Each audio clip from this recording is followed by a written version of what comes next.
The Wind in the Willows by Kenneth Grahame. Chapter 1. The River Bank.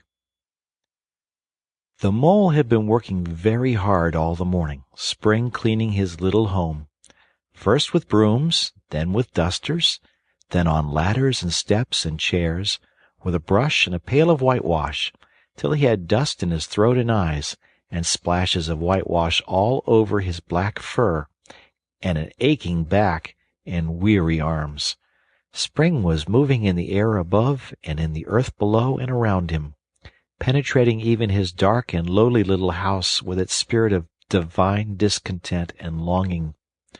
It was small wonder, then, that he suddenly flung down his brush on the floor, said "Bother," and "Oh, blow," and also "Hang spring cleaning," and he bolted out of the house without even waiting to put on his coat. Something up above was calling him imperiously, and he made for the steep little tunnel which answered in his case to the gravelled carriage drive owned by animals whose residences are nearer to the sun and air.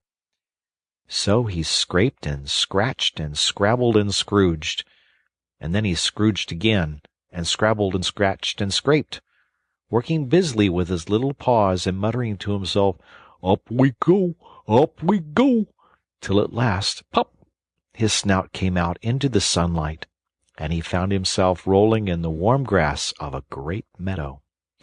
"This is fine," he said to himself. "This is better than whitewashing."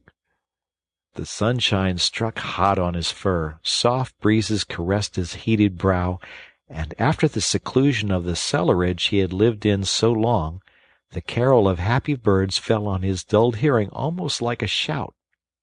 Jumping off all his 4 legs at once, in the joy of living and the delight of spring without its cleaning, he pursued his way across the meadow till he reached the hedge on the farther side. "Hold up," said an elderly rabbit at the gap. "Sixpence for the privilege of passing by the private road." He was bowled over in an instant by the impatient and contemptuous mole, who trotted along the side of the hedge chaffing the other rabbits as they peeped hurriedly from their holes to see what the row was about. "Onion sauce, he remarked jeeringly, and was gone before they could think of a thoroughly satisfactory reply. Then they all started grumbling at each other. "How stupid you are! Why didn't you tell him?" "Well, why didn't you say? You might have reminded him," and so on, in the usual way. But of course it was then much too late, as is always the case. It all seemed too good to be true. Hither and thither through the meadows he rambled busily, along the hedgerows, across the copses, finding everywhere birds building, flowers budding, leaves thrusting, everything happy and progressive and occupied, and instead of having an uneasy conscience pricking him and whispering, "Whitewash," he somehow could only feel how jolly it was to be the only idle dog among all these busy citizens. After all, the best part of a holiday is perhaps not so much to be resting yourself as to see all the other fellows busy working.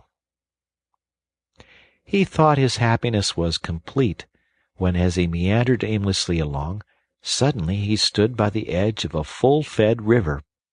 Never in his life had he seen a river before.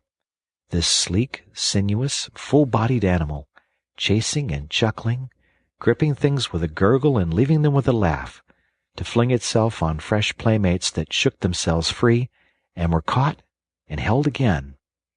All was a shake and a shiver, glints and gleams and sparkles, rustle and swirl, chatter and bubble. The mole was bewitched, entranced, fascinated. By the side of the river he trotted as one trots, when very small, by the side of a man who holds one spellbound by exciting stories. And when tired at last, he sat on the bank, while the river still chattered on to him, a babbling procession of the best stories in the world, sent from the heart of the earth to be told at last to the insatiable sea. As he sat on the grass and looked across the river, A dark hole in the bank opposite, just above the water's edge, caught his eye, and dreamily he fell to considering what a nice snug dwelling place it would make for an animal with few wants, and fond of a bijou riverside residence, above flood level and remote from noise and dust. As he gazed, something bright and small seemed to twinkle down in the heart of it, vanished, then twinkled once more like a tiny star. But it could hardly be a star in such an unlikely situation. It was too glittering and small for a glowworm. Then, as he looked, it winked at him, and so declared itself to be an eye, and a small face began gradually to grow up around it, like a frame around a picture. A brown little face, with whiskers. A grave round face, with the same twinkle in its eye that had first attracted his notice. Small neat ears and thick silky hair. It was the water rat. Then the two animals stood and regarded each other cautiously. "Hello, Mole," said the water rat. "Hello, Rat," said the Mole. "Would you like to come over?" inquired the rat presently. "Oh, it's all very well to talk," said the Mole, rather pettishly, he being new to a river and riverside life and its ways. The rat said nothing, but stooped and unfastened a rope and hauled on it, then lightly stepped into a little boat which the Mole had not observed. It was painted blue outside and white within, and was just the size for two animals, and the Mole's whole heart went out to it at once, even though he did not yet fully understand its uses. The rat sculled smartly across and made fast. Then he held up his forepaw as the Mole stepped gingerly down. "Lean on that," he said. "Now then, step lively." And the Mole, to his surprise and rapture, found himself actually seated in the stern of a real boat. "This has been a wonderful day," said he, as the rat shoved off and took to the sculls again. "Do you know, I've never been in a boat before in all my life." "What?" cried the rat, open-mouthed. "Never been in a... You never... Well, what have you been doing, then?" "Is it so nice as all that?" asked the Mole shyly, though he was quite prepared to believe it, as he leant back in his seat and surveyed the cushions, the oars, the rowlocks, and all the fascinating fittings, and felt the boat sway lightly under him. "Nice? It's the only thing," said the water rat solemnly, as he leant forward for his stroke. "Believe me, my young friend, there is nothing, absolute nothing, half so much worth as simply messing about in boats. Simply messing," he went on dreamily, "messing about in boats. Messing—" "Look out, Rat!" cried the Mole suddenly. It was too late. The boat struck the bank full tilt. The dreamer, the joyous oarsman, lay on his back at the bottom of the boat, his heels in the air. "About in boats, or with boats," the rat went on composedly, picking himself up with a pleasant laugh. "in or out of 'em, it doesn't matter. Nothing seems really to matter. That's the charm of it. Whether you get away, or whether you don't. Whether you arrive at your destination, or whether you reach somewhere else, or whether you never get anywhere at all. You're always busy, and you never do anything in particular. And when you've done it, there's always something else to do. And you can do it if you like, but you'd much better not. Look here, if you've really nothing else on hand this morning, supposing we drop down the river together and have a long day of it." The Mole waggled his toes from sheer happiness, spread his chest with a sigh of full contentment, and leaned back blissfully into the soft cushions. "What a day I'm having," he said.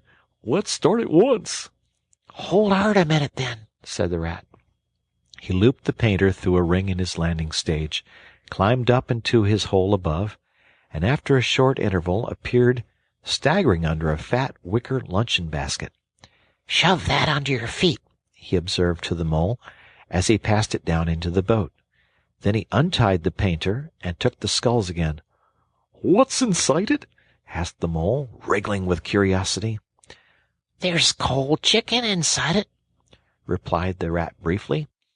"cold tongue, cold ham, cold beef, pickled gherkins, salad, French rolls, cress sandwiches, spotted meat, ginger beer, lemonade, soda water."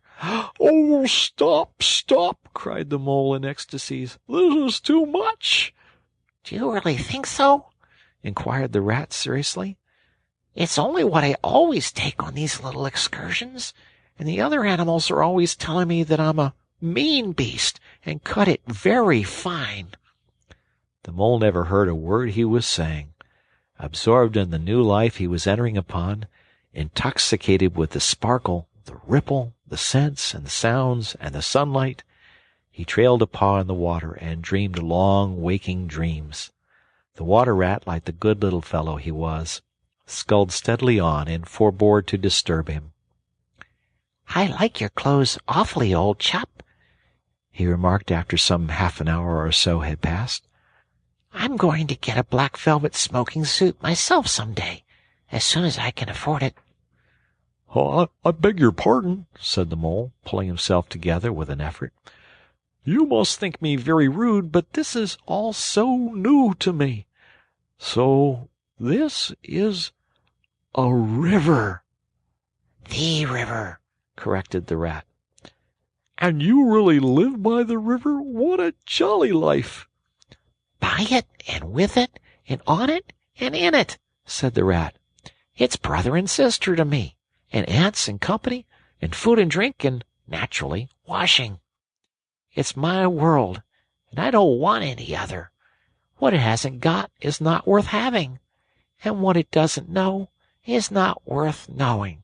Lord, the times we've had together! Whether in winter or summer, spring or autumn, it's always got its fun and its excitements.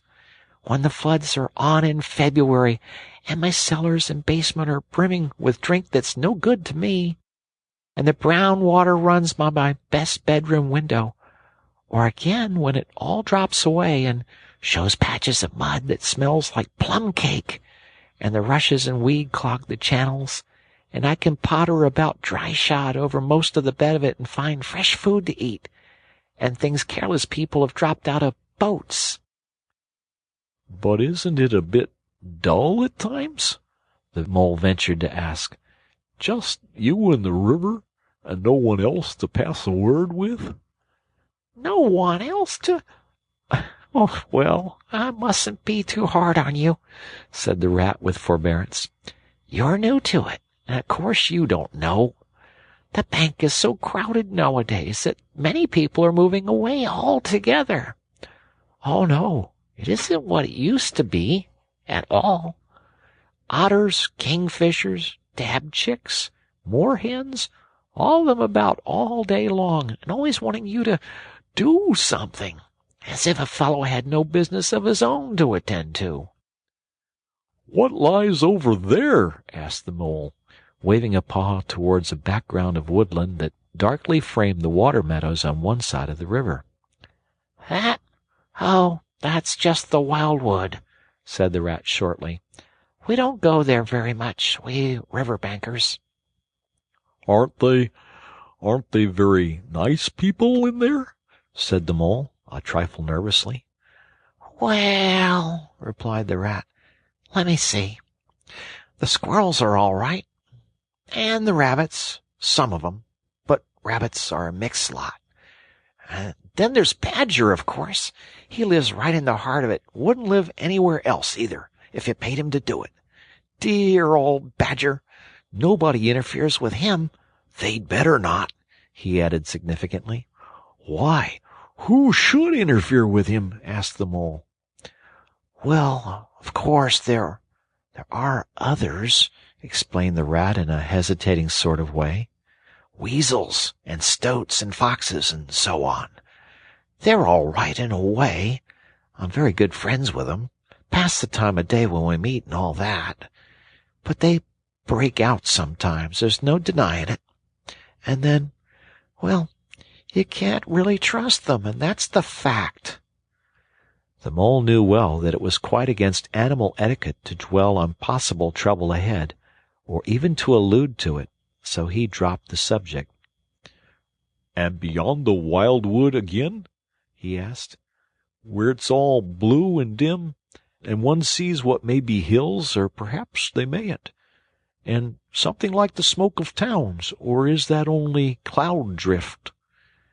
"Beyond the wild wood comes the wide world," said the Rat. "And that's something that doesn't matter, either to you or me. I've never been there, and I'm never going, nor you either, if you've got any sense at all.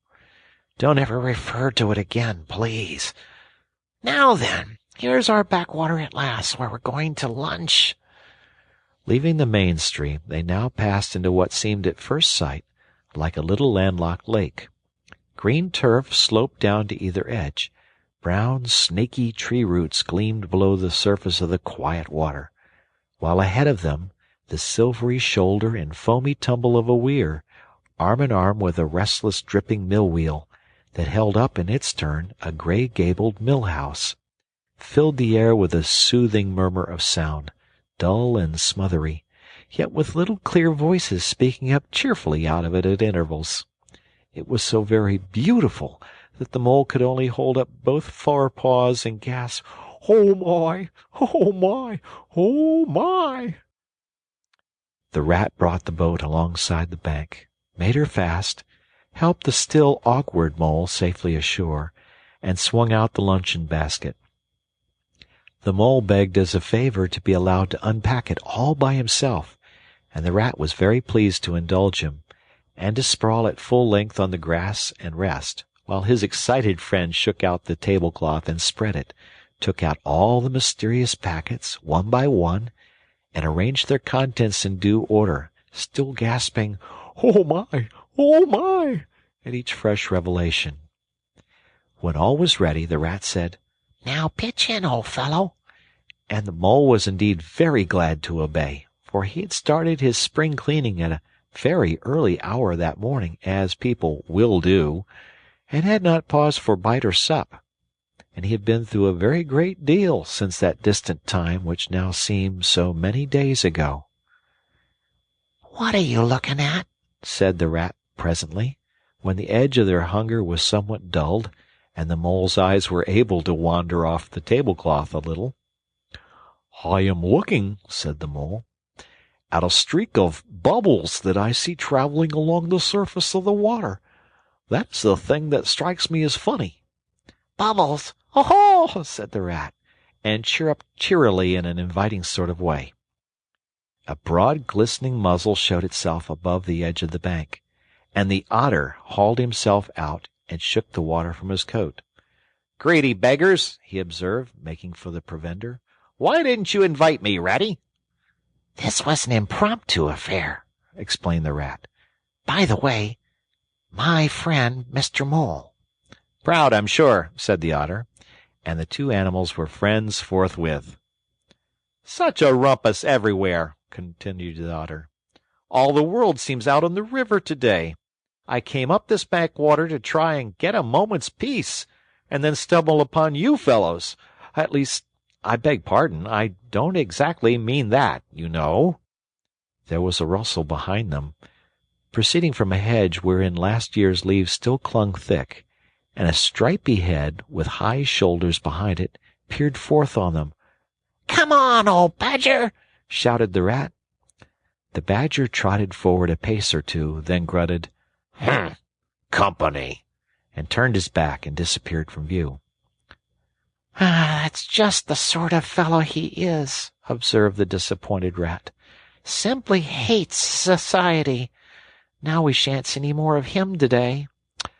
Well, tell us, who's out on the river?" "Toad's out, for one," replied the Otter, "in his brand-new wager-boat. New togs, new everything." The two animals looked at each other and laughed. "Once it was nothing but sailing," said the Rat. "Then he tired of that and took to punting. Nothing would please him but to punt all day and every day, and a nice mess he made of it. Last year it was houseboating. We all had to go and stay with him in his houseboat and pretend we liked it. He was going to spend the rest of his life in a houseboat. It's all the same, whatever he takes up. He gets tired of it and starts on something fresh." "Such a good fellow, too," remarked the otter reflectively. "But no stability, especially in a boat." From where they sat, they could get a glimpse of the main stream across the island that separated them, and just then a wager boat flashed into view, the rower, a short, stout figure, splashing badly and rolling a good deal, but working his hardest.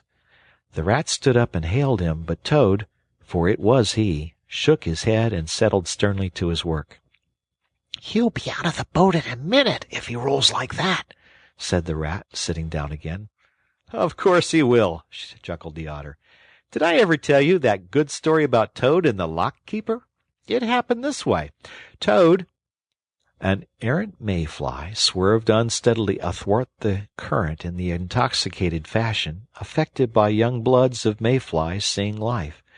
A swirl of water and a cloop, and the mayfly was visible no more. Neither was the otter. The mole looked down. The voice was still in his ears, but the turf whereon he had sprawled was clearly vacant. Not an otter to be seen as far as the distant horizon. But again there was a streak of bubbles on the surface of the river. The rat hummed a tune, and the mole recollected that animal etiquette forbade any sort of comment on the sudden disappearance of one's friends at any moment, for any reason, or no reason whatever. "Well, well," said the rat, "I suppose we ought to be moving. I wonder which of us had better pack the luncheon basket." He did not speak as if he were frightfully eager for the treat. "Oh, please let me," said the mole. So of course the rat let him. Packing the basket was not quite such pleasant work as unpacking the basket. It never is.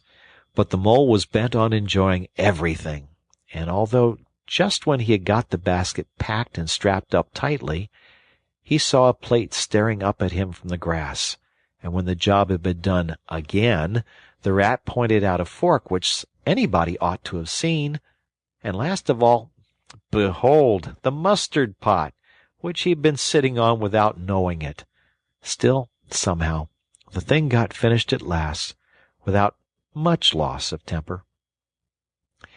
The afternoon sun was getting low as the rat sculled gently homewards in a dreamy mood, murmuring poetry things over to himself, and not paying much attention to Mole.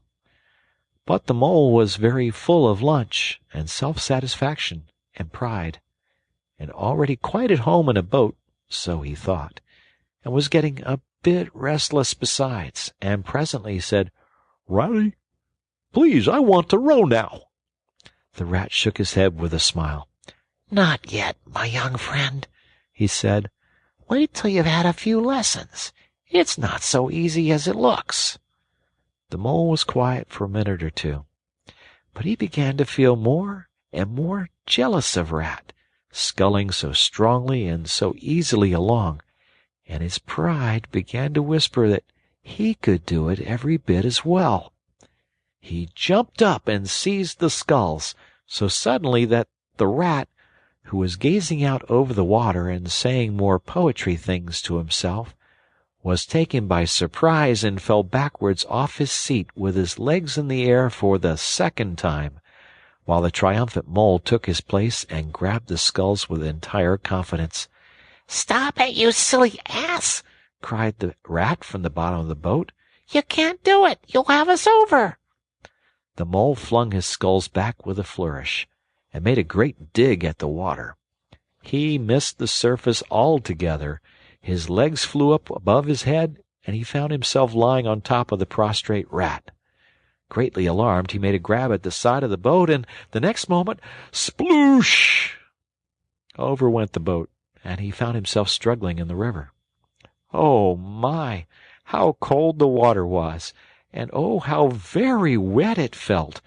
How it sang in his ears as he went down, down, down!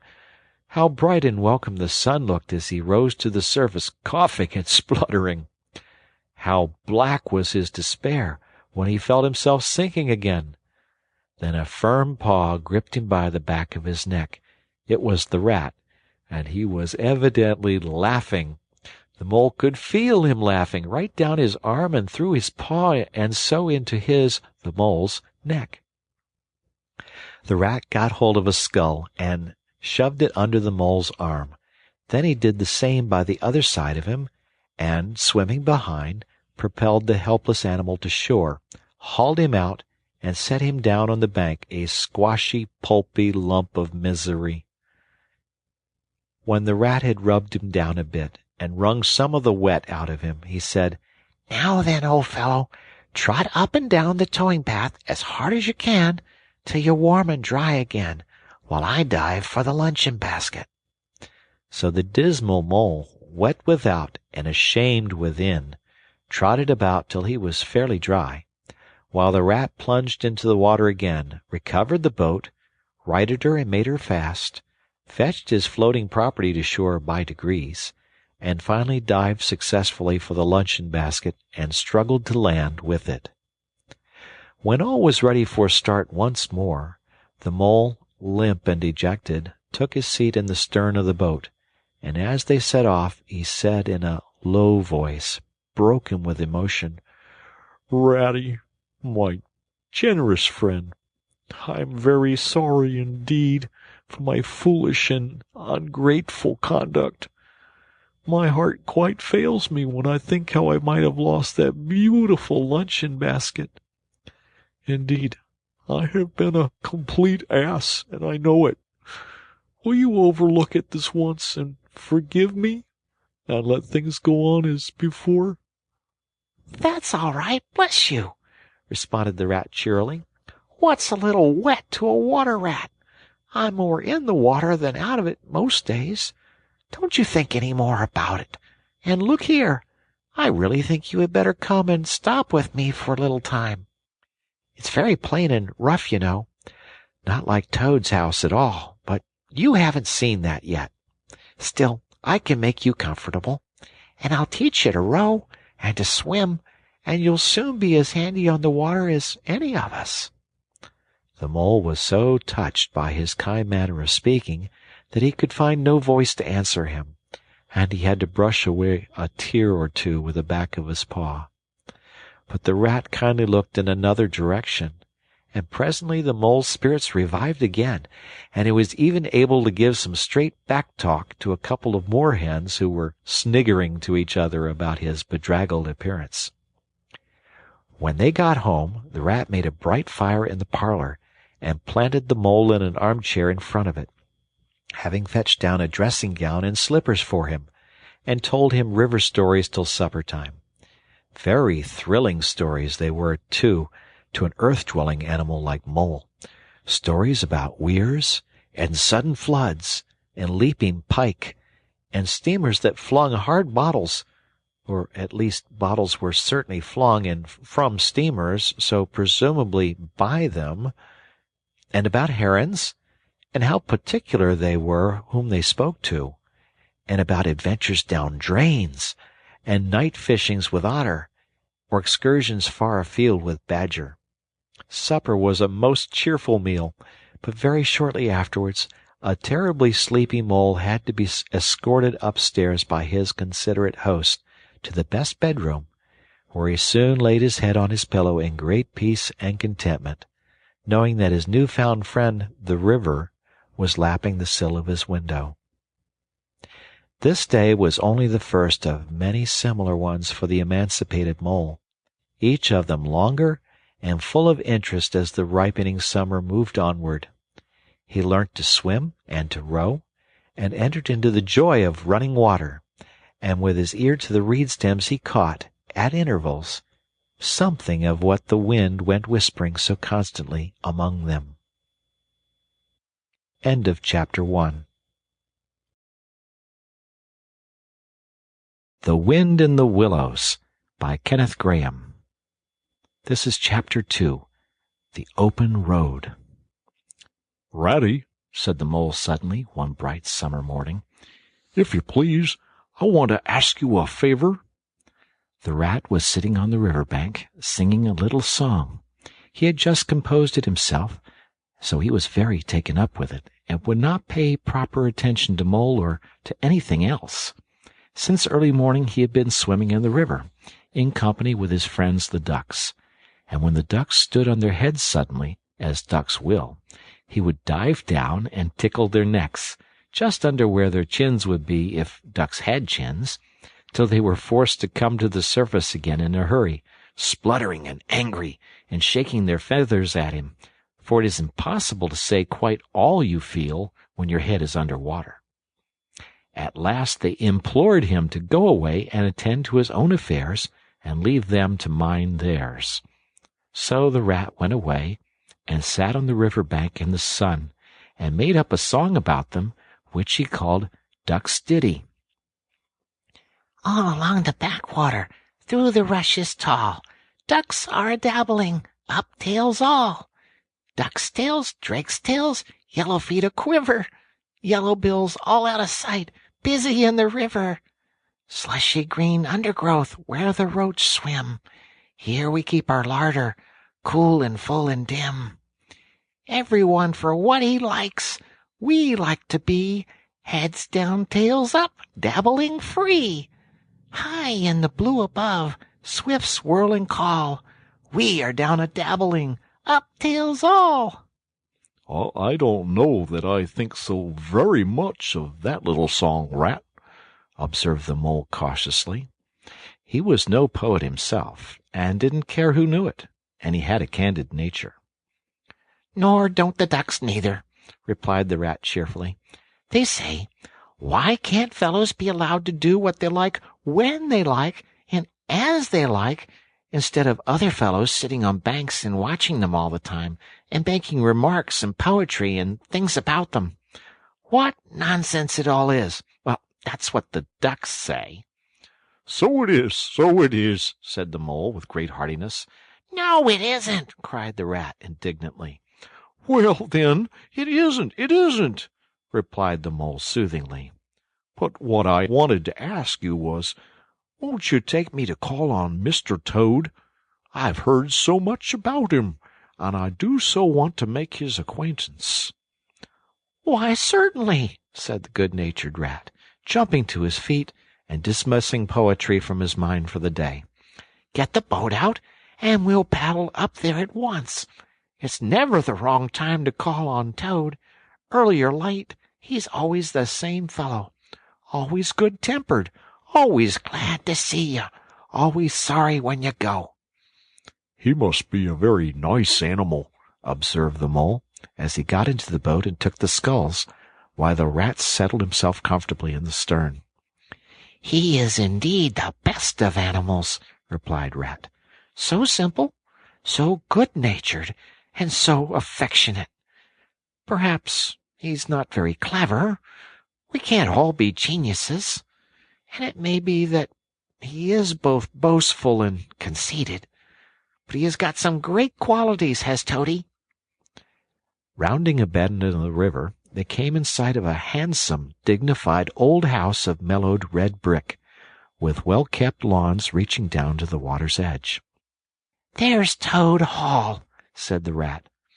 And that creek on the left, where the notice board says, Private, no landing allowed, leads to his boathouse. That's where we'll leave the boat. The stables are over there to the right. That's the banqueting hall you're looking at now. Very old, that is. Toad is rather rich, you know, and this is really one of the nicest houses in these parts, though we never admit as much to Toad. They glided up the creek, and the Mole slipped his sculls as they passed into the shadow of a large boathouse. Here they saw many handsome boats, slung from the crossbeams or hauled up on a slip, but none in the water, and the place had a unused and deserted air. The Rat looked around him. I understand, said he. Boating is played out. He's tired of it and done with it. I wonder what new fad he's taken up now. Come along, let's look him up. We should hear all about it quite soon enough." They disembarked and strolled across the gay flower-decked lawns in search of Toad, whom they presently happened upon resting in a wicker garden chair, with a preoccupied expression of face and a large map spread out on his knees. "Hooray!" he cried, jumping up on seeing them. "This is splendid!" He shook the paws of both of them warmly, never waiting for an introduction to the Mole. "How kind of you!" he went on, dancing around them. "I was just going to send a boat down to fetch you, Ratty, with strict orders you were to be fetched up here at once, whatever you were doing. I want you badly, both of you.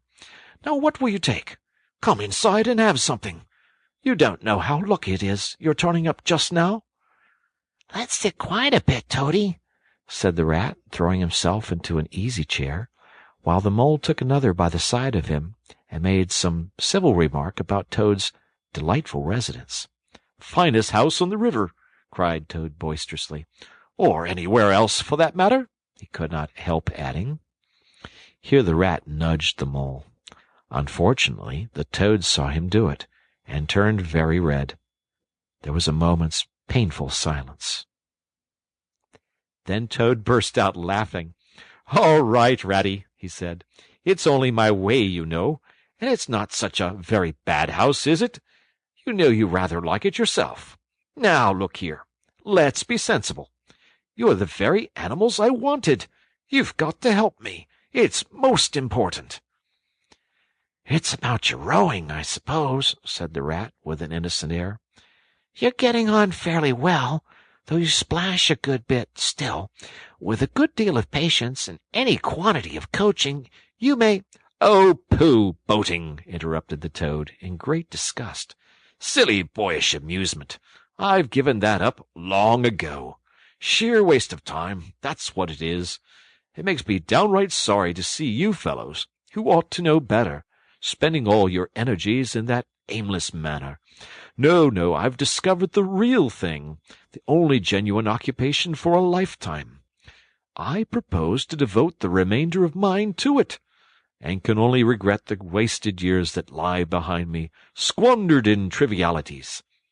Come with me, dear Ratty, and your amiable friend also, if he will be so very good, just as far as the stable-yard, and you shall see what you shall see." He led the way to the stable-yard accordingly, the Rat following with a most mistrustful expression. And there, drawn out of the coach-house into the open, they saw a gypsy caravan, shining with newness, painted a canary yellow picked out with green, and red wheels. "There you are!" cried the Toad, straddling and expanding himself. "There's real life for you, embodied in that little cart. The open road, the dusty highway, the heath, the common, the hedgerows, the rolling downs, camps, villages, towns, and cities, here today, up and off to somewhere else tomorrow. Travel, change, interest, excitement, the whole world before you, and a horizon that's always changing. And mind, this is the very finest cart of its sort that was ever built, without any exception. Come inside and look at the arrangements. Planned 'em all myself, I did." The Mole was tremendously interested and excited, and followed him eagerly up the steps and into the interior of the caravan. The Rat only snorted and thrust his hands deep into his pockets, remaining where he was. It was indeed very compact and comfortable.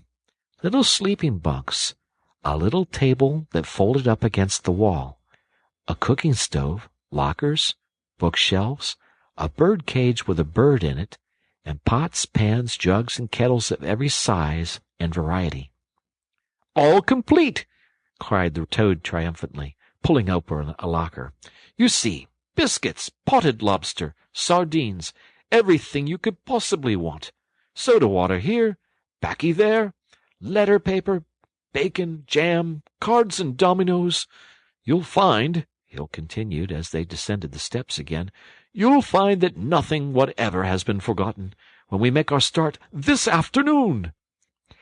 "I beg your pardon," said the Rat slowly as he chewed a straw, "but did I overhear you say something about We? And start? And this afternoon? "Now, you dear old Ratty," said Toad imploringly, "don't begin talking in that stiff and sniffy sort of way, because you know you've got to come. I can't possibly manage without you, so please consider it settled, and don't argue. It's the one thing I can't stand. You surely don't mean to stick to your old, dull, fusty river all your life, and just live in a hole in a bank and boat? I want to show you the world. I'm going to make an animal of you, my boy." I don't care, said the Rat doggedly. I'm not coming, and that's flat. And I am going to stick to my old river, and live in a hole, and boat, as I've always done. And what's more, Mole's going to stick to me and do as I do, aren't you, Mole? "Of course I am," said Mole loyally. "I'll always stick to you, Rat, and what you say is to be, has got to be. All the same, it sounds as if it might have been, well, rather fun, you know," he added wistfully. Poor Mole, the life adventurous was so new a thing to him, and so thrilling, and this fresh aspect of it was so tempting, and he had fallen in love at first sight with the canary-colored cart and all its little fitments. The Rat saw what was passing in his mind and wavered. He hated disappointing people, and he was fond of the Mole, and would do almost anything to oblige him. Toad was watching both of them closely. "Come along and have some lunch," he said diplomatically. "We'll talk it over. We needn't decide anything in a hurry. Of course, I don't really care. I only want to give pleasure to you fellows. Live for others, that's my motto in life." During luncheon, which was excellent, of course, as everything at Toad Hall always was, the Toad simply let himself go. Disregarding the Rat, he proceeded to play upon the inexperienced Mole as on a harp. Naturally a voluble animal, and always mastered by his imagination, he painted the prospects of the trip and the joys of the open life and the roadside in such glowing colors that the Mole could hardly sit in his chair for excitement. Somehow it soon seemed taken for granted by all three of them that the trip was a settled thing, and the Rat, though still unconvinced in his mind, allowed his good nature to override his personal objections. He could not bear to disappoint his two friends, who were already deep in schemes and anticipations, planning out each day's separate occupation for several weeks ahead.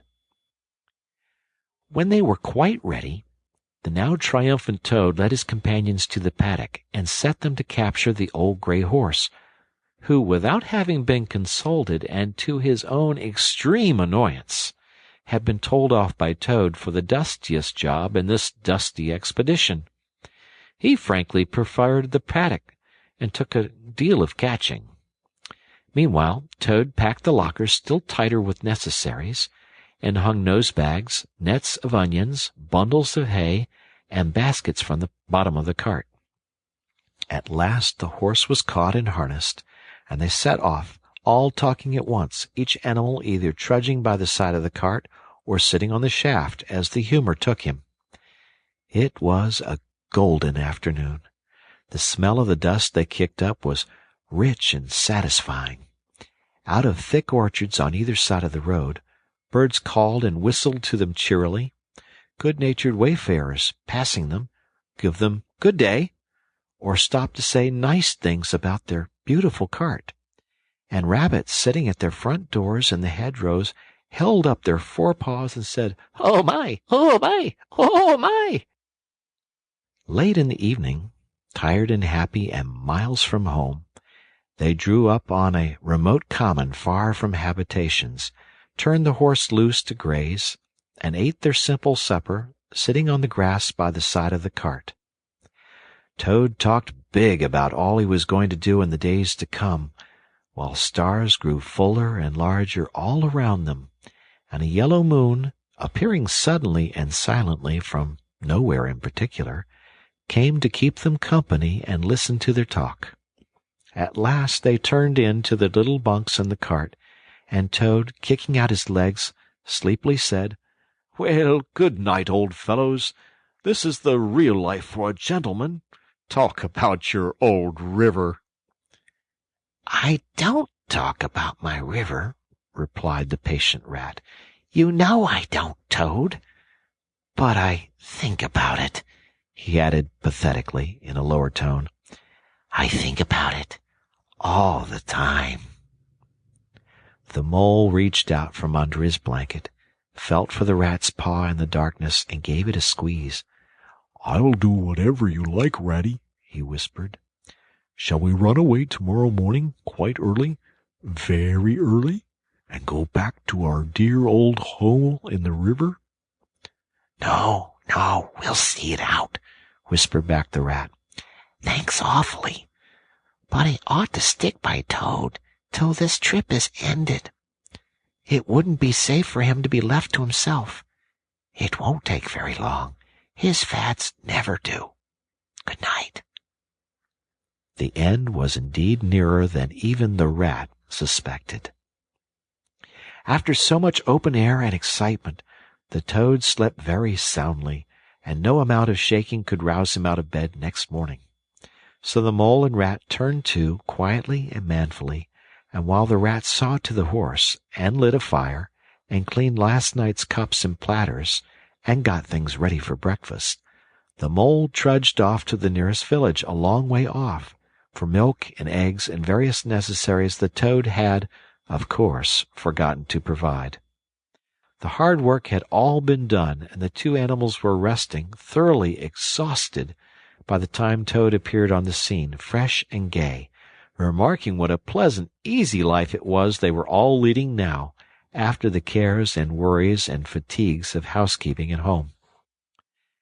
They had a pleasant ramble that day over grassy downs and along narrow by-lanes, and camped as before on a common. Only this time the two guests took care that Toad should do his fair share of work.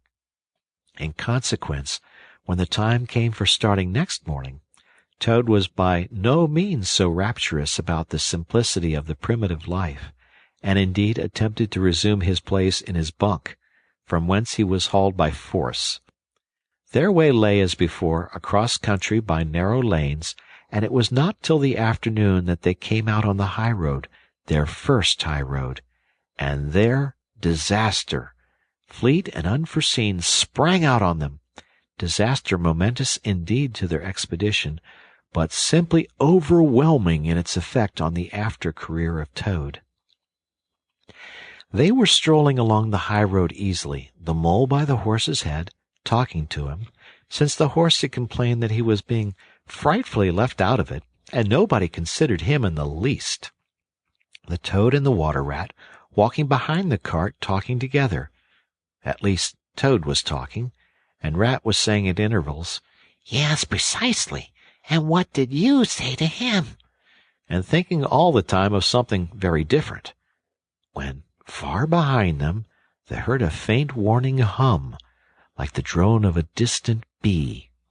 Glancing back, they saw a small cloud of dust, with a dark center of energy, advancing on them at incredible speed, while from out the dust a faint poop poop wailed like an uneasy animal in pain.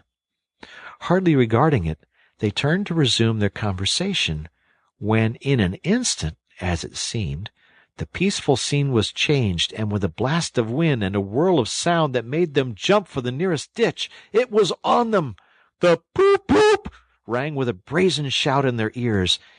They had a moment's glimpse of an interior of glittering plate glass and rich morocco, and the magnificent motor car, immense, breath-snatching, passionate, with its pilot tense and hugging his wheel, possessed all earth and air for the fraction of a second, flung an enveloping cloud of dust that blinded and enwrapped them utterly, and then dwindled to a speck in the far distance, changed back into a droning bee once more. The old gray horse, dreaming as he plodded along of his quiet paddock, in a new raw situation such as this, simply abandoned himself to his natural emotions, rearing, plunging, backing steadily, in spite of all the mole's efforts at his heads, and all the mole's lively language directed at his better feelings, he drove the cart backwards towards the deep ditch at the side of the road. It wavered an instant, then there was a heart-rending crash, and the canary-colored cart, their pride and their joy, lay on its side in the ditch, an irredeemable wreck. The rat danced up and down in the road, simply transported with passion. "You villains!" he shouted, shaking both fists. "You scoundrels! You highwaymen! You road hogs! I'll have the law of you! I'll report you! I'll take you through all the courts!" His homesickness had quite slipped away from him, and for the moment he was the skipper of the canary-colored vessel, driven on a shoal by the reckless jockeying of rival mariners, and he was trying to recollect all the fine and biting things he used to say to masters of steam launches when their wash, as they drove too near the bank, used to flood his parlor carpet at home. Toad sat straight down in the middle of the dusty road, his legs stretched out before him, and stared fixedly in the direction of the disappearing motor car. He breathed short. His face wore a placid, satisfied expression, and at intervals he faintly murmured, "Poop, poop." The mole was busy trying to quiet the horse, which he succeeded in doing after a time. Then he went to look at the cart on its side in the ditch. It was indeed a sorry sight. Panels and windows smashed, axles hopelessly bent, one wheel off, sardine tins scattered over the wide world, and the bird in the bird-cage sobbing pitifully and calling to be let out. The rat came to help him, but their united efforts were not sufficient to right the cart. "Hey, Toad!" they cried. "Come and bear a hand, can't you?" The toad never answered a word, or budged from his seat on the road, so they went to see what was the matter with him. They found him in a sort of a trance, a happy smile on his face, his eyes still fixed on the dusty wake of their destroyer. At intervals he was still heard to murmur, "Poop, poop." The rat shook him by the shoulder. "Are you coming to help us, Toad?" he demanded sternly. "Glorious, stirring sight," murmured Toad, never offering to move. "The poetry of motion, the real way to travel. The only way to travel. Here today, in next week tomorrow. Villages skipped, towns and cities jumped. Always somebody else's horizon. Oh, bliss! Oh, poop, poop! Oh, my! Oh, my!" "Oh, stop being an ass, Toad!" cried the mole despairingly. "And to think I never knew," went on the toad in a dreamy monotone. "All those wasted years that lie behind me, I never knew, never even dreamt. But now that I know, now that I fully realize, oh, what a flowery track lies spread before me henceforth! What dust clouds shall spring up behind me as I speed on my reckless way! What carts I shall fling carelessly into the ditch in the wake of my magnificent onset! Horrid little carts, common carts, canary-colored carts!" "What are we to do with him?" asked the mole of the water rat. "Nothing at all," replied the rat firmly, "because there is really nothing to be done. You see, I know him from of old. He is now possessed. He's got a new craze, and it always takes him that way in its first stage. He'll continue like that for days now, like an animal walking in a happy dream, quite useless for all practical purposes. Never mind him. Let's go and see what there is to be done about the cart." A careful inspection showed them that, even if they succeeded in righting it by themselves, the cart would travel no longer. The axles were in a hopeless state, and the missing wheel was shattered into pieces. The rat knotted the horse's reins over his back and took him by the head, carrying the bird-cage and its hysterical occupant in the other hand. "Come on," he said grimly to the mole. It's 5 or 6 miles to the nearest town. We shall just have to walk it. The sooner we make a start, the better." "But what about Toad?" asked the Mole anxiously, as they set off together. "We can't leave him here sitting in the middle of the road by himself in the distracted state he's in. It's not safe, supposing another thing were to come along." "Oh, bother Toad," said the Rat savagely. "I've done with him." They had not proceeded very far on their way, however, when there was a pattering of feet behind them, and Toad caught them up and thrust a paw inside the elbow of each of them, still breathing short and staring into vacancy. "Now look here, Toad," said the Rat sharply. "As soon as we get to the town, you'll have to go straight to the police station and see if they know anything about that motor car and who it belongs to, and lodge a complaint against it. And then you'll have to go to a blacksmith's or a wheelwright's and arrange for the car to be fetched and mended and put to rights. It'll take time, but it's not quite a hopeless smash. Meanwhile, Mole and I will go to an inn and find comfortable rooms where we can stay till the cart's ready, until your nerves have recovered their shock." "Police station complaint," murmured Toad dreamily. "Me complain of that that heavenly vision that has been vouchsafed me? Mend the cart! I've done with carts forever. I never want to see the cart or hear of it again. Oh, Ratty, you can't think how obliged I am to you for consenting to come on this trip. I wouldn't have gone without you, and then I might never have seen that swan, that sunbeam, that thunderbolt. I might never have heard that entrancing sound, or smelt that bewitching smell. I owe it all to you, my best of friends." The Rat turned from him in despair. "You see what it is?" he said to the Mole, addressing him across Toad's head. "He's quite hopeless. I give it up. When we get to the town, we'll go to the railway station, and with luck we may pick up a train there that'll get us back to Riverbank tonight. And if ever you catch me going a-pleasuring with this provoking animal again—" He snorted, and during the rest of that weary trudge addressed his remarks exclusively to Mole. On reaching the town, they went straight to the station and deposited Toad in the second-class waiting-room, giving a porter twopence to keep a strict eye on him.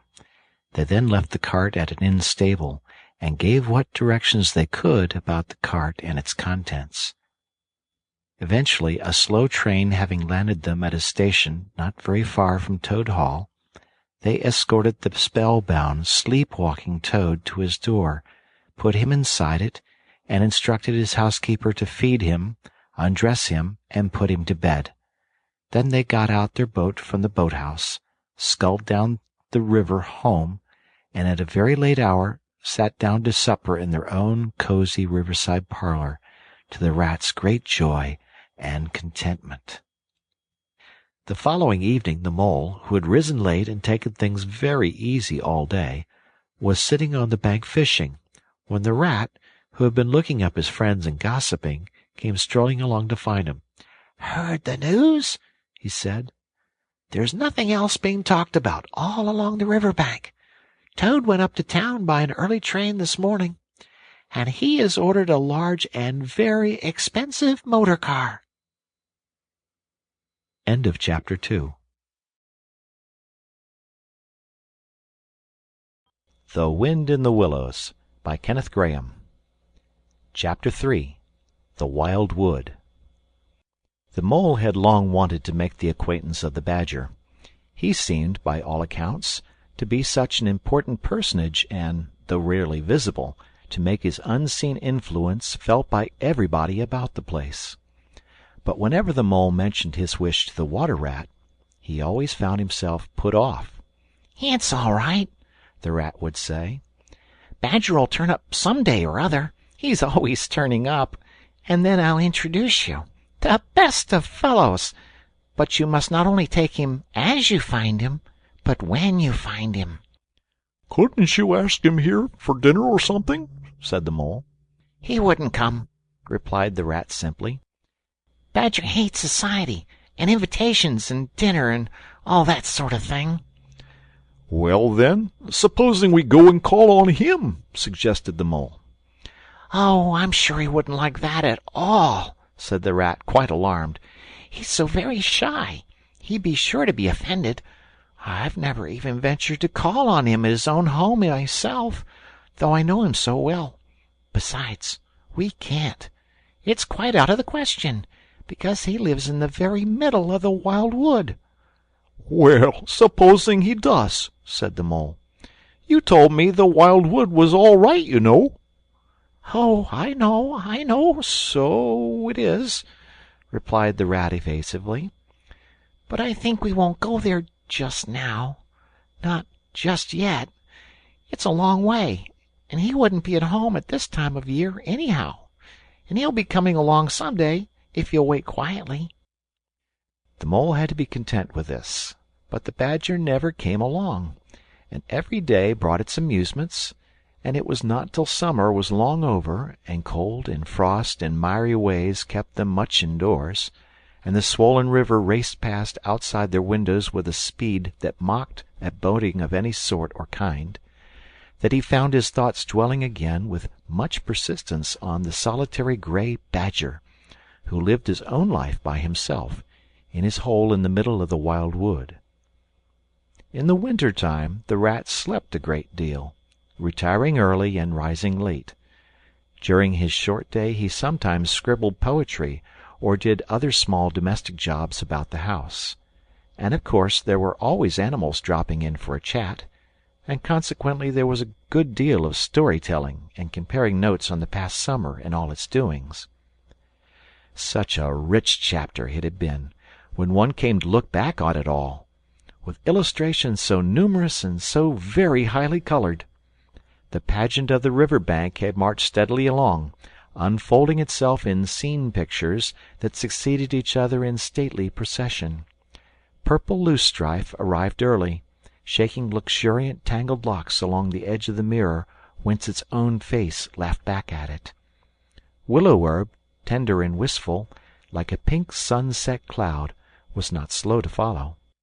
Comfrey, the purple hand in hand with the white, crept forth to take its place in the line, and at last one morning the diffident and delaying Dog-Rose stepped delicately on the stage, and one knew, as if string music had announced it in stately chords that strayed into a gavotte, that June at last was here. One member of the company was still awaited, the shepherd boy for the nymphs to woo, the knight for whom the ladies waited at the window, the prince that was to kiss the sleeping summer back to life and love. But when Meadowsweet, debonair and odorous in amber jerkin, moved graciously to his place in the group, then the play was ready to begin. And what a play it had been! Drowsy animals snug in their homes, while wind and rain were battering at their doors, recalled still keen mornings, an hour before sunrise, when the white mist, as yet undispersed, clung closely along the surface of the water. Then the shock of the early plunge, the scamper along the bank, and the radiant transformation of earth, air, and water, when suddenly the sun was with them again, and gray was gold, and color was born and sprang out of the earth once more. They recalled the languorous siesta of hot midday, deep in green undergrowth, and sun striking through in tiny golden shafts and spots, the boating and bathing of the afternoon, the rambles along dusty lanes and through yellow cornfields, and the long, cool evening at last, when so many threads were gathered up, so many friendships rounded, and so many adventures planned for the morrow. There was plenty to talk about on those short winter days when the animals found themselves round the fire. Still, the Mole had a good deal of spare time on his hands, and so one afternoon, when the Rat in his armchair before the blaze was alternately dozing and trying over rhymes that wouldn't fit, he formed the resolution to go out by himself and explore the wild wood, and perhaps strike up an acquaintance with Mr. Badger. It was a cold, still afternoon, with a hard, steely sky overhead, when he slipped out of the warm parlour into the open air. The country lay bare and entirely leafless around him, and he thought that he had never seen so far and so intimately into the insides of things as on that winter day when nature was deep in her annual slumber and seemed to have kicked the clothes off. Copses, dells, quarries, and all hidden places which had been mysterious mines for exploration in leafy summer, now exposed themselves and their secrets pathetically, and seemed to ask him to overlook their shabby poverty for a while, till they could riot in rich masquerade as before, and trick and entice him with the old deceptions. It was pitiful in a way, and yet cheering, even exhilarating. He was glad that he liked the country undecorated, hard, and stripped of its finery. He had got down to the bare bones of it, and they were fine and strong and simple. He did not want the warm clover and the play of seeding grasses, the screens of quickset, the billowy drapery of beech and elm seemed best away, and with great cheerfulness of spirit he pushed on toward the wild wood, which lay before him low and threatening, like a black reef in some still southern sea. There was nothing to alarm him at first entry. Twigs crackled under his feet, logs tripped him, funguses on stumps resembled caricatures, and startled him for the moment by their likeness to something familiar and far away. But that was all fun and exciting. It led him on, and he penetrated to where the light was less, and trees crouched nearer and nearer, and holes made ugly mouths at him on either side. Everything was very still now. The dusk advanced on him steadily, rapidly, gathering him behind and before, and the light seemed to be draining away like flood water. Then the faces began. It was over his shoulder, and indistinctly, that he first thought he saw a face, a little evil wedge-shaped face, looking out at him from a hole. Then he turned and confronted it. The thing had vanished. He quickened his pace, telling himself cheerfully not to begin imagining things, or there would be simply no end to it. He passed another hole, and another, and another, and then yes, certainly a little narrow face with hard eyes had flashed up for an instant from a hole and was gone. He hesitated, braced himself up for an effort, and strode on. Then suddenly, and as if it had been so all the time, every hole, far and near, and there were hundreds of them, seemed to possess its face, coming and going rapidly, all fixing on him glances of malice and hatred, all hard-eyed and evil and sharp. If he could only get away from the holes in the banks, he thought, there would be no more faces. He swung off the path and plunged into the untrodden places of the wood. Then the whistling began. Very faint and shrill it was, and far behind him, when first he heard it, but somehow it made him hurry forward. Then, still very faint and shrill, it sounded far ahead of him, and made him hesitate and want to go back. As he halted in indecision, it broke out on either side, and seemed to be caught up and passed on throughout the whole length of the wood to its farthest limit. They were up and alert and ready, evidently, whoever they were, and he was alone and unarmed and far from any help, and the night was closing in. Then the pattering began. He thought it was only falling leaves at first, so slight and delicate was the sound of it. Then, as it grew, it took a regular rhythm, and he knew it for nothing else but the pat, pat, pat of little feet still a very long way off. Was it in front or behind? It seemed to be first one, and then the other, then both. It grew, and it multiplied, till from every quarter as he listened anxiously, leaning this way and that, it seemed to be closing in on him. As he stood still to hearken, a rabbit came running hard towards him through the trees. He waited, expecting it to slacken pace, or to swerve from him and do a different course. Instead, the animal almost brushed him as it dashed past, its face set and hard, its eyes staring. "Get out of this, you fool! Get out!" The mole heard him mutter as he swung round a stump and disappeared down a friendly burrow. The pattering increased till it sounded like sudden hail on the dry leaf carpet spread around him. The whole wood seemed running now, running hard, hunting, chasing, closing in round something or somebody. In panic he began to run too, aimlessly, he knew not whither. He ran up against things, he fell over things and into things, he darted under things and dodged round things. At last he took refuge in the deep dark hollow of an old beech tree, which offered shelter, concealment, perhaps even safety, but who could tell?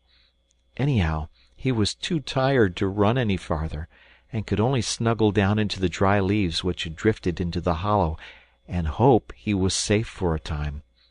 And as he lay there panting and trembling, and listening to the whistlings and the patterings outside, he knew it at last in all its fullness, that dread thing which other little dwellers in field and hedgerow had encountered here, and known as their darkest moment, that thing which the rat had vainly tried to shield him from, the terror of the wild wood. Meantime the rat, warm and comfortable, dozed by his fireside. His paper of half-finished verses slipped from his knee, his head fell back, his mouth opened, and he wandered by the verdant banks of dream rivers. Then a coal slipped, the fire crackled and sent up a spurt of flame, and he woke with a start.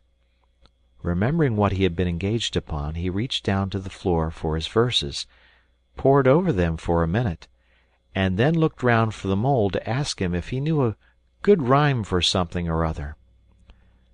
But the mole was not there. He listened for a time. The house seemed very quiet. Then he called "Moley" several times, and receiving no answer, got up and went out into the hall. The mole's cap was missing from its accustomed peg. His galoshes, which always lay by the umbrella stand, were also gone. The rat left the house and carefully examined the muddy surface of the ground outside, hoping to find the mole's tracks. There they were, sure enough. The galoshes were new, just bought for the winter, and the pimples on their soles were fresh and sharp. He could see the imprints of them in the mud, running along straight and purposeful, leading direct to the wild wood. The rat looked very grave, and stood in deep thought for a minute or two. Then he re-entered the house, strapped a belt round his waist, shoved a brace of pistols into it, took up a stout cudgel that stood in a corner of the hall, and set off for the wild wood at a smart pace. It was already getting towards dusk when he reached the first fringe of trees, and plunged without hesitation into the wood, looking anxiously on either side for any sign of his friend. Here and there wicked little faces popped out of holes, but vanished immediately at sight of the valorous animal, his pistols, and the great ugly cudgel in his grasp. And the whistling and pattering, which he had heard quite plainly on his first entry, died away and ceased, and all was very still. He made his way manfully through the length of the wood to its farthest edge, then, forsaking all paths, he set himself to traverse it, laboriously working over the whole ground, and all the time calling out cheerfully, "Moley, Moley, Moley, where are you? It's me, it's old Rat." He had patiently hunted through the wood for an hour or more, when at last, to his joy, he heard a little answering cry. Guiding himself by the sound, he made his way through the gathering darkness to the foot of an old beech tree, with a hole in it, and from out of the hole came a feeble voice, saying, "Ratty, is that really you?" The rat crept into the hollow, and there he found the mole, exhausted and still trembling. "Oh, Rat," he cried, "I've been so frightened. You You can't think." "Oh, I quite understand," said the Rat soothingly. "You shouldn't really have gone and done it, Mole. I did my best to keep you from it. We river bankers, we hardly ever come here by ourselves. If we have to come, we come in couples at least. Then we're generally all right. Besides, there are 100 things one has to know which we understand all about and you don't as yet. I mean passwords and signs and sayings which have power and effect, and plants you carry in your pocket, and verses you repeat, and dodges and tricks you practice. All simple enough when you know them, but they've got to be known if you're small, or you'll find yourself in trouble. Of course, if you were Badger or Otter, it would be quite another matter." "Surely the brave Mr. Toad wouldn't mind coming here by himself, would he?" inquired the Mole. "Old Toad?" said the Rat, laughing heartily. "He wouldn't show his face here alone, not for a whole hatful of golden guineas, Toad wouldn't." The Mole was greatly cheered by the sound of the Rat's careless laughter, as well as by the sight of his stick and his gleaming pistols, and he stopped shivering and began to feel bolder and more himself again. "Now then," said the Rat presently, "we really must pull ourselves together and make a start for home while there's still a little light left. It will never do to spend the night here, you understand. Too cold, for one thing." "Dear Ratty," said the poor Mole, "I'm dreadfully sorry, but I'm simply dead beat, and that's a solid fact. You must let me rest here a little while longer and get my strength back, if I'm to get home at all." "Oh, all right," said the good-natured Rat. "Rest easy. It's pretty nearly pitch dark now, anyhow, and there ought to be a bit of a moon later." So the Mole got well into the dry leaves and stretched himself out, and presently dropped off into sleep, though of a broken and troubled sort, while the Rat covered himself up too as best he might for warmth, and lay patiently waiting with a pistol in his paw. When at last the Mole woke up, much refreshed and in his usual spirits, the Rat said, "Now then, I'll just take a look outside and see if everything's quiet, and then we really must be off." He went to the entrance of their retreat and put his head out. Then the Mole heard him saying quietly to himself, "Hullo, hullo, here is a go." "What's up, Ratty?" asked the Mole. "Snow is up," replied the Rat briefly, "or rather down. It's snowing hard." The Mole came and crouched beside him, and looking out, saw the wood that had been so dreadful to him in quite a changed aspect.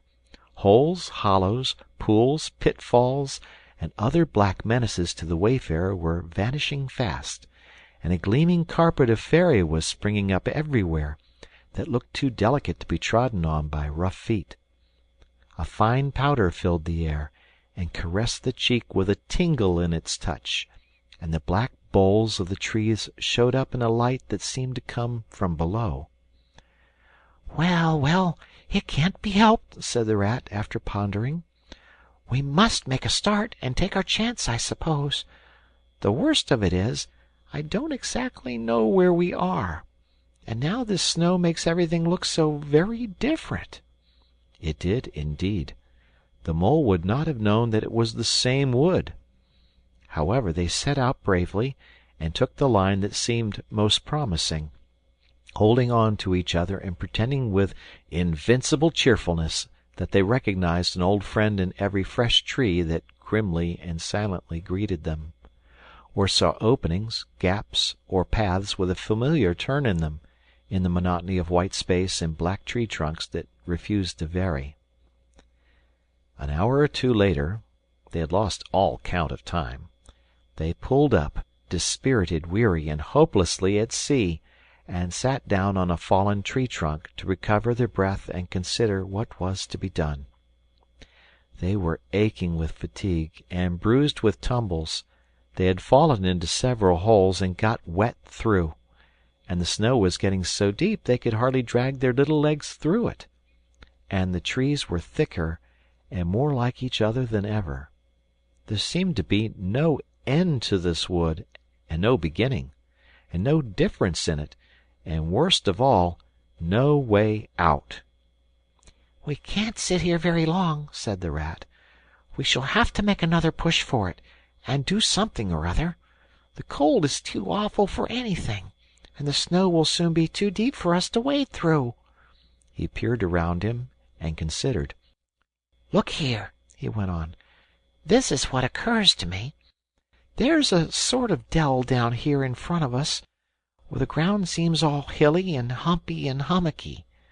We'll make our way down into that, and try and find some sort of shelter, a cave or hole with a dry floor to it, out of the snow and the wind, and there we'll have to make a good rest before we try again, for we're both of us pretty dead beat. Besides, the snow may leave off, or something may turn up." So once more they got on their feet and struggled down into the dell, where they hunted about for a cave or some corner that was dry and a protection from the keen wind and the whirling snow. They were investigating one of the hummocky bits the Rat had spoken of, when suddenly the Mole tripped up and fell forward on his face with a squeal. "Oh, my leg!" he cried. "Oh, my poor shin!" And he sat up on the snow and nursed his leg in both his front paws. "Poor old Mole," said the Rat kindly.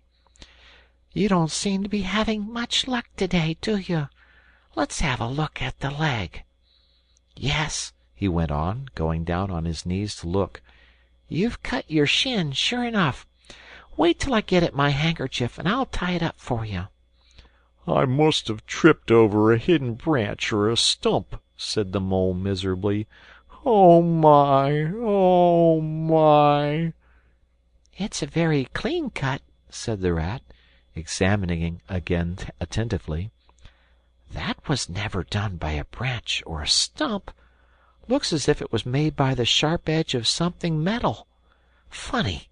He pondered a while, and examined the humps and slopes that surrounded them.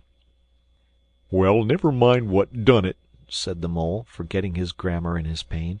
"It hurts just the same, whatever done it."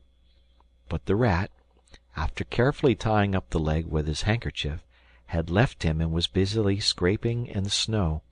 He scratched and shoveled and explored, all four legs working busily, while the Mole waited impatiently, remarking at intervals, "Oh, come on, Rat!" Suddenly the Rat cried, "Hooray!" and then, "Hooray, hooray, hooray, hooray, hooray!" and fell to executing a feeble jig in the snow. "What have you found, Ratty?" asked the Mole, still nursing his leg. "Come and see," said the delighted Rat as he jigged on. The Mole hobbled up to the spot and had a good look. "Well," he said at last slowly, "I see it right enough. Seen the same sort of thing before, lots of times. Familiar object, I call it. A door scraper. Well, what of it? Why dance jigs around a door scraper?" "But don't you see what it means, "You dull-witted animal!" cried the Rat impatiently. "Of course I see what it means," replied the Mole. "It simply means that someone very careless and forgetful has left his door scraper lying about in the middle of the wild wood, just where it's sure to trip everybody up. Very thoughtless of him, I call it. When I get home I shall go and complain about it, too, to somebody or other, see if I don't." "Oh, dear! Oh, dear!" cried the Rat, in despair at his obtuseness. "Here, stop arguing and come and scrape." And he set to work again and made the snow fly in all directions around him. After some further toil his efforts were rewarded, and a very shabby door-mat lay exposed to view. "There! What did I tell you?" exclaimed the Rat in great triumph. "Absolutely nothing whatever," replied the Mole, with perfect truthfulness. "Well, now," he went on, "you seem to have found another piece of domestic litter, done for and thrown away, and I suppose you're perfectly happy. Better go ahead and dance your jig round that if you've got to, and get it over, and then perhaps we can go on and not waste any more time over rubbish heaps. Can we eat a doormat? Or sleep under a doormat? Or sit on a doormat and sledge home over the snow on it, you exasperating rodent?" "Do you mean to say," cried the excited Rat, "that this doormat doesn't tell you something?" "Really, Rat," said the Mole quite pettishly, "I don't think we'd had enough of this folly. Who ever heard of a doormat telling anybody anything? They simply don't do it. They are not that sort at all. Doormats know their place." "Now look here, you thick-headed beast," replied the Rat, really angry. "This must stop. Not another word, but scrape, scrape and scratch and dig and hunt around, especially on the sides of the hummocks, if you want to sleep dry and warm tonight, for it's our last chance." The Rat attacked a snowbank beside them with ardor, probing with his cudgel everywhere, and then digging with fury, and the Mole scraped busily too, more to oblige the Rat than for any other reason, for his opinion was that his friend was getting light-headed. Some 10 minutes' hard work, and the point of the Rat's cudgel struck something that sounded hollow. He worked till he could get a paw through and feel, then called the Mole to come and help him. Hard at it went the two animals, till at last the results of their labors stood full in view of the astonished and hitherto incredulous Mole. In the side of what had seemed to be a snowbank stood a solid-looking little door, painted a dark green. An iron bell-pull hung by the side, and below it, on a small brass plate, neatly engraved in square capital letters they could read by the aid of moonlight, "Mr. Badger." The Mole fell backwards on the snow from sheer surprise and delight. "Rat!" he cried in penitence, "you're a wonder, a real wonder, that's what you are. I can see it all now. You argued it out, step by step, in that wise head of yours, from the very moment that I fell and caught my chin, and you looked at the cut, and once your majestic mind said to itself, 'Door-scraper,' and then you turned to and found the very door-scraper that done it. Did you stop there? No! Some people would have been quite satisfied, but not you. Your intellect went on working. 'Let me only just find a doormat,' says you to yourself, 'and my theory is proved.' And of course you found your doormat. You're so clever, I believe you could find anything you liked. 'Now,' says you, 'that door exists as plain as if I saw it. There's nothing else remains to be done but to find it.' Well, I've read about that sort of thing in books, but I've never come across it before in real life. You ought to go where you're properly appreciated. You're simply wasted here among us fellows. If I only had your head, Ratty—" "But as you haven't," interrupted the Rat rather unkindly, "I suppose you're going to sit on the snow all night and talk. Get up at once and hang on that bell-pull you see there, and ring hard as you can, while I hammer."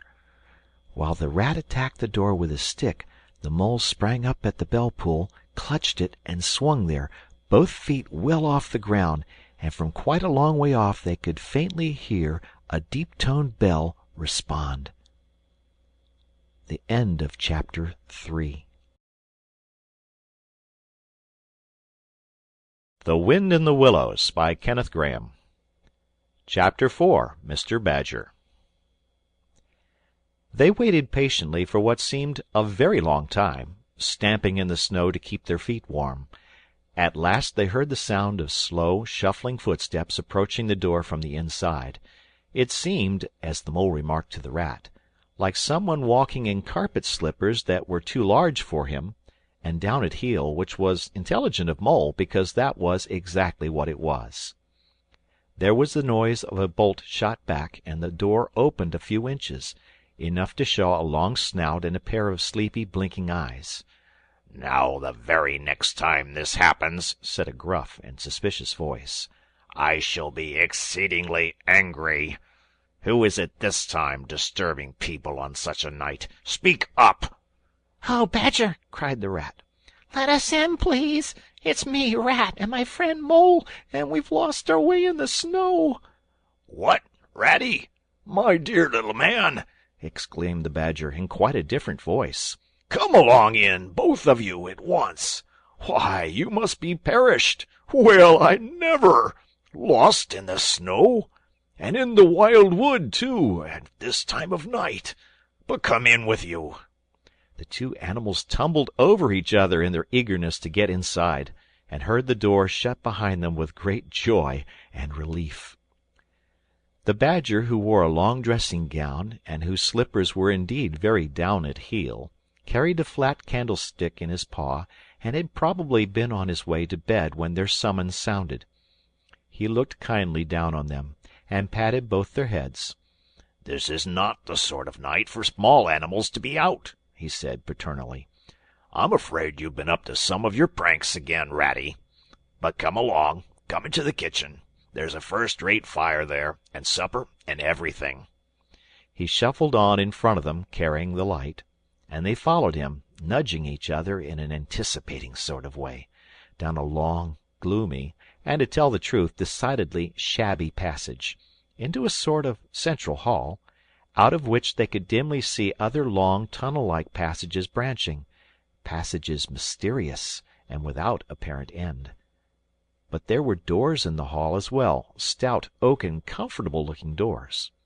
One of these the Badger flung open, and at once they found themselves in all the glow and warmth of a large fire-lit kitchen. The floor was well-worn red brick, and on the wide hearth burnt a fire of logs, between two attractive chimney-corners tucked away in the wall, well out of any suspicion of draught. A couple of high-backed settles, facing each other on either side of the fire, gave further sitting accommodations for the sociably disposed. In the middle of the room stood a long table of plain boards placed on trestles, with benches down each side. At one end of it, where an armchair stood pushed back, were spread the remains of Badger's plain but ample supper. Rows of spotless plates winked from the shelves of the dresser at the far end of the room, and from the rafters overhead hung hams, bundles of dried herbs, nets of onions, and baskets of eggs. It seemed a place where heroes could fitly feast after victory, where weary harvesters could line up in scores along the table and keep their harvest home with mirth and song, or where 2 or 3 friends of simple tastes could sit about as they pleased and eat and smoke and talk in comfort and in contentment. The ruddy brick floor smiled up at the smoky ceiling. The oaken settles, shiny with long wear, exchanged cheerful glances with each other. Plates on the dresser grinned at pots on the shelf, and the merry firelight flickered and played over everything without distinction. The kindly Badger thrust them down on a settle to toast themselves at the fire, and bade them remove their wet coats and boots. Then he fetched them dressing-gowns and slippers, and himself bathed the mole's shin with warm water and mended the cut with sticking plaster, till the whole thing was just as good as new, if not better. In the embracing light and warmth, warm and dry at last, with weary legs propped up in front of them, and a suggestive clink of plates being arranged on the table behind, it seemed to the storm-driven animals now in safe anchorage that the cold and trackless wild wood just left outside was miles and miles away, and all that they had suffered in it a half-forgotten dream. When at last they were thoroughly toasted, the Badger summoned them to the table, where he had been busy laying a repast. They had felt pretty hungry before, but when they actually saw at last the supper that was spread for them, really it seemed only a question of what they should attack first, where all was so attractive, and whether the other things would obligingly wait for them till they had time to give them attention. Conversation was impossible for a long time, and when it was slowly resumed, it was that regrettable sort of conversation that results from talking with your mouth full. The Badger did not mind that sort of thing at all, nor did he take any notice of elbows on the table, or everybody speaking at once.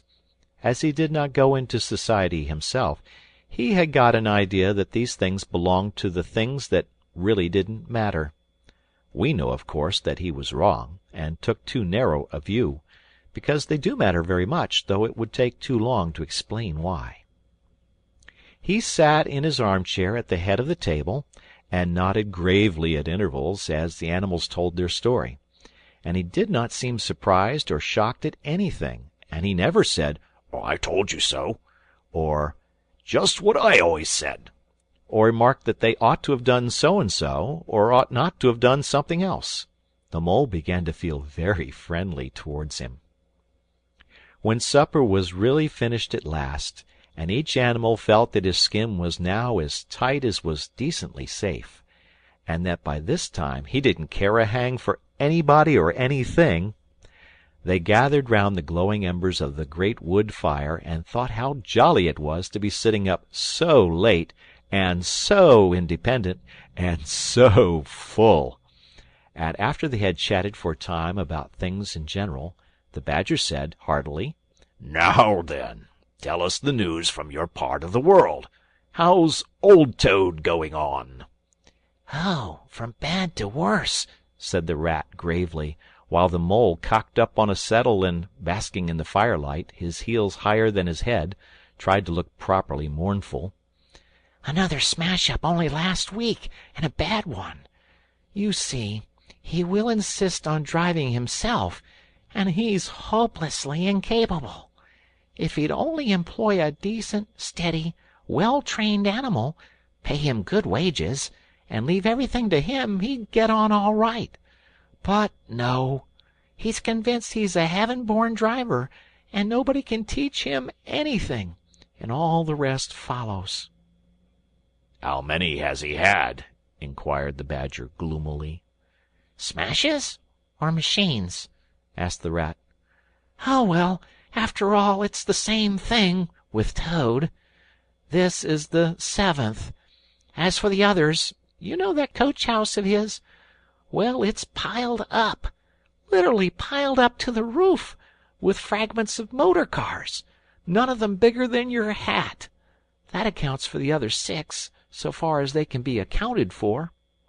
"He's been in the hospital 3 times," put in the Mole. "And as for the fines he's had to pay, it's simply awful to think of." "Yes, that's part of the trouble," continued the Rat. "Toad's rich, we all know, but he's not a millionaire. And he's a hopelessly bad driver, and quite regardless of law and order. Killed or ruined, it's got to be one of the two things, sooner or later. Badger, we're his friends. Oughtn't we to do something?" The Badger went through a bit of hard thinking. "Now look here," he said at last, rather severely. "Of course you know I can't do anything now." His two friends assented, quite understanding his point. No animal, according to the rules of animal etiquette, is ever expected to do anything strenuous, or heroic, or even moderately active during the off-season of winter. All are sleepy, some actually asleep. All are weather-bound, more or less, and all are resting from arduous days and nights, during which every muscle in them has been severely tested, and every energy kept at full stretch. "Very well, then," continued the Badger. "But when once the year has really turned, and the nights are shorter, and halfway through them one rouses and feels fidgety and wanting to be up and doing by sunrise, if not before, you know." Both animals nodded gravely. They knew. "Well, then," went on the Badger, "we, that is, you and me and our friend the Mole here, will take Toad seriously in hand. We'll stand no nonsense whatever. We'll bring him back to reason, by force if need be. We'll make him be a sensible Toad." "Well, you're asleep, Rat." "Not me," said the Rat, waking up with a jerk. "He's been asleep 2 or 3 times since supper," said the Mole, laughing. He himself was feeling quite wakeful, and even lively, though he didn't know why. The reason was, of course, that he being naturally an underground animal by birth and breeding, the situation of Badger's house exactly suited him and made him feel at home, while the Rat, who slept every night in a bedroom, the windows of which opened on a breezy river, naturally felt the atmosphere still and oppressive. "Well, it's time we were all in bed," said the Badger, getting up and fetching flat candlesticks. "Come along, you two, and I'll show you your quarters. And take your time tomorrow morning. Breakfast at any hour you please." He conducted the two animals to a long room that seemed half bedchamber and half loft. The Badger's winter stores, which indeed were visible everywhere, took up half the room: piles of apples, turnips, and potatoes, baskets full of nuts, and jars of honey. But the two little white beds on the remainder of the floor looked soft and inviting, and the linen on them, though coarse, was clean and smelt beautifully of lavender. And the Mole and the Water Rat, shaking off their garments in some 30 seconds, tumbled in between the sheets in great joy and contentment. In accordance with the kindly Badger's injunctions, the two tired animals came down to breakfast very late next morning, and found a bright fire burning in the kitchen, and two young hedgehogs sitting on a bench at the table, eating oatmeal porridge out of wooden bowls. The hedgehogs dropped their spoons, rose to their feet, and ducked their heads respectfully as the two entered. "There, sit down," said the Rat pleasantly. "Go on with your porridge. Where have you youngsters come from? Lost your way in the snow, I suppose?" "Oh, yes, please, sir," said the elder of the two hedgehogs respectfully. "Me and little Billy here. We was trying to find our way to school. Mother would have us go. Was the weather ever so, and of course we lost ourselves, sir. And Billy he got frightened and took and cried, being young and faint-hearted. And at last we happened up against Mr. Badger's back door, and made so bold as to knock, sir, for Mr. Badger he's a kind-hearted gentleman, as everybody knows." "I understand," said the Rat, cutting himself some rashers from a side of bacon, while the Mole dropped some eggs into a saucepan. "And what's the weather like outside? You needn't sir me quite so much," he added. "Oh, terrible bad, sir. Terrible deep the snow is," said the Hedgehog. "No getting out for the likes of you gentlemen to-day." "Where's Mr. Badger?" inquired the Mole, as he warmed the coffee-pot before the fire. "Your master's gone into his study, sir," replied the Hedgehog, "and he said as how he was going to be particular busy this morning, and on no account was he to be disturbed." This explanation, of course, was thoroughly understood by everyone present. The fact is, as already set forth, when you live a life of intense activity for 6 months in the year, and of comparative or actual somnolence for the other 6, during the latter period you cannot be continually pleading sleepiness when there are people about or things to be done. The excuse gets monotonous. The animals well knew that Badger, having eaten a hearty breakfast, had retired to his study and settled himself in an armchair with his legs up on another, and a red cotton handkerchief over his face, and was being busy in the usual way at this time of the year. The front door bell clanged loudly, and the Rat, who was very greasy with buttered toast, sent Billy, the smaller hedgehog, to see who it might be. There was a sound of much stamping in the hall, and presently Billy returned in front of the Otter, who threw himself on the Rat with an embrace and a shout of affectionate greeting. "Get off!" spluttered the Rat with his mouth full. "Thought I should find you here all right," said the Otter cheerfully. "They were all in a great state of alarm along Riverbank when I arrived this morning. Rat never been home all night, nor Mole either. Something dreadful must have happened, they said, and the snow had covered up all your tracks, of course. But I knew that when people were in any fix, they mostly went to Badger, or else Badger got to know of it somehow. So I came straight off here, through the wild wood and the snow. My, it was fine, coming through the snow as the red sun was rising and showing against the black tree trunks. As you went along in the stillness, every now and then masses of snow slid off the branches suddenly with a flop, making you jump and run for cover. Snow castles and snow caverns had sprung up out of nowhere in the night, and snow bridges, terraces, ramparts, I could have stayed and played with them for hours. Here and there great branches had been torn away by the sheer weight of the snow, and robins perched and hopped on them in their perky, conceited way, just as if they had done it themselves. A ragged string of wild geese passed overhead, high on the gray sky, and a few rooks whirled above the trees, inspected, and flapped up homewards with a disgusted expression, but I met no sensible being to ask the news of. About halfway across I came on a rabbit sitting on a stump, cleaning his silly face with his paws. He was a pretty scared animal when I crept up behind him and placed a heavy forepaw on his shoulder. I had to cuff his head once or twice to get any sense out of it at all. At last I managed to extract from him that Mole had been seen in the Wild Wood last night by one of them. It was the talk of the burrows, he said, how Mole, Mr. Rat's particular friend, was in a bad fix, how he had lost his way, and they were up and out hunting, and were chivying him round and round. "Then why didn't any of you do something?" I asked. "You mayn't be blessed with brains, but there are hundreds and hundreds of you big stout fellows, as fat as butter, and your burrows running in all directions, and you could have taken him in and made him safe and comfortable, or tried to, at all events." "What, us?" he merely said. "Do something? Us rabbits?" So I cuffed him again and left him. There was nothing else to be done. At any rate, I had learnt something, and if I had the luck to meet any of them, I'd have learnt something more, or they would. "Weren't you at all, nervous?" asked the Mole, some of yesterday's terror coming back to him at the mention of the Wild Wood. "Nervous?" The Otter showed a gleaming set of strong white teeth as he laughed. "I'd give 'em nerves if any of them tried anything on with me. Here, Mole, fry me some slices of ham, like the good little chap you are.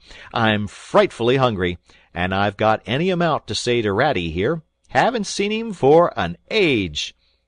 So the good-natured Mole, having cut some slices of ham, set the hedgehogs to fry it and returned to his own breakfast, while the Otter and the Rat, their heads together, eagerly talked river shop, which is long shop, and talk that is endless, running on like the babbling river itself.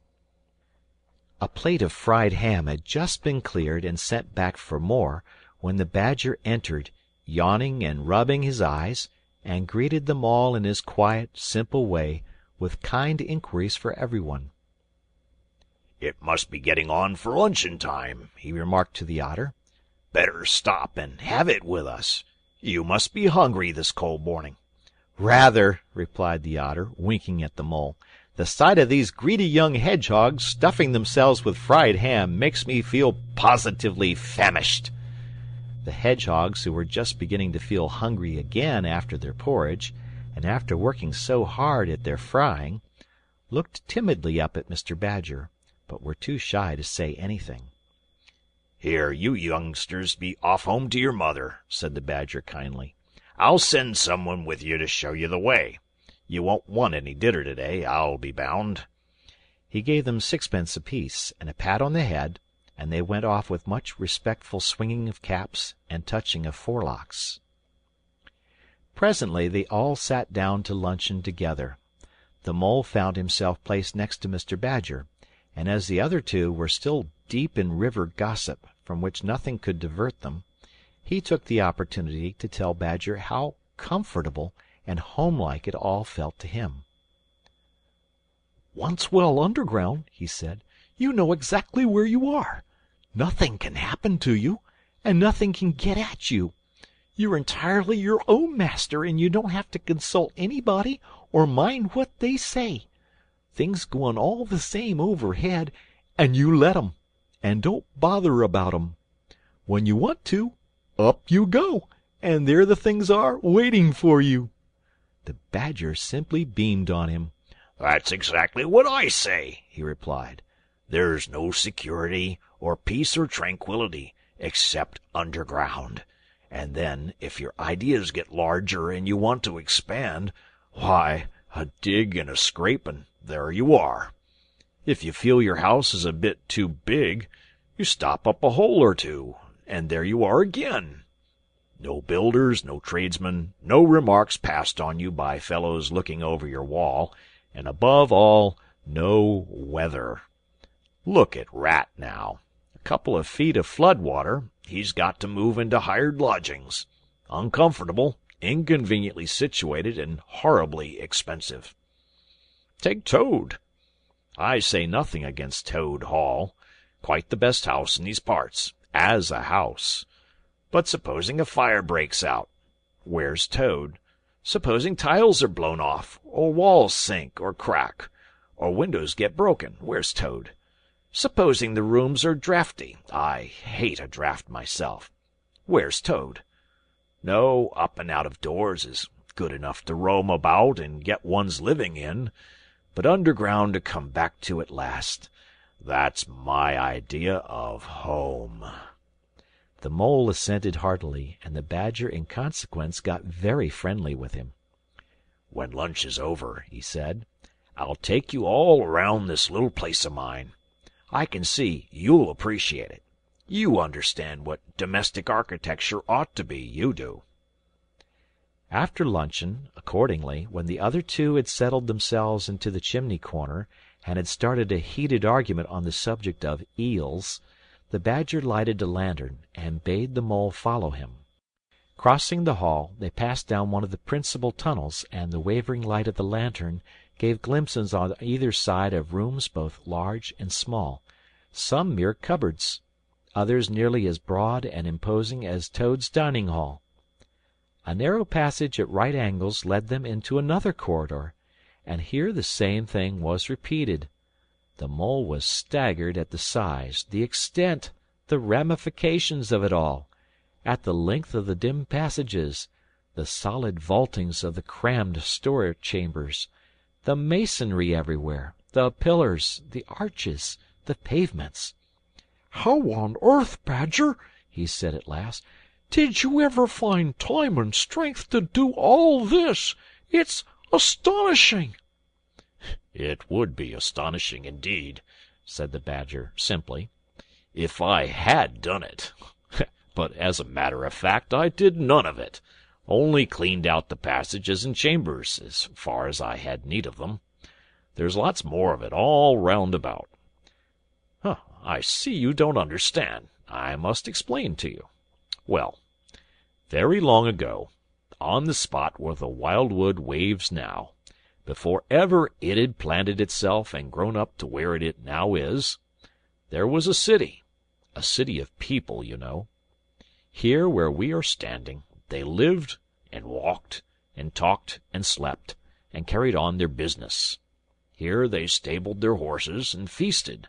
From here they rode out to fight or drove out to trade. They were a powerful people, and rich, and great builders. They built to last, for they thought their city would last forever."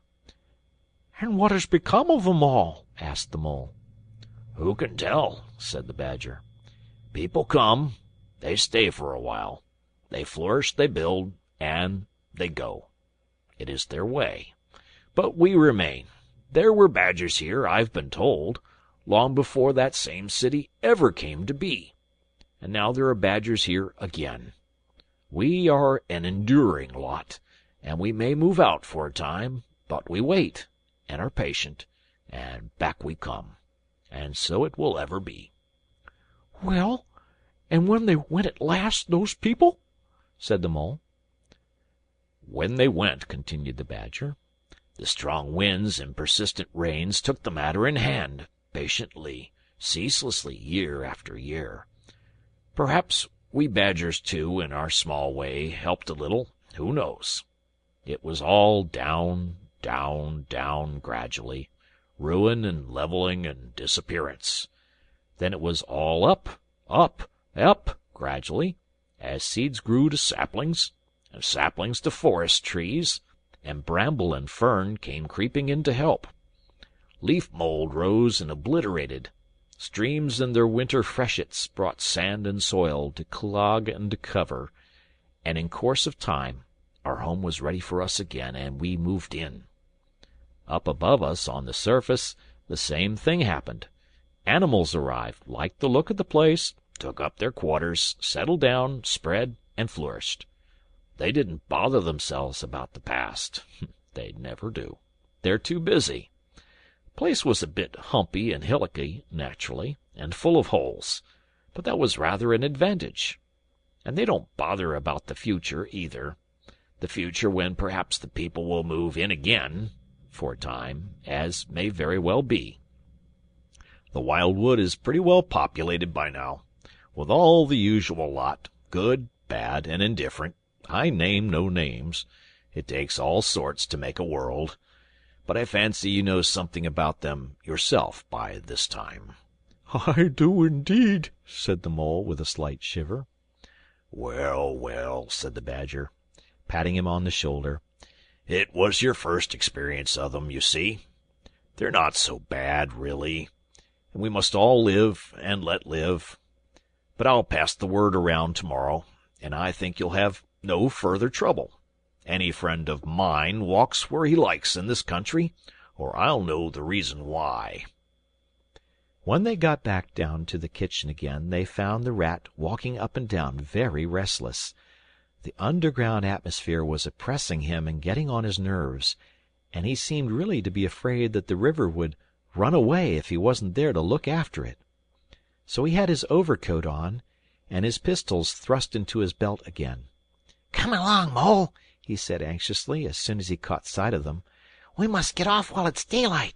Don't want to spend another night in the Wild Wood again." "It'll be all right, my fine fellow," said the Otter. "I'm coming along with you, and I know every path blindfold, and if there's a head that needs to be punched, you can confidently rely upon me to punch it." "You needn't really fret, Ratty," added the Badger placidly. "My passages run further than you think, and I've bolt holes to the edge of the wood in several directions, though I don't care for everybody to know about them. When you really have to go, you shall leave by one of my short cuts. Meantime, make yourself easy and sit down again." The Rat was nevertheless still anxious to be off and attend to his river, so the Badger, taking up his lantern again, led the way along a damp and airless tunnel that wound and dipped, part vaulted, part hewn through solid rock, for a weary distance that seemed to be miles. At last daylight began to show itself confusedly through tangled growth overhanging the mouth of the passage, and the Badger, bidding them a hasty good-bye, pushed them hurriedly through the opening, made everything look as natural as possible again, with creepers, brushwood, and dead leaves, and retreated. They found themselves standing on the very edge of the Wild Wood, rocks and brambles and tree roots behind them, confusedly heaped and tangled. In front, a great space of quiet fields, hemmed by lines of hedges black on the snow, and, far ahead, a glint of the familiar old river, while the wintry sun hung red and low on the horizon. The Otter, as knowing all the paths, took charge of the party, and they trailed out on a bee-line for the distant stile. Pausing there a moment and looking back, they saw the whole mass of the Wild Wood, dense, menacing, compact, grimly set in vast white surroundings. Simultaneously they turned and made swiftly for home, for firelight and the familiar things it played on, for the voice, sounding cheerily outside their window, of the river that they knew and trusted in all its moods, and that never made them afraid with any amazement. As he hurried along, eagerly anticipating the moment when he would be at home again among the things he knew and liked, the Mole saw clearly that he was an animal of tilled field and hedgerow, linked to the ploughed furrow, the frequented pasture, the lane of evening lingerings, the cultivated garden plot, for others the asperities, the stubborn endurance, or the clash of actual conflict that went with nature in the rough. He must be wise, must keep to the pleasant places in which his lines were laid, and which held adventure enough in their way to last for a lifetime. The end of chapter 4. The Wind in the Willows by Kenneth Grahame. Chapter 5. Dulce Domen. The sheep ran huddling together against the hurdles, blowing out thin nostrils and stamping with delicate forefeet, their heads thrown back and a light steam rising from the crowded sheep pen into the frosty air, as the two animals hastened by in high spirits, with much chatter and laughter. They were returning across country after a long day's outing with Otter, hunting and exploring on the wide umplets where certain streams tributary to their own river had their first small beginnings, and the shades of the short winter day were closing in on them, and they still had some distance to go. Plodding at random across the plough, they had heard the sheep and had made for them, and now, leading from the sheep pen, they found a beaten track that made walking a lighter business, and responded, moreover, to that small inquiring something which all animals carry inside them, saying unmistakably, "Yes, quite right. This leads home." "It looks as if we were coming to a village," said the mole somewhat dubiously, slackening his pace, as the track that had in time become a path, and then had developed into a lane, now handed them over to the charge of a well-metalled road. The animals did not hold with villages, and their own highways, thickly frequented as they were, took an independent course, regardless of church, post office, or public house. "Oh, never mind," said the rat. "At this season of the year, they're all safe indoors by this time, sitting around the fire, men, women, and children, dogs and cats and all. We shall slip through all right, without any bother or unpleasantness, and we can have a look at them through their windows if you like, and see what they're doing." The rapid nightfall of mid-December had quite beset the little village as they approached it on soft feet, over a first thin fall of powdery snow. Little was visible but squares of a dusky orange-red on either side of the street, where the firelight or lamplight of each cottage overflowed through the casements into the dark world without.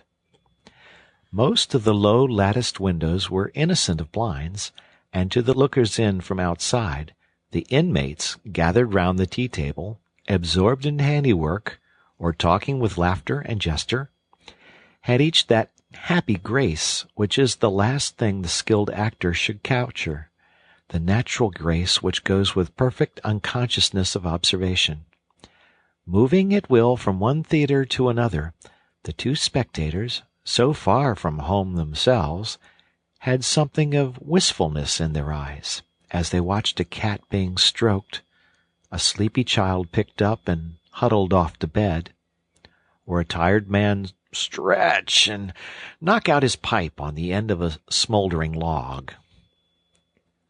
But it was from one little window, with its blind drawn down, a mere blank transparency on the night, that the sense of home and the little curtained world within walls, the larger stressful world of outside nature shut out and forgotten, most pulsated. Close against the white blind hung a bird-cage, clearly silhouetted, every wire, perch, and appurtenance distinct and recognizable, even to yesterday's dull-edged lump of sugar. On the middle perch the fluffy occupant, head tucked well into feathers, seemed so near to them as to be easily stroked, had they tried. Even the delicate tips of his plumped-out plumage penciled plainly on the illuminated screen. As they looked, the sleepy little fellow stirred uneasily, woke, shook himself, and raised his head. They could see the gape of his tiny beak as he yawned in a bored sort of way, looked round, and then settled his head into his back again, while the ruffled feathers gradually subsided into perfect stillness. Then a gust of bitter wind took them in the back of the neck. A small sting of frozen sleet on the skin woke them as from a dream, and they knew their toes to be cold and their legs tired, and their own home distant a weary way. Once beyond the village, where the cottages ceased abruptly on either side of the road, they could smell through the darkness the friendly fields again, and they braced themselves for the last long stretch, the home stretch, the stretch that we know is bound to end sometime in the rattle of the door latch, the sudden firelight, and the sight of familiar things greeting us as long-absent travelers from far over sea.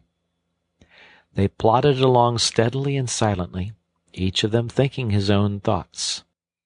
The moles ran a good deal on supper, as it was pitch dark and it was all a strange country for him as far as he knew, and he was following obediently in the wake of the rat, leaving the guidance entirely to him. As for the rat, he was walking a little way ahead, as his habit was, his shoulders humped, his eyes fixed on the straight gray road in front of him, so he did not notice poor Mole when suddenly the summons reached him and took him like an electric shock. We others, who have long lost the more subtle of the physical senses, have not even proper terms to express an animal's intercommunications with his surroundings, living or otherwise, and have only the word smell, for instance, to include the whole range of delicate thrills which murmur in the noise of the animal night and day, summoning, warning, inciting, repelling.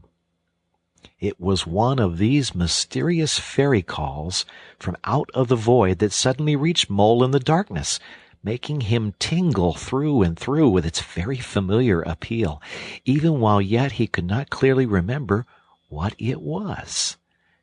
He stopped dead in his tracks, his nose searching hither and thither in its efforts to recapture the fine filament, the telegraphic current that had so strongly moved him. A moment, and he had caught it again, and with it this time came recollection in fullest flood.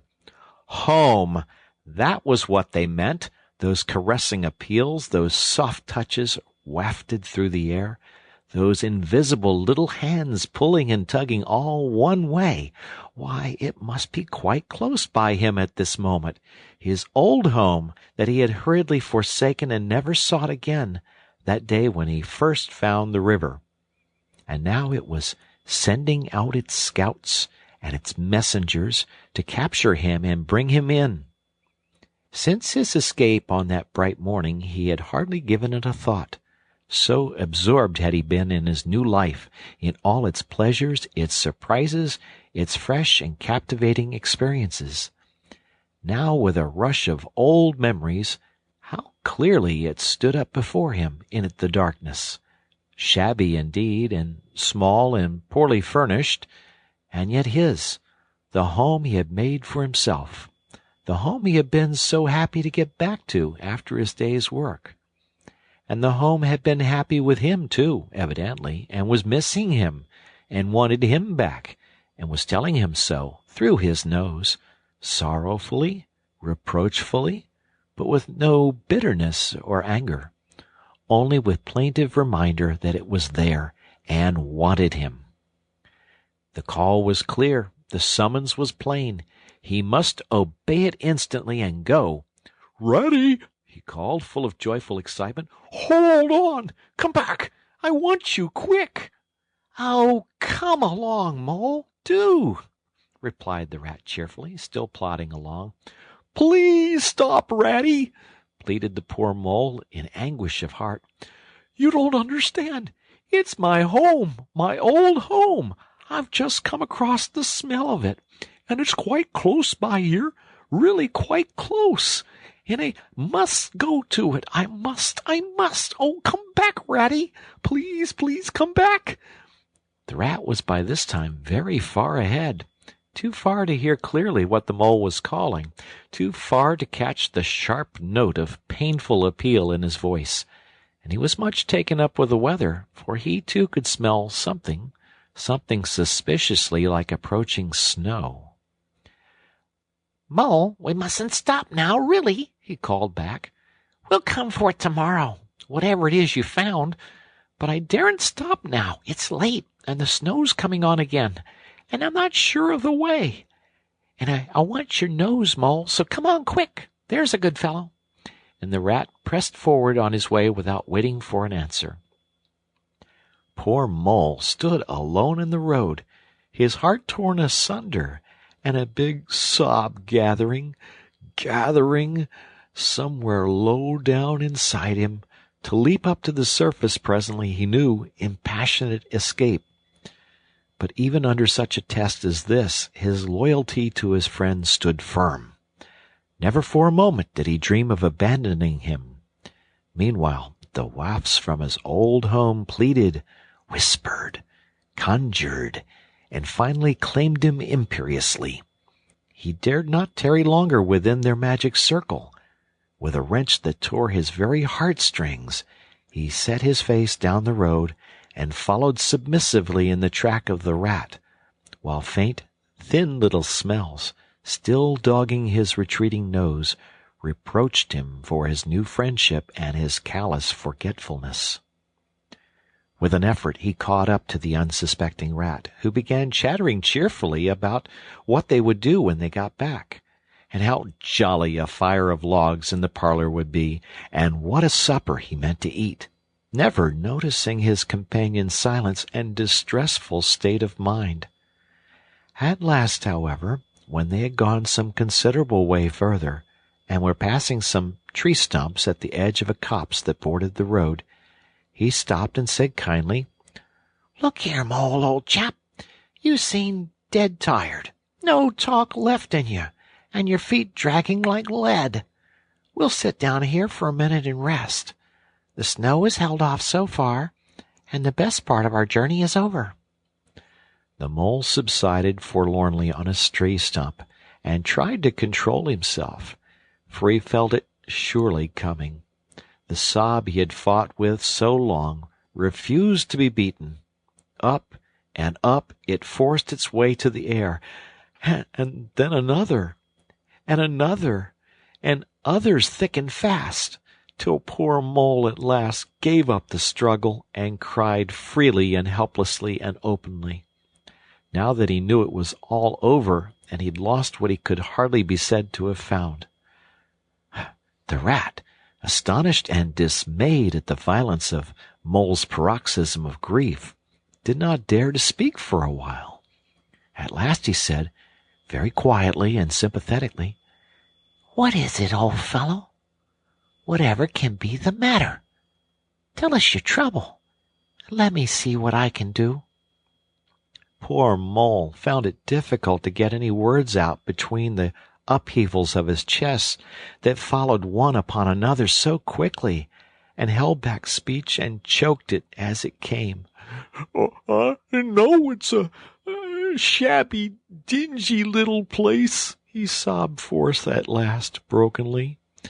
Not like your cozy quarters, or Toad's beautiful hall, or Badger's great house, but it was my own little home, and I was fond of it, and I went away and forgot all about it, and then I smelt it suddenly on the road when I called and you wouldn't listen, Rat, and everything came back to me with a rush, and I wanted it. Oh dear, oh dear, and when you wouldn't turn back, Ratty, and I had to leave it, though I was smelling it all the time, I thought my heart would break.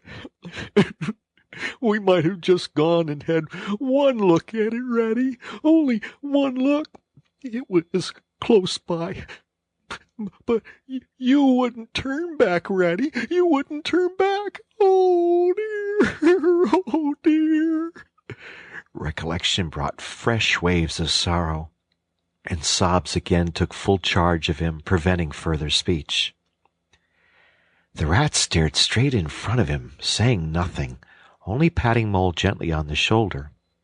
After a while he muttered gloomily, "I see it all now. What a pig I have been. A pig, that's me. Just a pig. A plain pig." He waited until Mole's sobs became gradually less stormy and more rhythmical. He waited till at last sniffs were frequent and sobs only intermittent. Then he rose from his seat, and remarking carelessly, "Well, now we'd really better be getting on, old chap," set off up the road again over the toilsome way they had come. Whatever are you going to? Ready?" cried the tearful Mole, looking up in alarm. "We're going to find that home of yours, old fellow," replied the Rat pleasantly. "So you better come along, for it will take some finding, and we shall want your nose." "Oh, come back, Ratty, do!" cried the Mole, getting up and hurrying after him. "It's no good, I tell you. It's too late and too dark, and the place is too far off, and the snow's coming, and I never meant to let you know I was feeling that way about it. It was all an accident and a mistake. And think of Riverbank and your supper." "Hang Riverbank and supper too," said the Rat heartily. "I tell you I'm going to find this place now if I stay out all night. So cheer up, old chap, take my arm, and we'll very soon be back there again." Still snuffling, pleading, and reluctant, Mole suffered himself to be dragged back along the road by his imperious companion, who, by a flow of cheerful talk and anecdote, endeavored to beguile his spirits back and make the weary way seem shorter. When at last it seemed to the Rat that they must be nearing that part of the road where the Mole had been held up, he said, "Now, no more talking. Business. Use your nose and give your mind to it."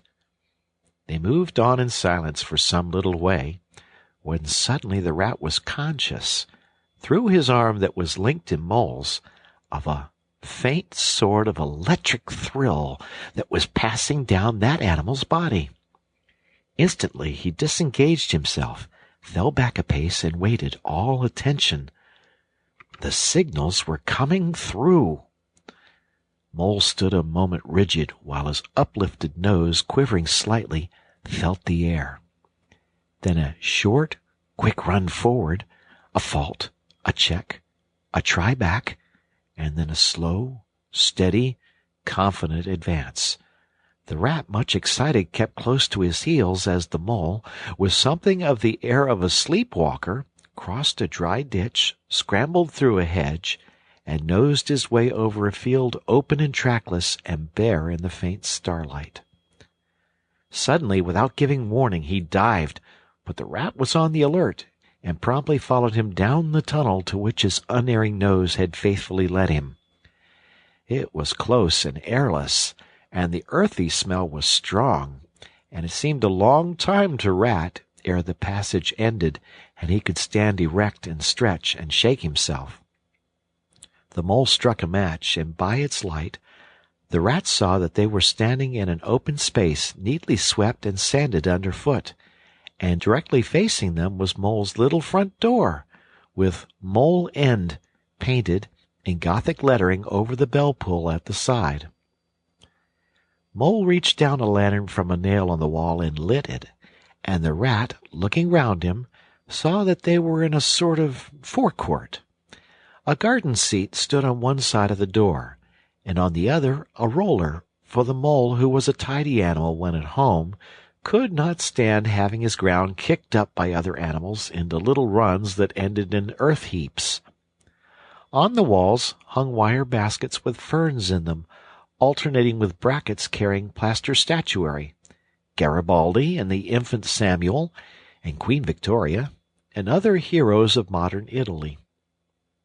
Down on one side of the forecourt ran a skittle alley, with benches along it and little wooden tables marked with rings that hinted at beer mugs. In the middle was a small round pond containing goldfish and surrounded by a cockleshell border. Out of the center of the pond rose a fanciful erection clothed in more cockleshells and topped by a large silvered glass ball that reflected everything all wrong and had a very pleasing effect. Mole's face beamed at the sight of all these objects so dear to him, and he hurried Rat through the door, lit a lamp in the hall, and took one glance round his old home. He saw the dust lying thick on everything, saw the cheerless, deserted look of the long-neglected house, and its narrow, meagre dimensions, its worn and shabby contents, and collapsed again on a hall chair, his nose to his paws. "Oh, Ratty!" he cried dismally. Why ever did I do it? Why did I bring you to this poor, cold little place on a night like this, when you might have been at Riverbank by this time, toasting your toes before a blazing fire, with all your own nice things about you?" The Rat paid no heed to his doleful self-reproaches. He was running here and there, opening doors, inspecting rooms and cupboards, and lighting lamps and candles and sticking them up everywhere. "What a capital little house this is!" he called out cheerily. "So compact, so well planned.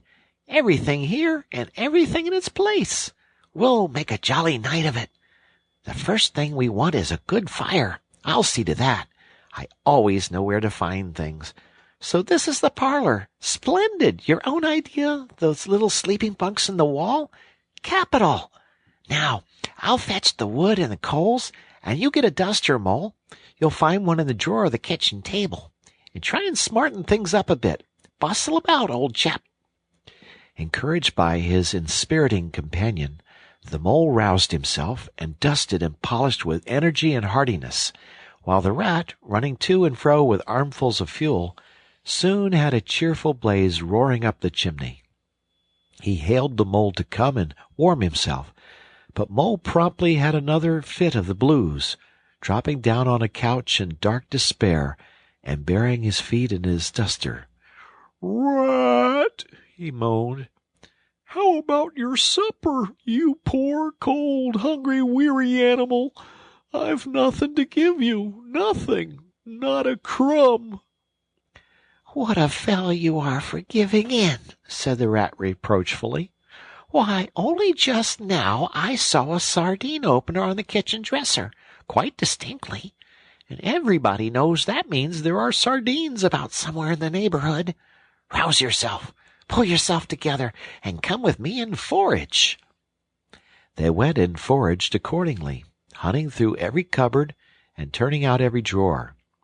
The result was not so very depressing after all, though of course it might have been better. A tin of sardines, a box of captain's biscuits nearly full, and a German sausage encased in silver paper. "There's a banquet for you," observed the Rat as he arranged the table. "I know some animals who would give their ears to be sitting down to supper with us tonight." "No bread," groaned the Mole dolorously. "No butter, no—" "No pâté de foie gras, no champagne," continued the Rat, grinning. "And that reminds me, what's that little door at the end of the passage? Your cellar, of course. Every luxury in this house. Just you wait a minute." He made for the cellar door, and presently reappeared, somewhat dusty, with a bottle of beer in each paw and another under each arm. "Self-indulgent beggar you seem to be, Mole," he observed. "Deny yourself nothing. This is really the jolliest little place I ever was in. Now, wherever did you pick up those prints? Makes the place look so homelike, they do. No wonder you're so fond of it, Mole. Tell us all about it, and how you came to make it what it is." Then, while the Rat busied himself fetching plates and knives and forks, and mustard which he mixed in an egg cup, the Mole, his bosom still heaving with the stress of his recent emotion, related, somewhat shyly at first, but with more freedom as he warmed to his subject, how this was planned, and how that was thought of, and how this was got through a windfall from an ant, and that was a wonderful find and a bargain, and this other thing was bought out of laborious savings and a certain amount of going without. His spirits finally quite restored, he must needs go and caress his possessions, and take a lamp and show off their points to his visitor and expatiate on them, quite forgetful of the supper they both so much needed. Rat, who was desperately hungry, but strove to conceal it, nodded seriously, examining with a puckered brow, and saying, "Wonderful," and "Most remarkable," at intervals, when the chance for an observation was given him. At last the Rat succeeded in decoying him to the table, and had just got seriously to work with the sardine opener, when sounds were heard from the forecourt without, Sounds like the scuffling of small feet in the gravel, and a confused murmur of tiny voices, while broken sentences reached them. Now, all in a line. Hold the lantern up a bit, Tommy. Clear your throats first. No coughing after I say 1, 2, 3. Where's young Bill? Here, come on, we're all awaiting. What's up? Inquired the rat, pausing in his labors. I think it must be the field mice, replied the mole, with a touch of pride in his manner. They go round carol singing regularly at this time of the year. They're quite an institution in these parts, and they never pass me over. They come to Mole End last of all, and I used to give them hot drinks, and supper too sometimes, when I could afford it. It will be like old times to hear them again. Let's have a look at 'em, cried the rat, jumping up and running to the door. It was a pretty sight, and a seasonable one that met their eyes when they flung the door open. In the little forecourt, lit by the dim rays of a horn lantern, some 8 or 10 little field mice stood in a semicircle, red worsted comforters round their throats, their forepaws thrust deep into their pockets, their feet jigging for warmth. With bright, beady eyes they glanced shyly at each other, sniggering a little, sniffing and applying coat sleeves a good deal. As the door opened, one of the elder ones that carried the lantern was just saying, Now then, 1, 2, 3, and forthwith their shrill little voices uprose on the air, singing one of the old-time carols that their forefathers composed in fields that were fallow and held by frost, or when snow-bound in chimney corners, and handed down to be sung in the miry street to lamplit windows at Yule-time. Villagers all this frosty tide, let your doors swing open wide.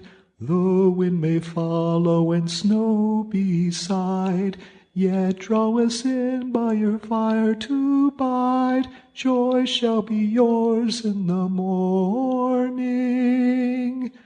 Here we stand in the cold and the sleet, blowing fingers and stamping feet. Come from far away you to greet, you by the fire and we in the street, bidding you joy in the morning. For ere one half of the night was gone, sudden a star has led us on, raining bliss and benison, bliss tomorrow and more anon, joy for every morning. Goodman Joseph toiled through the snow, saw the star o'er a stable low. Mary she might not further go, welcome thatch and litter below. Joy was hers in the morning. And then they heard the angels tell, who were the first to cry Noel. Animals all, as it befell, in the stable where they did dwell. Joy shall be theirs in the morning.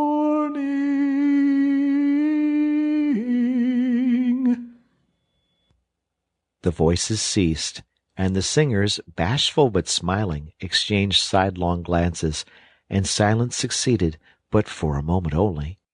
Then from up above and far away, down the tunnel they had so lately travelled, was borne to their ears, in a faint musical hum, the sound of distant bells ringing a joyful and a clangorous peal. Very well sung, boys, cried the rat heartily. And now come along in, all of you, and warm yourselves by the fire, and have something hot. Yes, come along, field mice, cried the mole eagerly. This is quite like old times. Shut the door after you. Pull up that settle to the fire. Now, you just wait a minute while we... Oh, Ratty!" he cried in despair, plumping down on his seat with tears impending. "Whatever are we doing? We've nothing to give 'em." "You leave that all to me," said the masterful rat. "Here, you with the lantern, come over this way. I want to talk to you. Now, tell me, are there any shops open at this hour of the night?" "Why, certainly, sir," replied the field mouse respectfully. "At this time of the year our shops keep open to all sorts of hours." "Then look here," said the rat. "You'll go off at once, you and your lantern, and you get me—" Here much muttered conversation ensued, and the mole only heard bits of it, such as, "Fresh, mind." "No, a pound of that will do." "See you get Bugginses, for I won't have any other." "No, only the best." "If you can't get it there, try somewhere else." "Oh, yes, of course, homemade, no tin stuff." "Well, then, do the best you can." Finally there was a chink of coin passing from paw to paw. The field mouse was provided with an ample basket for his purchases, and off he hurried, he and his lantern. The rest of the field mice, perched in a row on the settle, their small legs swinging, gave themselves up to enjoyment of the fire, and toasted their chilblains till they tingled, while the mole, failing to draw them into easy conversation, plunged into family history and made each of them recite the names of his numerous brothers, who were too young, it appeared, to be allowed to go out a-carolling this year, but looked forward very shortly to winning the parental consent. The rat, meanwhile, was busy examining the label on one of the beer bottles. "I perceive this to be Old Burton," he remarked approvingly. "Sensible, Mole, the very thing. Now we shall be able to mull some ale. Get the things ready, Mole, while I draw the corks." It did not take long to prepare the brew and thrust the tin heater well into the red heart of the fire, and soon every field mouse was sipping and coughing and choking, for a little mulled ale goes a long way, and wiping his eyes and laughing and forgetting he'd ever been cold in all his life. "They act plays, too, these fellows," the mole explained to the rat. "Make them all up by themselves, and act them afterwards. And very well they do it, too. They gave us a capital one last year, about a field mouse who was captured at sea by a Barbary corsair, and made to row in a galley. And when he escaped and got home again, his lady love had gone into a convent. Here, you were in it, I remember. Get up and recite a bit." The field mouse addressed got up on his legs, giggled shyly, looked round the room, and remained absolutely tongue-tied. His comrades cheered him on, Mole coaxed and encouraged him, and the rat went so far as to take him by the shoulders and shake him, but nothing could overcome his stage fright. They were all busily engaged on him like watermen applying the Royal Humane Society's regulations to a case of long submersion, when the latch clicked, the door opened, and the field mouse with the lantern reappeared, staggering under the weight of his basket. There was no more talk of play-acting once the very real and solid contents of the basket had been tumbled out on the table. Under the generalship of Rat, everybody was set to do something or to fetch something. In a very few minutes supper was ready, and Mole, as he took the head of the table in a sort of a dream, saw a lately barren board set thick with savory comforts, saw his little friends' faces brighten and beam as they fell to without delay, and then let himself loose, for he was famished indeed, on the provender so magically provided, thinking what a happy homecoming this had turned out after all. As they ate, they talked of old times, and the field mice gave him the local gossip up to date, and answered as well as they could the 100 questions he had to ask them. The rat said little or nothing, only taking care that each guest had what he wanted, and plenty of it, and that Mole had no trouble or anxiety about anything. They clattered off at last, very grateful and showering wishes of the season, with her jacket pockets stuffed with remembrances for the small brothers and sisters at home. When the door had closed on the last of them, and the chink of the lanterns had died away, Mole and Rat kicked the fire up, drew their chairs in, brewed themselves a last nightcap of mulled ale, and discussed the events of the long day. At last the Rat, with a tremendous yawn, said, "Mole, old chap, I'm ready to drop. Sleep is simply not the word. That's your own bunk over on that side? Very well, then, I'll take this one. What a ripping little house this is. Everything's so handy." He clambered up into his bunk and rolled himself well up in the blankets, and slumber gathered him forthwith, as a swath of barley is folded into the arms of the reaping machine. The weary Mole also was glad to turn in without delay, and soon had his head on the pillow, in great joy and contentment. But ere he closed his eyes, he let them wander round his old room, mellow in the glow of the firelight that played or rested on familiar and friendly things which had long been unconsciously a part of him, and now smilingly received him back without rancor. He was now in just the frame of mind that the tactful Rat had quietly worked to bring about in him. He saw clearly how plain and simple, how narrow even, it all was, but clearly, too, how much it all meant to him, and the special value of some such anchorage in one's existence. He did not at all want to abandon the new life and its splendid spaces, to turn his back on sun and air and all they offered him and creep home and stay there. The upper world was all too strong. It called to him still, even down there, and he knew he must return to the larger stage. But it was good to think he had this to come back to, this place which was all his own, these things which were so glad to see him again, and could always be counted upon for the same simple welcome. The end of chapter 5.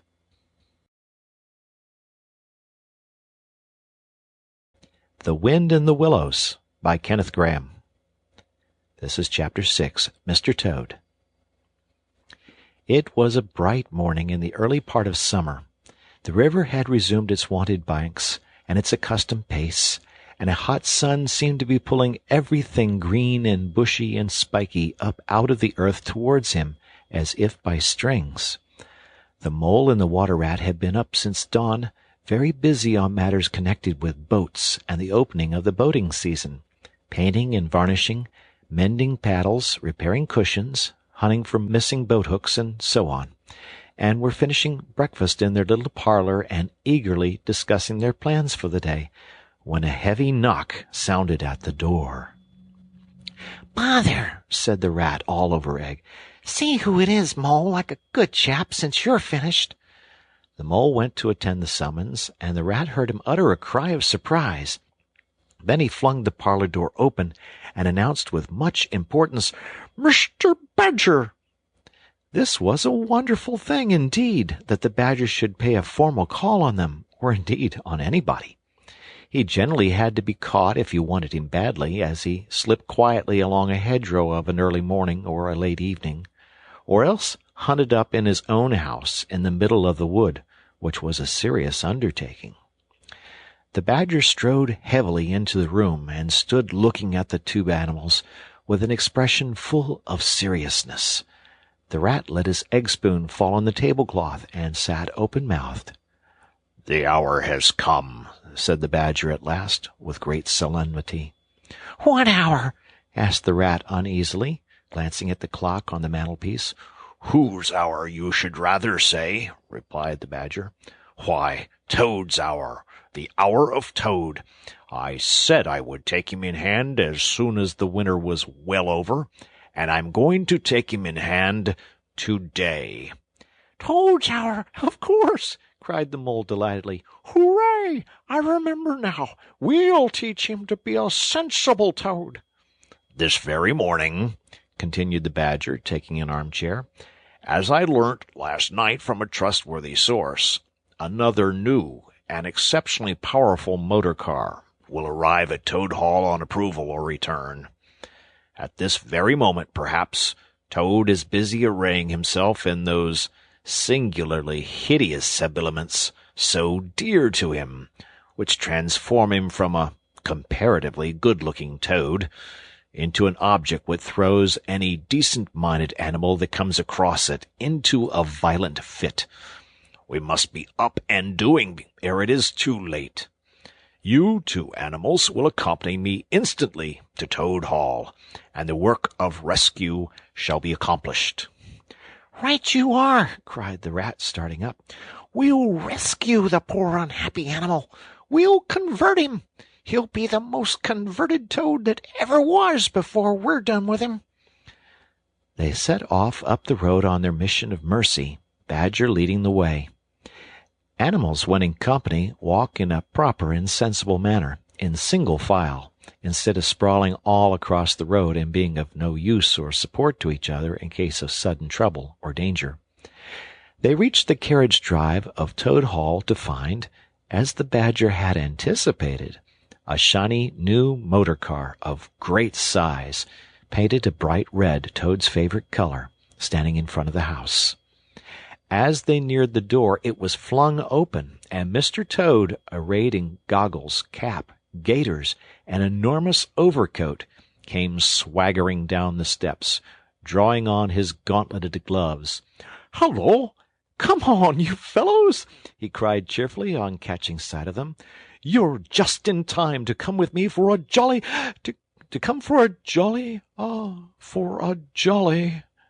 His hearty accents faltered and fell away as he noticed the stern, unbending look on the countenances of his silent friends, and his invitation remained unfinished. The Badger strode up the steps. "Take him inside," he said sternly to his companions. Then, as Toad was hustled through the door, struggling and protesting, he turned to the chauffeur in charge of the new motor car. "I'm afraid you won't be wanted today," he said. "Mr. Toad has changed his mind. He will not require the car. Please understand that this is final. You needn't wait." Then he followed the others inside and shut the door. "Now then," he said to the Toad when the four of them stood together in the hall. "First of all, take those ridiculous things off." "Shan't," replied Toad with great spirit. "What is the meaning of this gross outrage? I demand an immediate explanation." "Take them off him, then, you two," ordered the Badger briefly. They had to lay Toad out on the floor, kicking and calling all sorts of names before they could get to work properly. Then the rat sat on him, and Mole got his motor clothes off him bit by bit, and they stood him up on his legs again. A good deal of his blustering spirit seemed to have evaporated with the removal of his fine panoply. Now that he was merely Toad, and no longer the terror of the highway, he giggled feebly and looked from one to the other appealingly, seeming quite to understand the situation. "You knew it must come to this, sooner or later, Toad," the Badger explained severely. "You've disregarded all the warnings we've given you. You've gone on squandering the money your father left you, and you're getting us animals a bad name in the district by your furious driving and your smashes and your rows with the police. Independence is all very well, but we animals never allow our friends to make fools of themselves beyond a certain limit, and that limit you've reached. Now, you're a good fellow in many respects, and I don't want to be too hard on you. I'll make one more effort to bring you to reason. You will come with me into the smoking room, and there you will hear some facts about yourself, and we'll see whether you come out of that room the same Toad that you went in." He took Toad firmly by the arm, led him into the smoking room, and closed the door behind him. "That's no good," said the rat contemptuously. "Talking to Toad'll never cure him. He'll say anything." They made themselves comfortable in armchairs and waited patiently. Through the closed door they could just hear the long, continuous drone of the Badger's voice, rising and falling in waves of oratory, and presently they noticed that the sermon began to be punctuated at intervals by long-drawn sobs, evidently proceeding from the bosom of Toad, who was a soft-hearted and affectionate fellow, very easily converted, for the time being, to any point of view. After some 3/4 of an hour, the door opened, and the Badger reappeared, solemnly leading by the paw a very limp and dejected Toad. His skin hung baggily about him, his legs wobbled, and his cheeks were furrowed by the tears so plentifully called forth by the Badger's moving discourse. "Sit down there, Toad," said the Badger kindly, pointing to a chair. "My friends," he went on, "I am pleased to inform you that Toad has at last seen the error of his ways. He is truly sorry for his misguided conduct in the past, and he has undertaken to give up motor cars entirely and forever. I have his solemn promise to that effect." "That is very good news," said the Mole gravely. Very good news indeed, observed the Rat dubiously. If only... He was looking very hard at Toad as he said this, and could not help thinking he perceived something vaguely resembling a twinkle in that animal's still sorrowful eye. "There's only one more thing to be done," continued the gratified Badger. "Toad, I want you solemnly to repeat, before your friends here, what you fully admitted to me in the smoking-room just now. First, you are sorry for what you've done, and you see the folly of it all." There was a long, long pause. Toad looked desperately this way and that, while the other animals waited in grave silence. At last he spoke. "No," he said, a little sullenly but stoutly. "I'm not sorry, and it wasn't folly at all. It was simply glorious."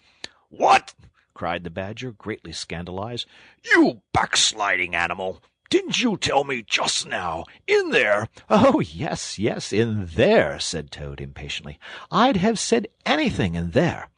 You're so eloquent, dear Badger, and so moving, and so convincing, and put all your points so frightfully well. You can do what you like with me in there, and you know it. But I've been searching my mind since, and going over things in it, and I find I'm not a bit sorry or repentant, really. So it's no earthly good saying I am, now, is it?" "Then you don't promise," said the Badger, "never to touch a motor car again?"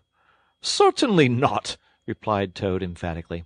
"On the contrary, I faithfully promise that the very first motor car I see, poop, poop, off I go in it." Told you so, didn't I? observed the Rat to the Mole. "Very well, then," said the Badger firmly, rising to his feet. "Since you won't yield to persuasion, we'll try what force can do. I feared it would come to this all along. You've often asked us three to come and stay with you, Toad, in this handsome house of yours. Well, now we're going to. When we've converted you to a proper point of view, we may quit, but not before. Take him upstairs, you two, and lock him up in his bedroom, while we arrange matters between ourselves." It's for your own good, Toady, you know, said the Rat kindly, as Toad, kicking and struggling, was hauled up the stairs by his two faithful friends. Think what fun we shall have all together, just as we used to, when you've quite got over this painful attack of yours. "We'll take great care of everything for you till you're well, Toad," said the Mole, "and we'll see your money isn't wasted, as it has been." No more of those regrettable incidents with the police, Toad, said the Rat as they thrust him into his bedroom. "And no more weeks in hospital, being ordered about by female nurses, Toad," added the Mole, turning the key on him. They descended the stair, Toad shouting abuse at them through the keyhole, and the three friends then met in conference on the situation. "It's going to be a tedious business," said the Badger, sighing. "I've never seen Toad so determined. However, we will see it out. He must never be left an instant unguarded. We shall have to take it in turns to be with him, till the poison has worked itself out of his system." They arranged watches accordingly. Each animal took it in turn to sleep in Toad's room at night, and they divided the day up between them. At first Toad was undoubtedly very trying to his careful guardians. When his violent paroxysms possessed him, he would arrange bedroom chairs in rude resemblance of a motor car, and would crouch on the foremost of them, bent forward and staring fixedly ahead, making uncouth and ghastly noises, till the climax was reached, when, turning a complete somersault, he would lie prostrate amidst the ruins of the chairs, apparently completely satisfied for the moment. As time passed, however, these painful seizures grew gradually less frequent, and his friends strove to divert his mind into fresh channels. But his interest in other matters did not seem to revive, and he grew apparently languid and depressed. One fine morning the Rat, whose turn it was to go on duty, went upstairs to relieve Badger, whom he found fidgeting to be off and stretch his legs in a long ramble round his wood and down his earths and burrows. "Toad's still in bed," he told the Rat outside the door. "Can't get much out of him except, 'Oh, leave him alone. He wants nothing. Perhaps he'll be better presently. It may pass off in time. Don't be unduly anxious,' and so on. Now, you look out, Rat. When Toad's quiet and submissive and playing at being the hero of a Sunday school prize, then he's at his artfullest. There's sure to be something up. I know him. Well, now, I must be off." "How are you today, old chap?" inquired the Rat cheerfully, as he approached Toad's bedside. He had to wait some minutes for an answer. At last a feeble voice replied, "Thank you very much, dear Ratty. So good of you to inquire. But first tell me how you are yourself, and the excellent Mole." "Oh, we're all right," replied the Rat. "Mole," he replied incautiously, "is going out for a run round with Badger. They'll be out till luncheon time, so you and I will spend a pleasant morning together, and I'll do my best to amuse you. Now jump up, there's a good fellow, and don't lie moping there on a fine morning like this." "Dear, kind Rat," murmured Toad, "how little you realize my condition, and how very far I am from jumping up now, if ever. But do not trouble about me. I hate being a burden to my friends, and I do not expect to be one much longer. Indeed, I almost hope not." "Well, I hope not too," said the Rat heartily. "You've been a fine bother to us all this time, and I'm glad to hear it's going to stop. And in weather like this, and the boating season just beginning, it's too bad of you, Toad. It isn't the trouble we mind, but you're making us miss such an awful lot." "I'm afraid it is the trouble you mind, though," replied the Toad languidly. "I can quite understand it. It's natural enough. You're tired of bothering about me. I mustn't ask you to do anything further. I'm a nuisance, I know." "You are indeed," said the Rat. "But I tell you, I'd take any trouble on earth for you, if only you'd be a sensible animal." "If I thought that, Ratty," murmured Toad more feebly than before, "then I would beg you, for the last time probably, to step round to the village as quickly as possible. Even now it may be too late, and fetch the doctor. But don't you bother. It's only a trouble, and perhaps we may as well let things take their course." Why, What do you want a doctor for?" inquired the rat, coming closer and examining him.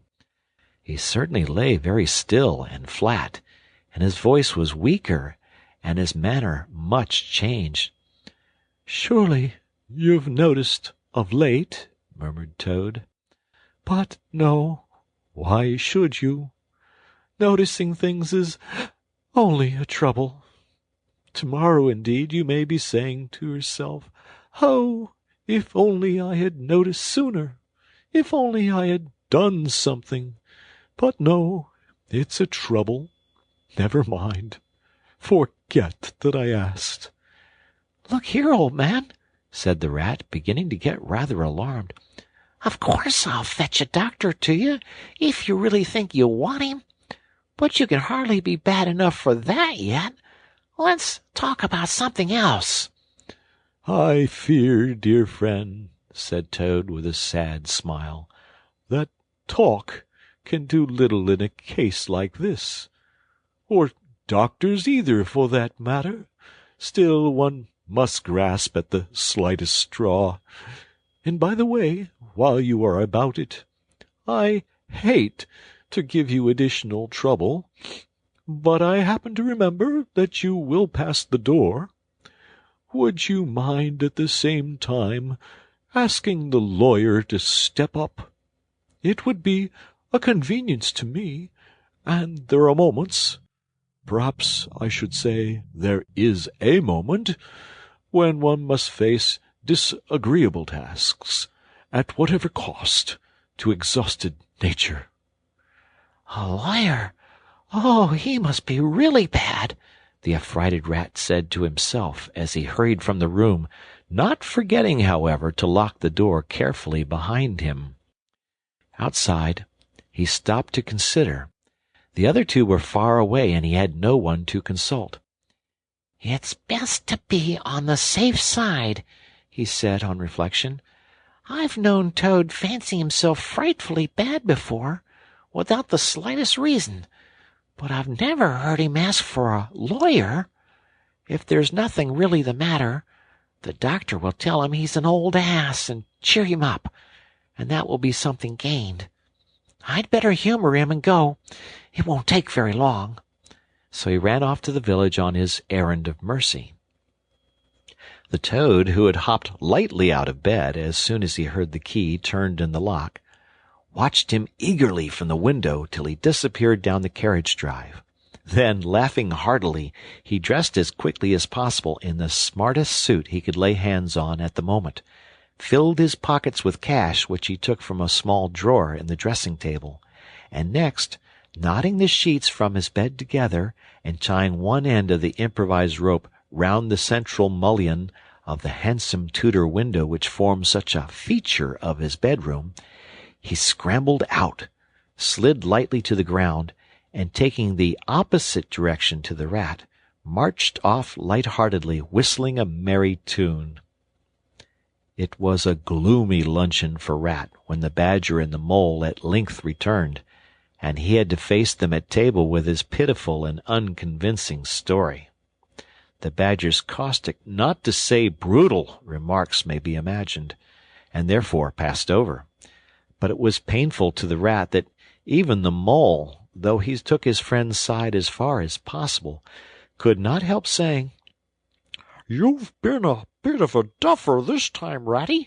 Toad, too, of all animals." "He did it awfully well," said the crestfallen Rat.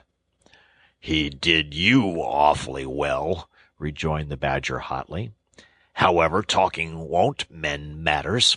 He's got clear away for the time, that's certain. And the worst of it is, he'll be so conceited with what he'll think is his cleverness that he may commit any folly. One comfort is, we're free now, and needn't waste any more of our precious time doing sentry go. But we better continue to sleep at Toad Hall for a while longer. Toad may be brought back at any moment, on a stretcher, or between two policemen." So spoke the Badger, not knowing what the future held in store, or how much water, or of how turbid a character was to run under bridges before Toad should sit at ease again in his ancestral hall. Meanwhile, Toad, gay and irresponsible, was walking briskly along the high road some miles from home. At first he had taken bypaths and crossed many fields, and changed his course several times, in case of pursuit. But now, feeling by this time safe from recapture, and the sun smiling brightly on him, and all nature joining in a chorus of approval to the song of self-praise that his own heart was singing to him, he almost danced along the road in his satisfaction and conceit. "Smart piece of work, that," he remarked to himself, chuckling. "Brain against brute force, and brain came out on the hop, as it's bound to do. Poor old Ratty! My, won't he catch it when the Badger gets back! A worthy fellow, Ratty, with many good qualities, but very little intelligence and absolutely no education. I must take him in hand some day, and see if I can make something of him." Filled full of conceited thoughts such as these, he strode along, his head in the air, till he reached a little town where the sign of the Red Lion, swinging across the road halfway down the main street, reminded him that he had not breakfasted that day, and that he was exceedingly hungry after his long walk. He marched into the inn, ordered the best luncheon that could be provided at so short a notice, and sat down to eat it in the coffee-room. He was about half-way through his meal when an only too familiar sound, approaching down the street, made him start and fall a-trembling all over. The boop-boop drew nearer and nearer. The car could be heard to turn into the inn-yard and come to a stop, and Toad had to hold on to the leg of the table to conceal his overmastering emotion. Presently the party entered the coffee-room, hungry, talkative, and gay, voluble on their experiences of the morning, and the merits of the chariot that had brought them along so well. Toad listened eagerly, all ears for a time. At last he could stand it no longer. He slipped out of the room quietly, paid his bill at the bar, and as soon as he had got outside, sauntered round quietly to the inn-yard. "There cannot be any harm," he said to himself, "in my only just looking at it." The car stood in the middle of the yard quite unattended, the stable-helps and other hangers-on being all at their dinner. Toad walked slowly around it, inspecting, criticizing, musing deeply. "I wonder," he said to himself presently, "I wonder if this sort of car starts easily." Next moment, hardly knowing how it came about, he found he had hold of the handle and was turning it. As the familiar sound broke forth, the old passion seized on Toad and completely mastered him body and soul. As if in a dream he found himself somehow seated in the driver's seat. As if in a dream he pulled the lever and swung the car round the yard and out through the archway. And as if in a dream, all sense of right and wrong, all fear of obvious consequences, seemed temporarily suspended. He increased his pace, and as the car devoured the street and leaped forth on the high road through the open country, he was only conscious that he was Toad once more, Toad at his best and highest, Toad the terror, the traffic queller, the lord of the lone trail, before whom all must give way or be smitten into nothingness and everlasting night. He chanted as he flew, and the car responded with sonorous drone. The miles were eaten up under him as he sped he knew not whither, fulfilling his instincts, living his hour, reckless of what might come to him. "To my mind," observed the chairman of the bench of magistrates cheerfully, "the only difficulty that presents itself in this otherwise very clear case is, how can we possibly make it sufficiently hot for the incorrigible rogue and hardened ruffian whom we see cowering in the dock before us? Let me see. He's been found guilty, on the clearest evidence, first, of stealing a valuable motor-car, secondly, of driving to the public danger, and thirdly, of gross impertinence to the rural police. Mr. Clerk, will you tell us, please, what is the very stiffest penalty we can impose for each of these offences? Without, of course, giving the prisoner the benefit of any doubt, because there isn't any." The clerk scratched his nose with his pen.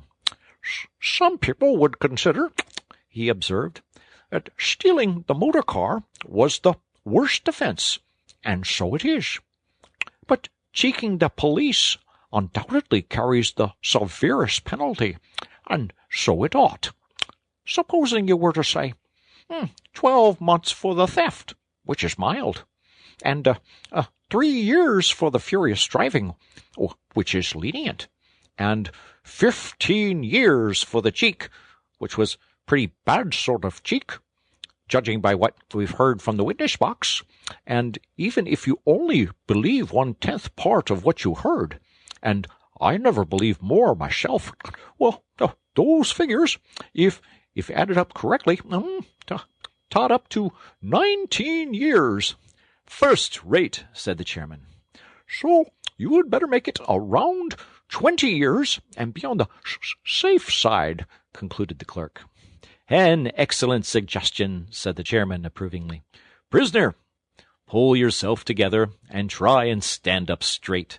It's going to be 20 years for you this time, and mind, if you appear before us again upon any charge whatever, we shall have to deal with you very seriously."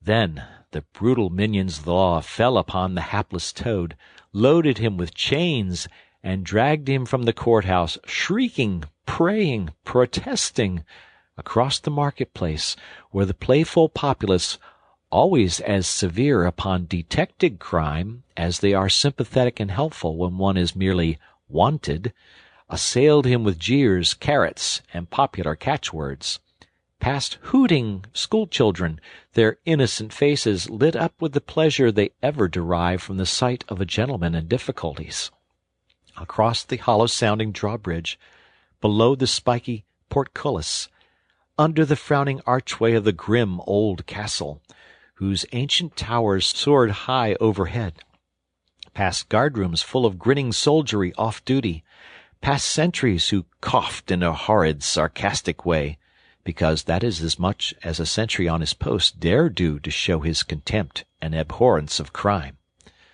up time-worn winding stairs, past men-at-arms in casque and corselet of steel, darting threatening looks through their visors, across courtyards where mastiffs strained at their leash and pawed the air to get at him, past ancient warders, their halberds leant against the wall, dozing over a pasty and a flagon of brown ale, on and on, past the rack-chamber and the thumbscrew room, past the turning that led to the private scaffold, till they reached the door of the grimmest dungeon that lay in the heart of the innermost keep. There at last they paused, where an ancient jailer sat fingering a bunch of mighty keys. "Oddsbodikins," said the sergeant of police, taking off his helmet and wiping his forehead. "Rouse thee, old loon, and take over from us this vile Toad, a criminal of deepest guilt and matchless artfulness and resource. Watch and ward him with all thy skill, and mark thee well, greybeard, should aught untoward befall, thy old head shall answer for his, and a murrain on both of them." The jailer nodded grimly, laying his withered hand on the shoulder of the miserable Toad. The rusty key creaked in the lock, the great door clanged behind them, and Toad was a helpless prisoner in the remotest dungeon of the best guarded keep of the stoutest castle in all the length and breadth of merry England. The end of chapter 6. The Wind in the Willows by Kenneth Grahame. Chapter 7. The Piper at the Gates of Dawn. The willow wren was twittering his thin little song, hidden himself in the dark selvage of the river bank. Though it was past 10 o'clock at night, The sky still clung to and retained some lingering skirts of light from the departed day, and the sullen heats of the torrid afternoon broke up and rolled away at the dispersing touch of the cool fingers of the short midsummer night. Mole lay stretched on the bank, still panting from the stress of the fierce day that had been cloudless from dawn to late sunset, and waited for his friend to return. He had been on the river with some companions, leaving the water-rat free to keep an engagement of long standing with Otter, and he had come back to find the house dark and deserted, and no sign of Rat, who was doubtless keeping it up late with his old comrade. It was still too hot to think of staying indoors, so he lay on some cool dock leaves and thought over the past day and its doings, and how very good they all had been. The rat's light footfall was presently heard approaching over the parched grass. "Oh, the blessed coolness!" he said, and sat down, gazing thoughtfully into the river, silent and preoccupied. "You stayed to supper, of course," said the mole presently. "Simply had to," said the rat. "They wouldn't hear of my going before. You know how kind they always are, and they made things as jolly for me as ever they could, right up to the moment I left. But I felt a brute all the time, as it was clear to me they were very unhappy, though they tried to hide it. Mole, I'm afraid they're in trouble. Little Portly is missing again. You know what a lot his father thinks of him, though he never says much about it." "What, the child?" said the mole lightly. "Well, suppose he is. Why worry about it? He's always straying off and getting lost, and turning up again. He's so adventurous. But no harm ever happens to him. Everybody hereabouts knows him and likes him, just as they do old Otter, and you may be sure some animal or other will come across him and bring him back again all right. Why, we found him ourselves miles from home, and quite self-possessed and cheerful." "Yes, this time it's more serious," said the rat gravely. "He's been missing for some days now, and the otters have hunted everywhere, high and low, without finding the slightest trace. They've asked every animal, too, for miles around, and no one knows anything about him. Otter's evidently more anxious than he'll admit. I got out of him that young Portly hasn't learnt to swim very well yet, and I can see he's thinking of the weir. There's a lot of water coming down still, considering the time of year, and the place always had a fascination for the child. And then there are, well, traps and things, you know. Otter's not the fellow to be nervous about any son of his before it's time, but now he is nervous. When I left, he came out with me, said he wanted some air, and talked about stretching his legs. But I could see it wasn't that, so I drew him out and pumped him, and got it all from him at last. He was going to spend the night watching by the ford. You know the place where the old ford used to be, in bygone days before they built the bridge?" "I know it well," said the mole. "But why should Otter choose to watch there?" "Well, it seems that it was there he gave Portly his first swimming lesson," continued the rat. "From that shallow, gravelly spit near the bank. And it was there he used to teach him fishing. And there young Portly caught his first fish, of which he was so very proud. The child loved the spot, and Otter thinks that if he came wandering back from wherever he is, if he is anywhere by this time, poor little chap, he might make for the ford he was so fond of, or if he came across it, he'd remember it well and stop there and play, perhaps. So Otter goes there every night and watches, on the chance, you know, just on the chance." They were silent for a time, both thinking of the same thing, the lonely, heart-sore animal crouched by the ford, watching and waiting the long night through, on the chance. "Well," said the rat presently, "I suppose we ought to be thinking about turning in." But he never offered to move. "Rat," said the mole, "I simply can't go and turn in and go to sleep and do nothing. even though there doesn't seem to be anything to be done. We'll get the boat out and paddle upstream. The moon will be up in an hour or so, and then we'll search as well as we can. Anyhow, it will be better than going to bed and doing nothing." "That's just what I was thinking myself," said the Rat. "It's not the sort of night for bed, anyhow, and daybreak is not so very far off. And then we may pick up some news of him from early risers as we go along." They got the boat out, and the Rat took the sculls, paddling with caution. Out in midstream there was a clear, narrow track that faintly reflected the sky. But whatever shadows fell on the water from bank, bush, or tree, they were as solid to all appearance as the banks themselves, and the Mole had to steer with judgment accordingly. Dark and deserted as it was, the night was full of small noises, song and chatter and rustling, telling of the busy little population who were up and about, plying their trades and vocations through the night, till sunshine should fall on them at last and send them off to their well-earned repose. The water's own noises, too, were more apparent than by day. Its gurglings and cloops were unexpected and near at hand, and constantly they started at what seemed a sudden clear call from an actual articulate voice.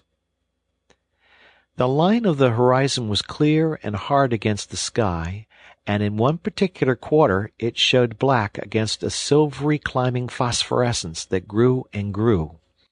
At last, over the rim of the waiting earth, the moon lifted with slow majesty, till it swung clear of the horizon and rode off free of moorings.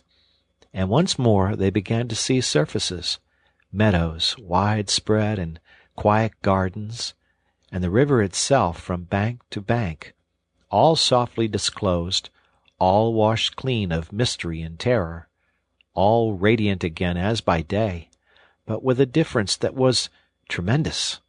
Their old haunts greeted them again in other raiment, as if they had slipped away and put on this pure new apparel, and come quietly back, smiling as they shyly waited to see if they would be recognized again under it. Fastening their boat to a willow, the friends landed in this silent, silver kingdom, and patiently explored the hedges, the hollow trees, the runnels and their little culverts, the ditches and dry waterways. Embarking again and crossing over, they worked their way up the stream in this manner, while the moon, serene and detached in a cloudless sky, did what she could, though so far off, to help them in their quest, till her hour came and she sank earthwards reluctantly, and left them, and mystery once more held field and river. Then a change began slowly to declare itself. The horizon became clearer. Field and tree came more into sight, and somehow with a different look. The mystery began to drop away from them. A bird piped suddenly and was still, and a light breeze sprang up and set the reeds and bulrushes rustling. Rat, who was in the stern of the boat while Mole sculled, sat up suddenly and listened with a passionate intentness. Mole, who with gentle strokes was just keeping the boat moving while he scanned the banks with care, looked at him with curiosity. "It's gone," sighed the Rat, sinking back in his seat again. "So beautiful and strange and new. Since it was to end so soon, I almost wish I had never heard it. For it has roused a longing in me that is pain, and nothing seems worth while but just to hear that sound once more, and go on listening to it forever. No, there it is again!" he cried, alert once more. Entranced, he was silent for a long space, spellbound. "Now it passes on, and I begin to lose it," he said presently. "Oh, Mole, the beauty of it! The merry bubble and joy, the thin, clear, happy call of the distant piping. Such music I never dreamed of, and the call in it is stronger even than the music is sweet. Row on, Mole, row, for the music and call must be for us." The Mole, greatly wondering, obeyed. "I hear nothing myself," he said, "but the wind playing in the reeds and rushes and osiers." The rat never answered, if indeed he heard.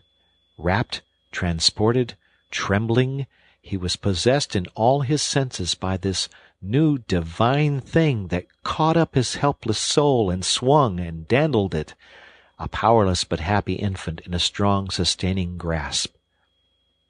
In silence, Mole rowed steadily, and soon they came to a point where the river divided, a long backwater branching off to one side.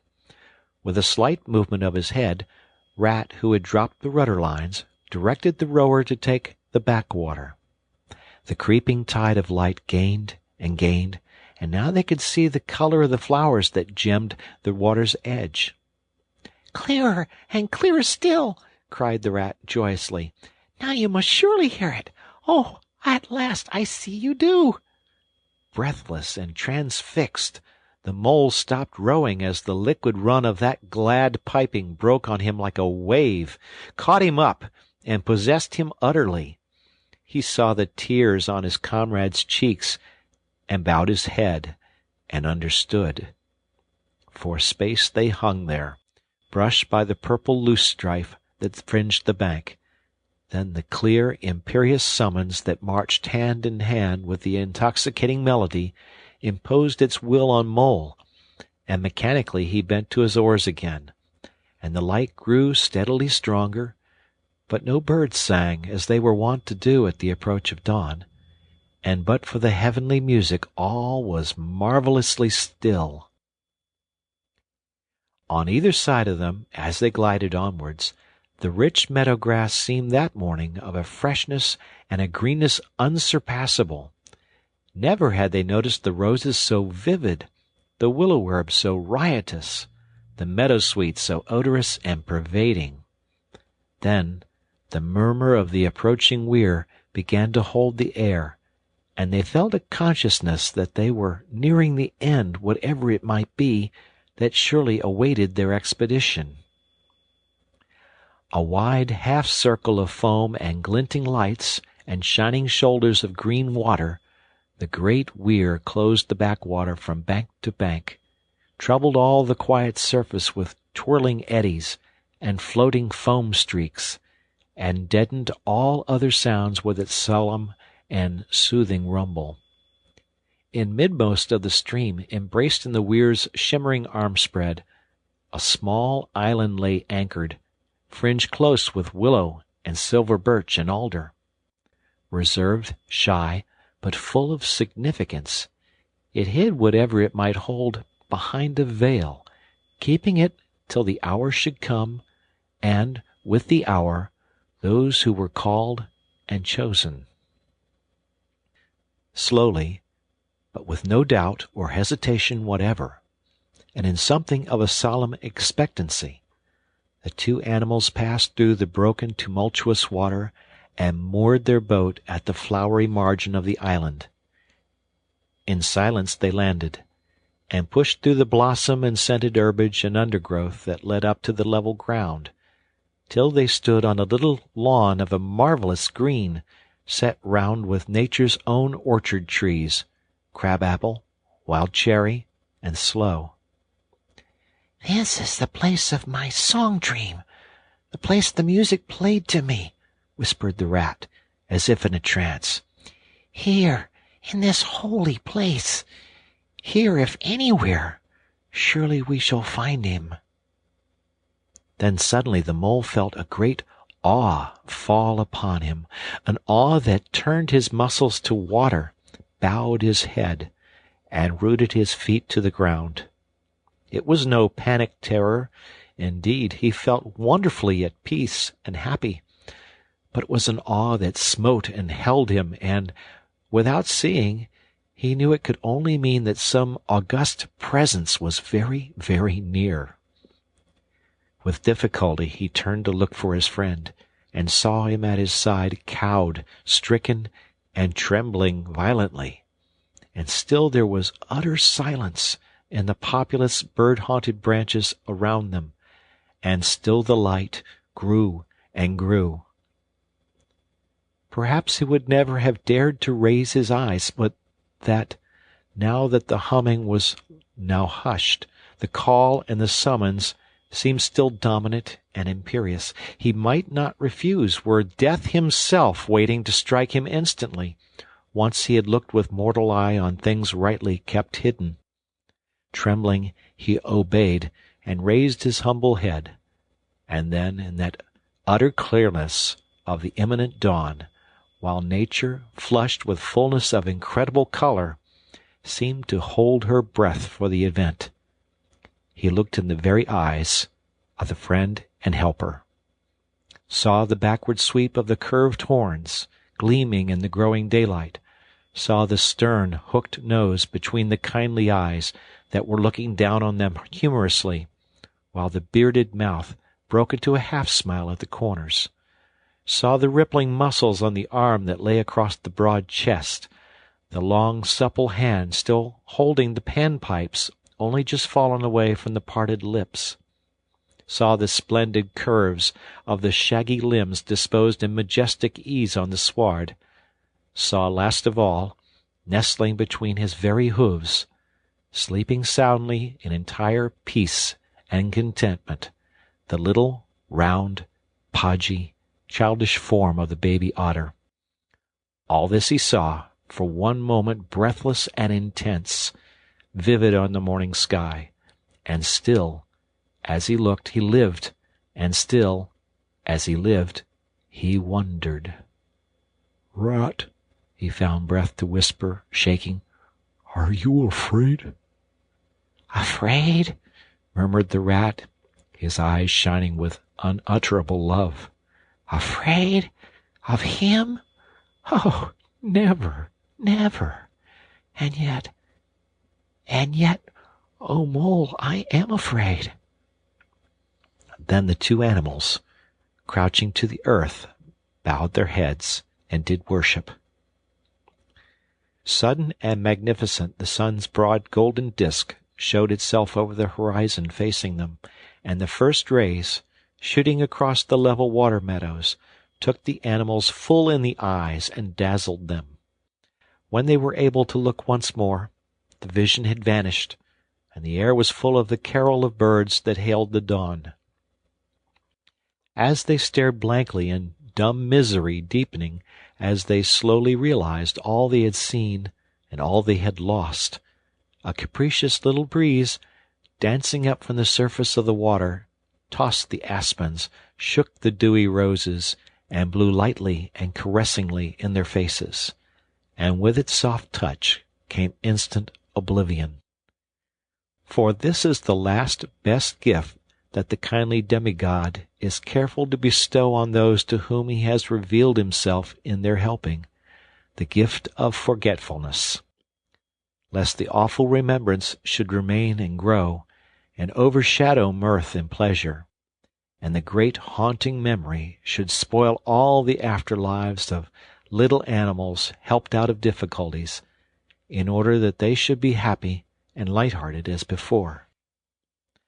Mole rubbed his eyes and stared at Rat, who was looking about him in a puzzled sort of way. "I beg your pardon? What did you say, Rat?" he asked. "I think I was only remarking," said Rat slowly, "that this was the right sort of place, and that here, if anywhere, we should find him. And look, why, there he is, the little fellow!" And with a cry of delight he ran towards the slumbering Portly.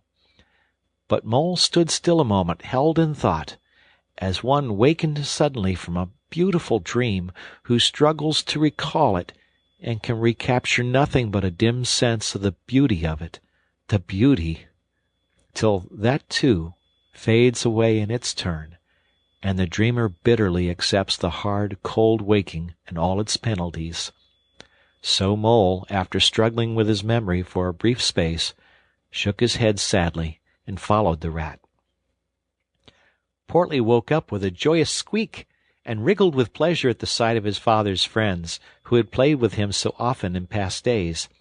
In a moment, however, his face grew blank, and he fell to hunting round in a circle with pleading whine, as a child that has fallen happily asleep in its nurse's arms, and wakes to find itself alone and laid in a strange place, and searches corners and cupboards, and runs from room to room, despair growing silently in its heart. Even so Portly searched the island, and searched, dogged and unwearying, till at last the black moment came for giving it up, and sitting down and crying bitterly. The Mole ran quickly to comfort the little animal, but Rat, lingering, looked long and doubtfully at certain hoof marks deep in the sward. "Some great animal has been here," he murmured slowly and thoughtfully, and stood musing, his mind strangely stirred. "Come along, Rat," called the Mole. "Think of poor Otter waiting up there by the ford." Portly had soon been comforted by the promise of a treat, a jaunt on the river in Mr. Rat's real boat, and the two animals conducted him to the water's side, placed him securely between them and the bottom of the boat, and paddled off down the backwater. The sun was fully up by now, and hot on them. Birds sang lustily and without restraint, and flowers smiled and nodded from either bank, but somehow, so thought the animals, with less of richness and blaze of color than they seemed to remember seeing quite recently somewhere. They wondered where. The main river reached again. They turned the boat's head upstream, towards the point where they knew their friend was keeping his lonely vigil. As they drew near the familiar ford, the Mole took the boat into the bank, and they lifted Portly out and set him on his legs on the tow-path, gave him his marching orders and a friendly farewell pat on the back, and shoved out into mid-stream.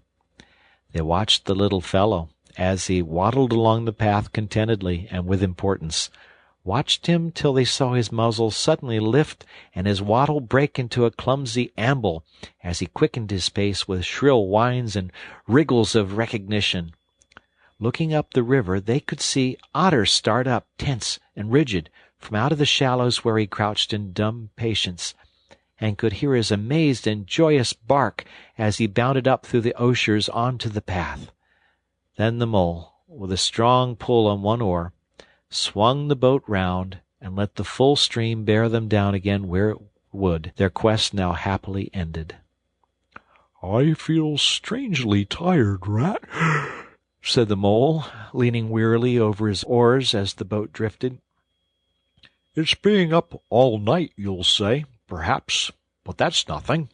We do as much half the nights of the week, and at this time of year. No, I feel as if I've been through something very exciting and rather terrible, and it was just over, and yet nothing particular has happened." "Or something very surprising and splendid and beautiful," murmured the Rat, leaning back and closing his eyes. "I feel just as you do, Mole. Simply dead tired, though not body tired. It's lucky we've got the stream with us to take us home.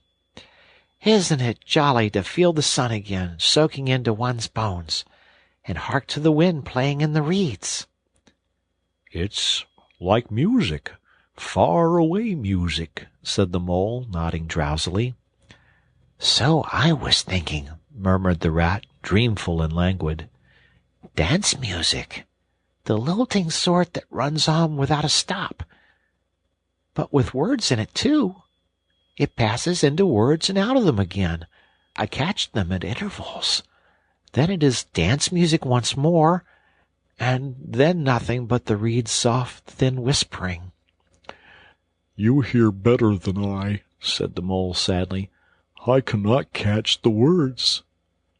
"Let me try and give you them," said the Rat softly, his eyes still closed. "Now it's turning into words again, faint but clear.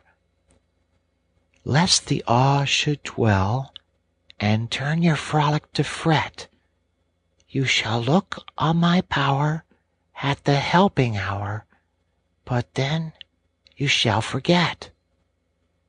Now the reeds take it up. "Forget, forget," they sigh, and it dies away in a rustle and a whisper. Then the voice returns. Lest limbs be reddened and rent, I spring the trap that is set. As I loose the snare, you may glimpse me there, but surely you shall forget. Row nearer, Mole, nearer to the reeds. It's hard to catch and grows each minute fainter. Helper and healer I cheer, small waifs in the woodland wet. Strays I find in it, wounds I bind in it, bidding them all forget. Nearer, Mole, nearer. Ah, no, it is no good. The song has died away into reed talk. But what do the words mean? Asked the wondering Mole. That I do not know, said the Rat simply. I passed them on to you as they reached me. Ah, now they return again, and this time full and clear. This time at last it is the real, the unmistakable thing. Simple, passionate, perfect. Well, let's have it then, said the Mole, after he had waited patiently for a few minutes, half dozing in the hot sun. But no answer came. He looked and understood the silence, with a smile of much happiness on his face, and something of a listening look still lingering there. The weary Rat was fast asleep. The end of Chapter 7. The Wind in the Willows by Kenneth Grahame. Chapter 8. Toad's Adventures. When Toad found himself immured in a dank and noisome dungeon, and knew that all the grim darkness of a medieval fortress lay between him and the outer world of sunshine and well-metalled high-roads where he had lately been so happy, disporting himself as if he had bought up every road in England, he flung himself at full length on the floor, and shed bitter tears, and abandoned himself to dark despair. "This is the end of everything," he said. "At least it is the end of the career of Toad, which is the same thing. The popular and handsome Toad, the rich and hospitable Toad, the Toad so free and careless and debonair. How can I hope to be ever set at large again, who have been imprisoned so justly for stealing so handsome a motor car in such an audacious manner, and for such lurid and imaginative cheek, bestowed upon such a number of fat, red-faced policemen? Stupid animal that I was! Now I must languish in this dungeon, till people who were proud to say they knew me have forgotten the very name of Toad. Oh, wise Badger! Oh, clever, intelligent Rat, and sensible Mole! What sound judgments, what a knowledge of men and matters you possess! Oh, unhappy and forsaken Toad!"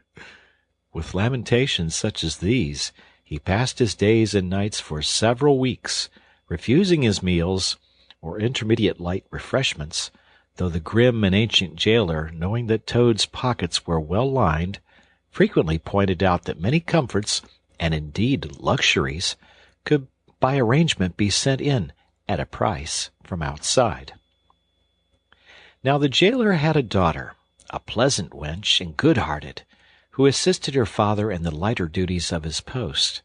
She was particularly fond of animals, and besides her canary, whose cage hung on a nail on the massive wall of the keep near by day, to the great annoyance of prisoners who relished an after-dinner nap, and was shrouded in an antimacassar on the parlor table at night, she kept several piebald mice and a restless revolving squirrel.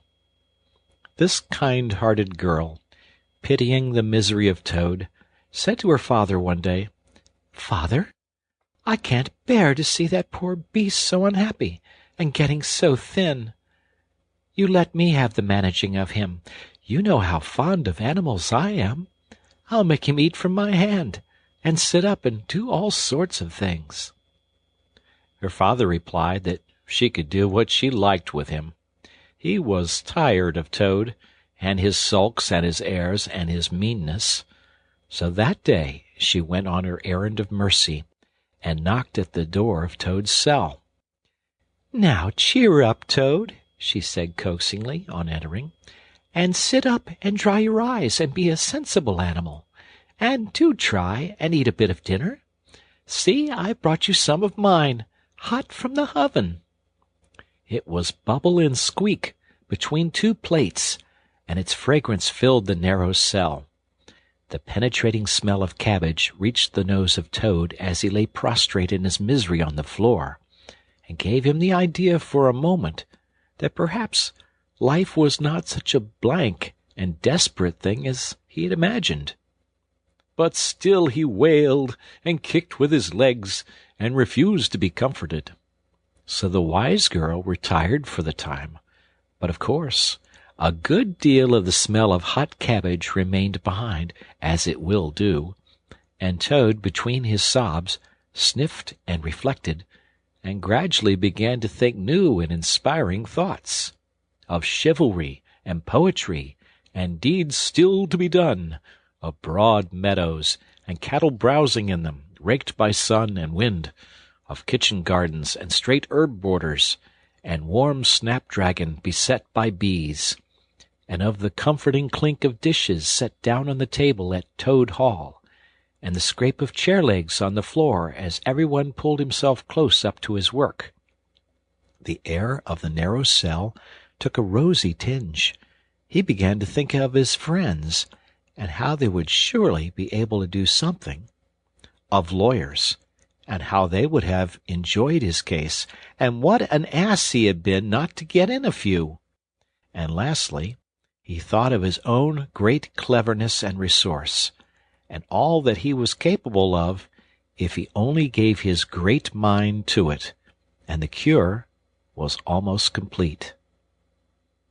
When the girl returned some hours later, she carried a tray with a cup of fragrant tea steaming on it, and a plate piled up with very hot buttered toast, cut thick, very brown on both sides, with the butter running through the holes in it in great golden drops, like honey from the honeycomb. The smell of that buttered toast simply talked to Toad, and with no uncertain voice, talked of warm kitchens, of breakfasts on bright frosty mornings, of cozy parlor firesides on winter evenings when one's ramble was over and slippered feet were propped on the fender, of the purring of contented cats and the twitter of sleepy canaries. Toad sat up on end once more, dried his eyes, sipped his tea, and munched his toast, and soon began talking freely about himself and the house he lived in and his doings there, and how important he was, and what a lot his friends thought of him. The jailer's daughter saw that the topic was doing him as much good as the tea, and indeed it was, and she encouraged him to go on. "Tell me about Toad Hall," she said. "It sounds beautiful." "Toad Hall," said the Toad proudly, "is an eligible, self-contained gentleman's residence, very unique, dating in part from the 14th century, but replete with every modern convenience, up-to-date sanitation, 5 minutes from church, post office, and golf links, suitable for—" "Bless the animal," said the girl, laughing. "I don't want to take it. Tell me something real about it. But first wait till I fetch you some more tea and toast." She tripped away, and presently returned with a fresh trayful, and Toad, pitching into the toast with avidity, his spirits quite restored to their usual level, told her about the boat-house, and the fish-pond, and the old walled kitchen garden, and about the pig-styes, and the stables, and the pigeon-house, and the hen-house, and about the dairy, and the wash-house, and the china cupboards, and the linen presses, oh, she liked that bit especially, and about the banqueting hall, and the fun they had there when the other animals were gathered round the table, and Toad was at his best, singing songs, telling stories, carrying on generally. Then she wanted to know about his animal friends, and was very interested in all he had to tell her about them, and how they lived, and what they did to pass their time. Of course, she did not say she was fond of animals as pets, because she had the sense to see that Toad would be extremely offended. When she said good night, having filled his water jug and shaken up his straw for him, Toad was very much the same sanguine, self-satisfied animal that he had been of old. He sang a little song or two, of the sort he used to sing at his dinner parties, curled himself up in the straw, and had an excellent night's rest and the pleasantest of dreams. They had many interesting talks together after that, as the dreary days went on, and the jailer's daughter grew very sorry for Toad, and thought it was a great shame that a poor little animal should be locked up in prison for what seemed to her a very trivial offense. Toad, of course, in his vanity, thought that her interest in him proceeded from a growing tenderness, and he could not help half regretting that the social gulf between them was so very wide, for she was a comely lass, and evidently admired him very much. One morning the girl was very thoughtful, and answered at random, and did not seem to Toad to be paying proper attention to his witty sayings and sparkling comments. "Toad," she said presently, "just listen, please. I have an aunt who is a washerwoman." "There, there," said Toad, graciously and affably. "Never mind. Think no more about it. I have several aunts who ought to be washerwomen." "Do be quiet a minute, Toad," said the girl. "You talk too much. That's your chief fault. And I'm trying to think, and you hurt my head. Well, as I said, I have an aunt who is a washerwoman.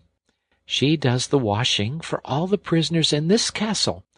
We try to keep any paying business of that sort in the family, you understand. She takes out the washing on Monday morning, and brings it in on Friday evening.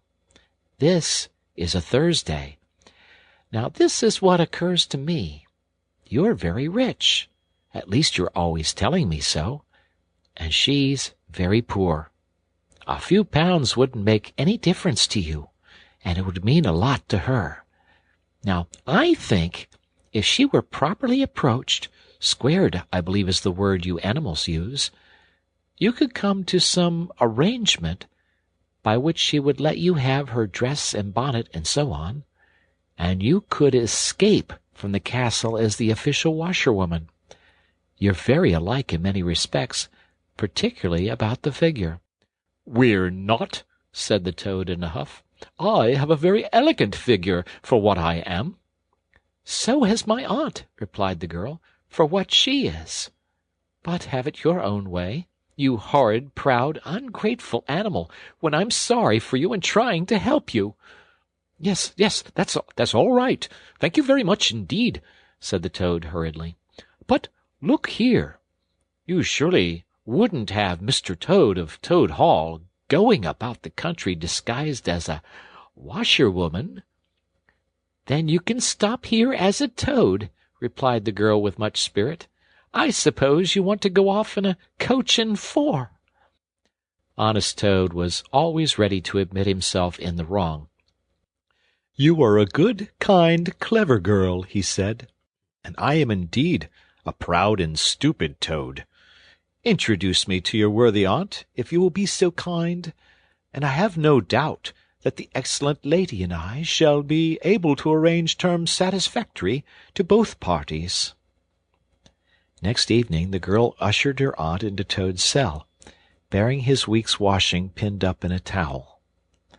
The old lady had been prepared beforehand for the interview, and the sight of certain gold sovereigns that Toad had thoughtfully placed on the table in full view practically completed the matter and left little further to discuss. In return for his cash, Toad received a cotton print gown, an apron, a shawl, and a rusty black bonnet, and the only stipulation the old lady made being that she should be gagged and bound and dumped down in a corner. By this not very convincing artifice, she explained, aided by picturesque fiction which she could supply herself, she hoped to retain her situation in spite of the suspicious appearance of things. Toad was delighted with the suggestion. It would enable him to leave the prison in some style, and with his reputation for being a desperate and dangerous fellow untarnished. And he readily helped the jailer's daughter to make her aunt appear as much as possible the victim of circumstances over which she had no control. "Now it's your turn, Toad," said the girl. "Take off that coat and waistcoat of yours. You're fat enough as it is." Shaking with laughter, she proceeded to hook and eye him into the cotton print gown, arranged the shawl with a professional fold, and tied the strings of the rusty bonnet under his chin. "You're the very image of her," she giggled. "Only I'm sure you never looked half so respectable in all your life before. Now, good-bye, Toad, and good luck. Go straight down the way you came up. And if anyone says anything to you, as they probably will, being but men, you can chaff back a bit, of course. But remember, you're a widow woman, quite alone in the world with a character to lose." With a quaking heart, but as firm a footstep as he could command, Toad set forth cautiously on what seemed to be a most hair-brained and hazardous undertaking. But he was soon agreeably surprised to find how easy everything was made for him, and a little humbled at the thought that both his popularity and the sex that seemed to inspire it were really another's. The washerwoman's squat figure in its familiar cotton print seemed a passport for every barred door and grim gateway. Even when he hesitated, uncertain as to the right turning to take, he found himself helped out of his difficulty by the warder at the next gate, anxious to be off to his tea, and summoning him to come along sharp, and not keep him waiting there all night. The chaff and the humorous sallies to which he was subjected, and to which, of course, he had to provide prompt and effective reply, formed indeed his chief danger. For Toad was an animal with a strong sense of his own dignity, and the chaff was mostly, he thought, poor and clumsy, and the humor of the sallies entirely lacking.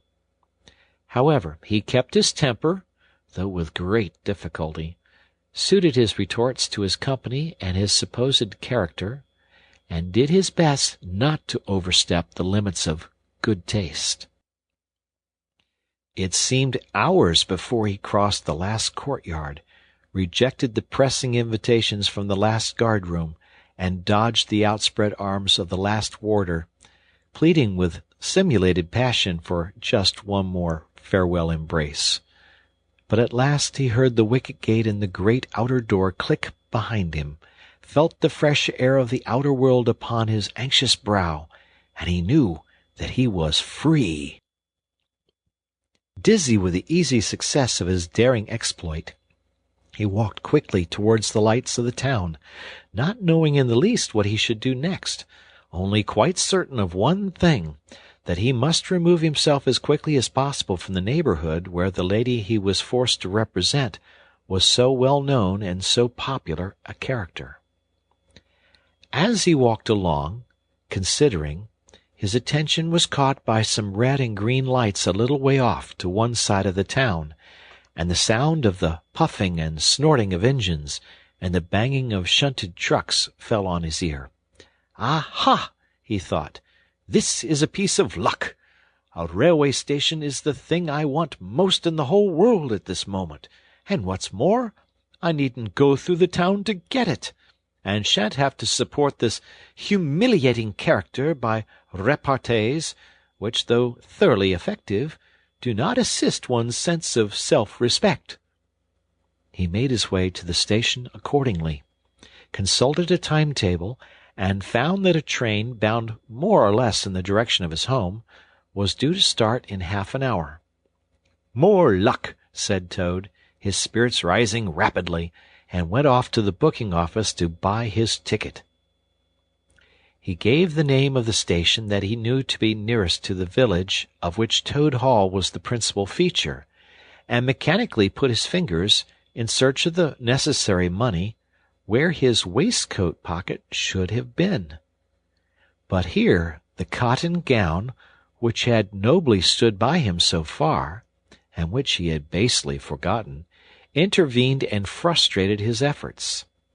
In a sort of nightmare he struggled with this strange, uncanny thing that seemed to hold his hands, turn all muscular strivings to water, and laugh at him all the time, while other travelers, forming up in a line behind, waited with impatience, making suggestions of more or less value, and comments of more or less stringency and point.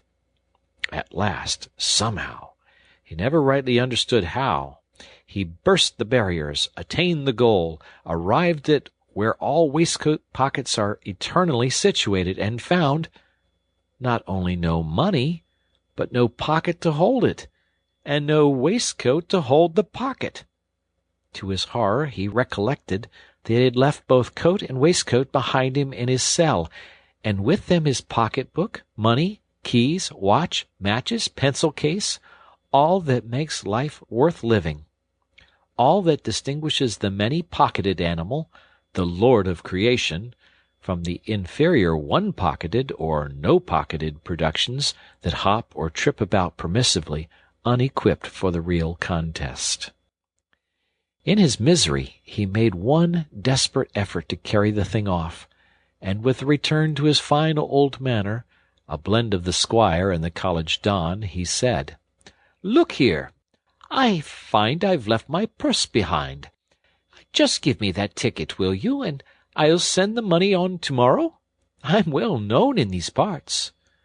The clerk stared at him and the rusty black bonnet a moment, and then laughed. "I should think you were pretty well known in these parts," he said, "if you've tried this game on often. Here, stand away from the window, please, madam. You're obstructing the other passengers."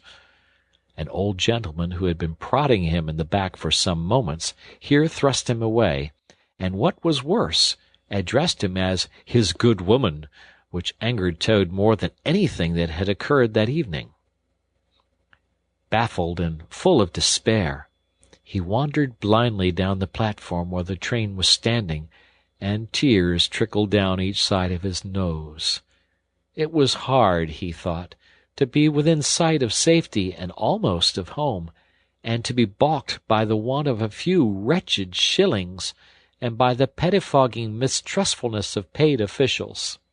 Very soon his escape would be discovered. The hunt would be up. He would be caught, reviled, loaded with chains, dragged back again to prison and bread and water and straw. His guards and penalties would be doubled, and oh, what sarcastic remarks the girl would make! What was to be done? He was not swift of foot. His figure was, unfortunately, recognizable. Could he not squeeze under the seat of a carriage? He had seen this method adopted by schoolboys, when the journey money provided by thoughtful parents had been diverted to other and better ends. As he pondered, he found himself opposite the engine, which was being oiled, wiped, and gently caressed by its affectionate driver, a burly man with an oil can in one hand and a lump of cotton waste in the other. "Hello, mother," said the engine driver. "What's the trouble? You don't look particularly cheerful." "Oh, sir," cried Toad, crying afresh, "I'm a poor, unhappy washerwoman, and I've lost all my money, and I can't pay for a ticket, and I must get home tonight somehow, and whatever I am to do, I don't know. Oh, dear, oh, dear!" "That's a bad business indeed," said the engine-driver reflectively. "Lost your money, and can't get home, and got some kids, too, waiting for you, I dare say." "Any amount of 'em," sobbed Toad, "and they'll be hungry, and playing with matches, and upsetting lamps, the little innocents, and quarrelling, and going on generally. Oh, dear, oh, dear!" "Well, I'll tell you what I'll do," said the good engine-driver. "You're a washerwoman to your trade, says you. Very well, that's that. And I'm an engine driver, as you well may see, and there's no denying it's terribly dirty work. Uses up a powder of shirt, it does, till my missus is fair tired of washing of 'em. If you'll wash a few shirts for me when you get home, and send 'em along, I'll give you a ride on my engine. It's against the company's regulations, but we're not very particular in these out-of-the-way parts." The Toad's misery turned into rapture as he eagerly scrambled up into the cab of the engine. Of course, he had never washed a shirt in his life, and couldn't if he tried, and anyhow, he wasn't going to begin. But he thought, when I get safely home to Toad Hall and have money again and pockets to put it in, I will send the engine driver enough to pay for quite a quantity of washing, and that will be the same thing, or better. The guard waved his welcome flag, the engine driver whistled in cheerful response, and the train moved out of the station. As the speed increased, and the Toad could see on either side of him real fields and trees and hedges and cows and horses, all flying past him, and as he thought how every minute was bringing him nearer to Toad Hall, and sympathetic friends, and money to chink in his pocket, and a soft bed to sleep in, and good things to eat, and praise and admiration at the recital of his adventures and his surpassing cleverness, he began to skip up and down and shout and sing snatches of song, to the great astonishment of the engine driver, who had come across washerwomen before at long intervals, but never one at all like this. They had covered many and many a mile, and Toad was already considering what he would have for supper as soon as he got home, when he noticed that the engine driver, with a puzzled expression on his face, was leaning over the side of the engine and listening hard. Then he saw him climb onto the coals and gaze out over the top of the train. Then he returned and said to Toad, "It's very strange. We're the last train running in this direction tonight, yet I could be sworn that I heard another following us." Toad ceased his frivolous antics at once. He became grave and depressed, and a dull pain in the lower part of his spine, communicating itself to his legs, made him want to sit down and try desperately not to think of all the possibilities. By this time the moon was shining brightly, and the engine driver, steadying himself on the coal, could command a view of the line behind them for a long distance. Presently he called out, "I can see it clearly now. It is an engine, on our rails, coming along at a great pace. It looks as if we're being pursued." The miserable Toad, crouching in the coal dust, tried hard to think of something to do, with dismal want of success. "They are gaining on us fast," cried the engine driver, "and the engine is crowded with the queerest lot of people. Men like ancient warders, waving halberds, policemen in their helmets, waving truncheons, and shabbily dressed men in pot hats, obvious and unmistakable plain-clothes detectives even at this distance, waving revolvers and walking-sticks, all waving and all shouting the same thing, 'Stop! Stop! Stop!'" Then Toad fell on his knees among the coals, and raising his clasped paws in supplication, cried, "Save me! Only save me, dear, kind Mr. Engine Driver, and I will confess everything. I am not the simple washerwoman I seem to be. I have no children waiting for me, innocent or otherwise. I am a Toad, the well-known and popular Mr. Toad, a landed proprietor. I have just escaped, by my great daring and cleverness, from a loathsome dungeon into which my enemies had flung me. And if those fellows on that engine recapture me, it will be chains and bread and water and straw and misery once more for poor, unhappy, innocent Toad." The engine driver looked down upon him very sternly, and said, "Now tell the truth. What were you put in prison for?"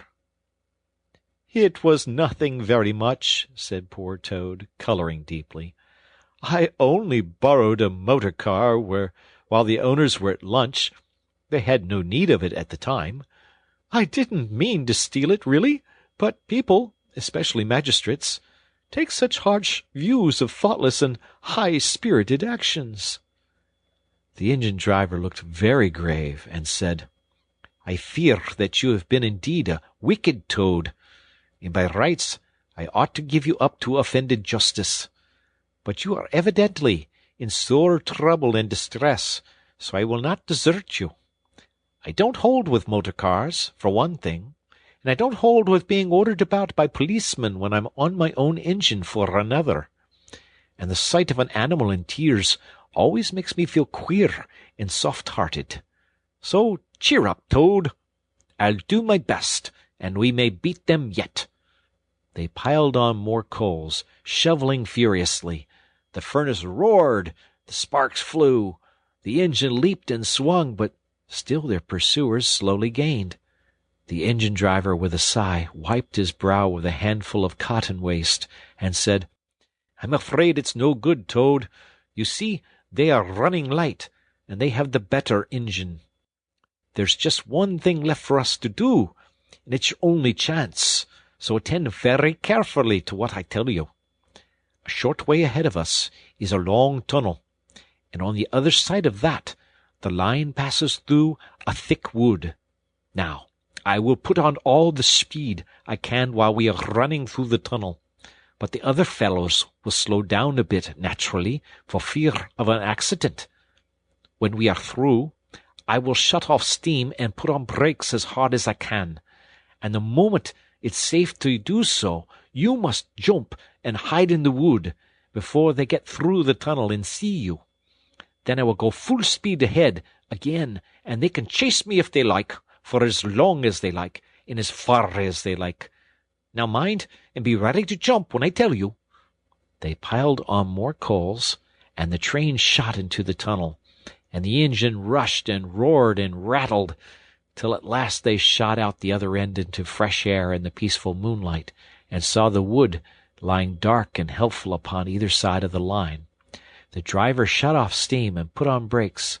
The Toad got down on the step, and as the train slowed down to almost a walking pace, he heard the driver call out, "Now jump!" Toad jumped, rolled down a short embankment, picked himself up unhurt, scrambled into the wood, and hid. Peeping out, he saw his train get up speed again and disappear at a great pace. Then out of the tunnel burst the pursuing engine, roaring and whistling, her motley crew waving their various weapons and shouting, "Stop! Stop! Stop!" When they were past, the Toad had a hearty laugh, for the first time since he was thrown into prison. But he soon stopped laughing, when he came to consider that it was now very late and dark and cold. He was in an unknown wood, with no money and no chance of supper, and still far from friends and home. And the dead silence of everything after the roar and rattle of the train was something of a shock. He dared not leave the shelter of the trees, so he struck into the wood with the idea of leaving the railway as far as possible behind him. After so many weeks within walls, he found the wood strange and unfriendly, and inclined, he thought, to make fun of him. Night jars, sounding their mechanical rattle, made him think that the wood was full of searching warders closing in on him.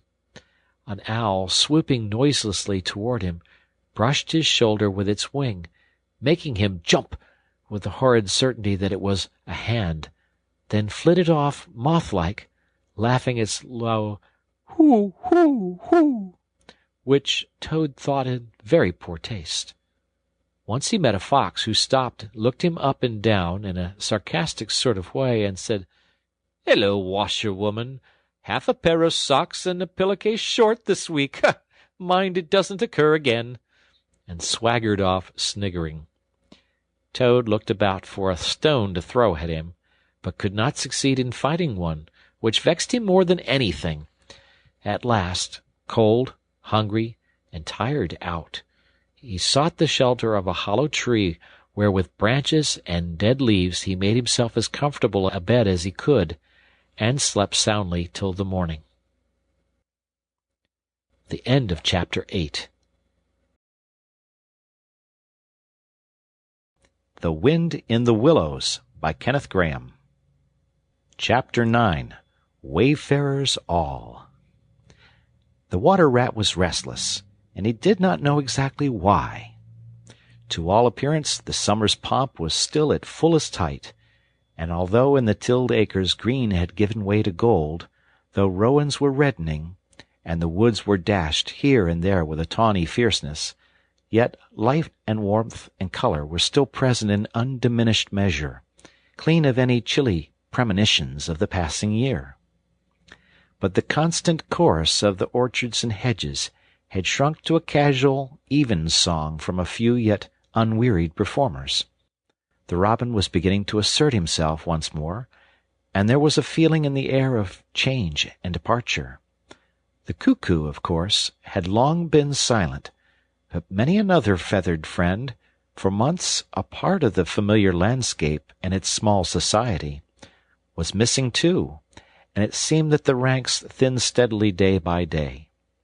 Rat, ever an observer of all winged movement, saw that it was taking daily a southing tendency, and even as he lay in bed at night, he thought he could make out, passing in the darkness overhead, the beat and quiver of impatient pinions, obedient to the peremptory call.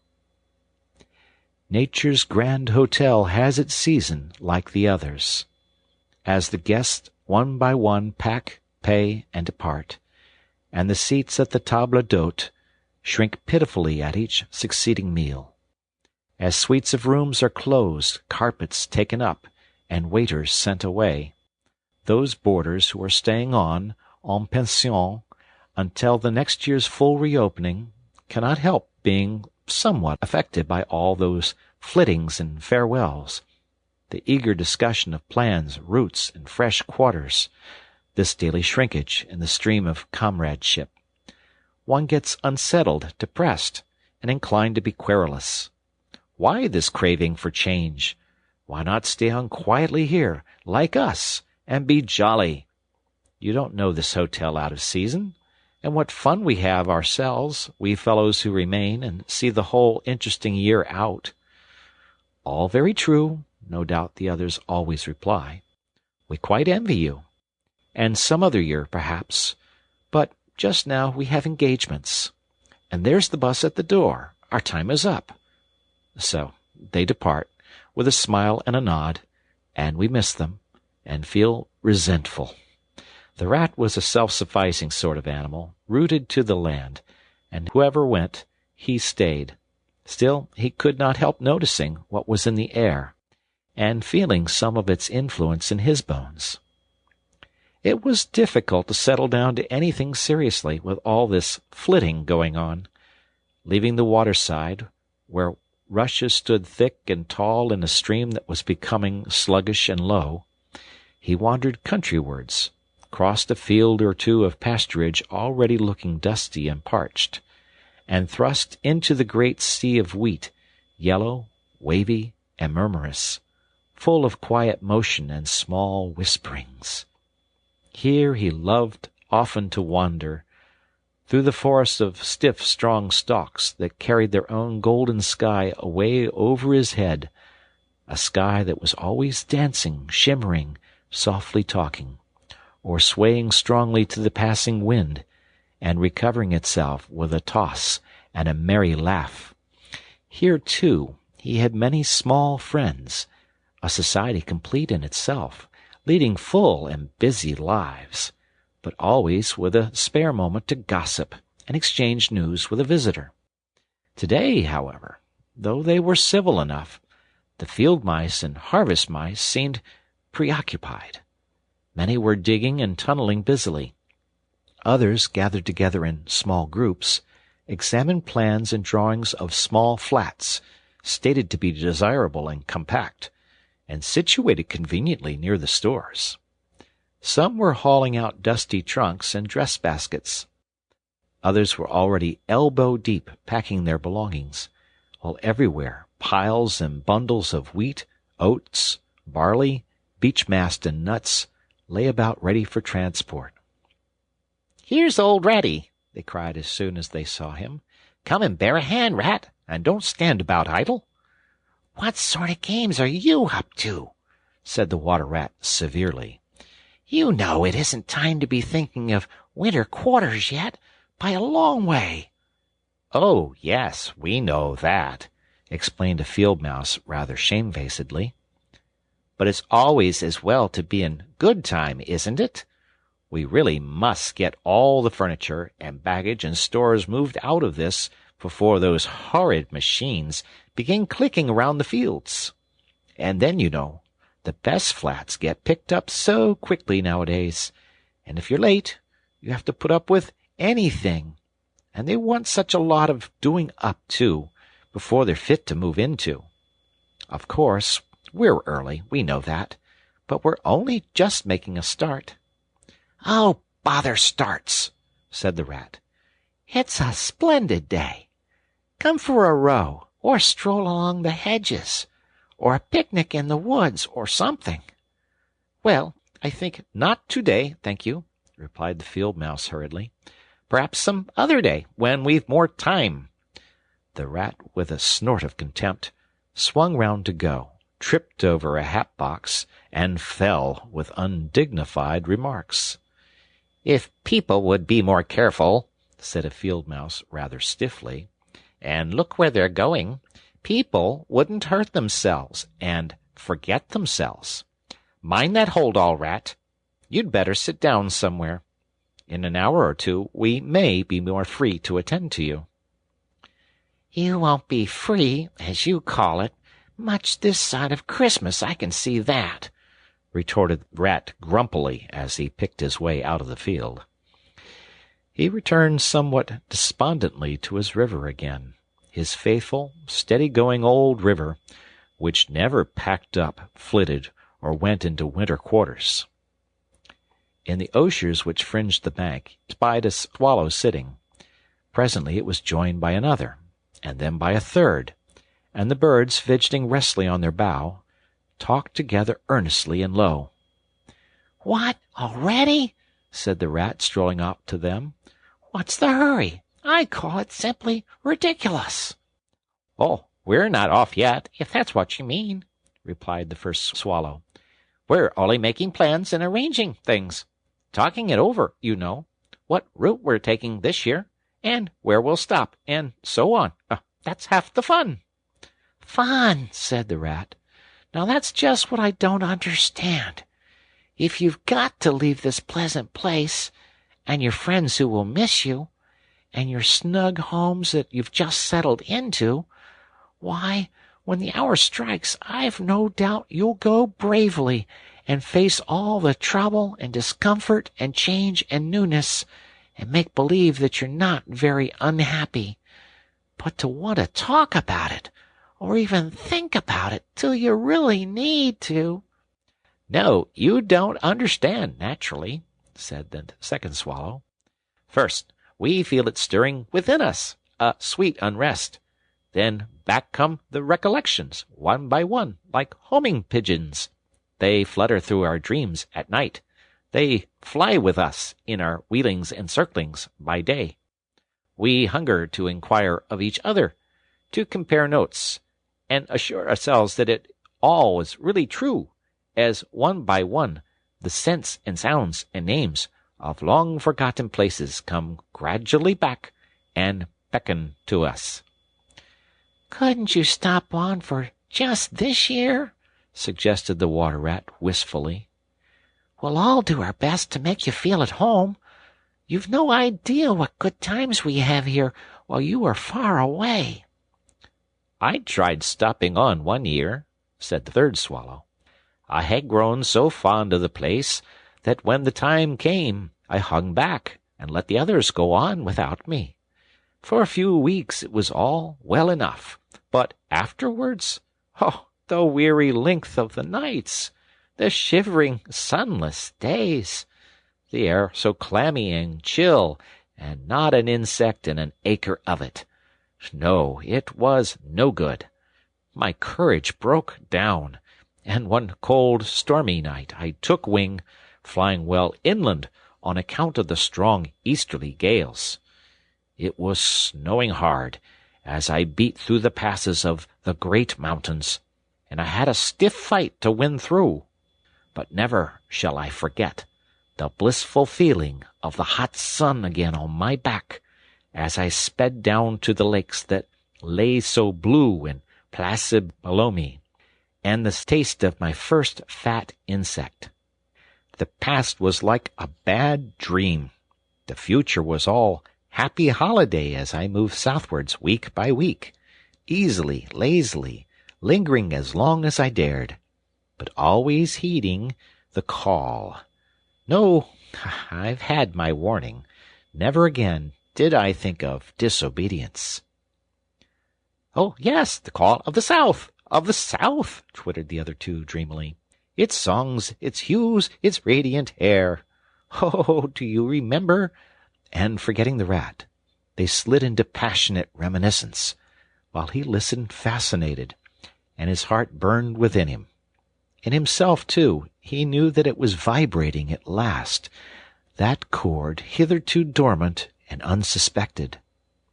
The mere chatter of those southern-bound birds, their pale and second-hand reports, had yet power to awaken this wild new sensation and thrill him through and through with it.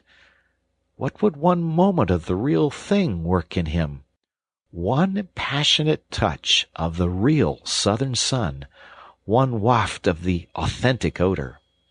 With closed eyes he dared to dream a moment in full abandonment, and when he looked again, the river seemed steely and chill, the green fields gray and lightless.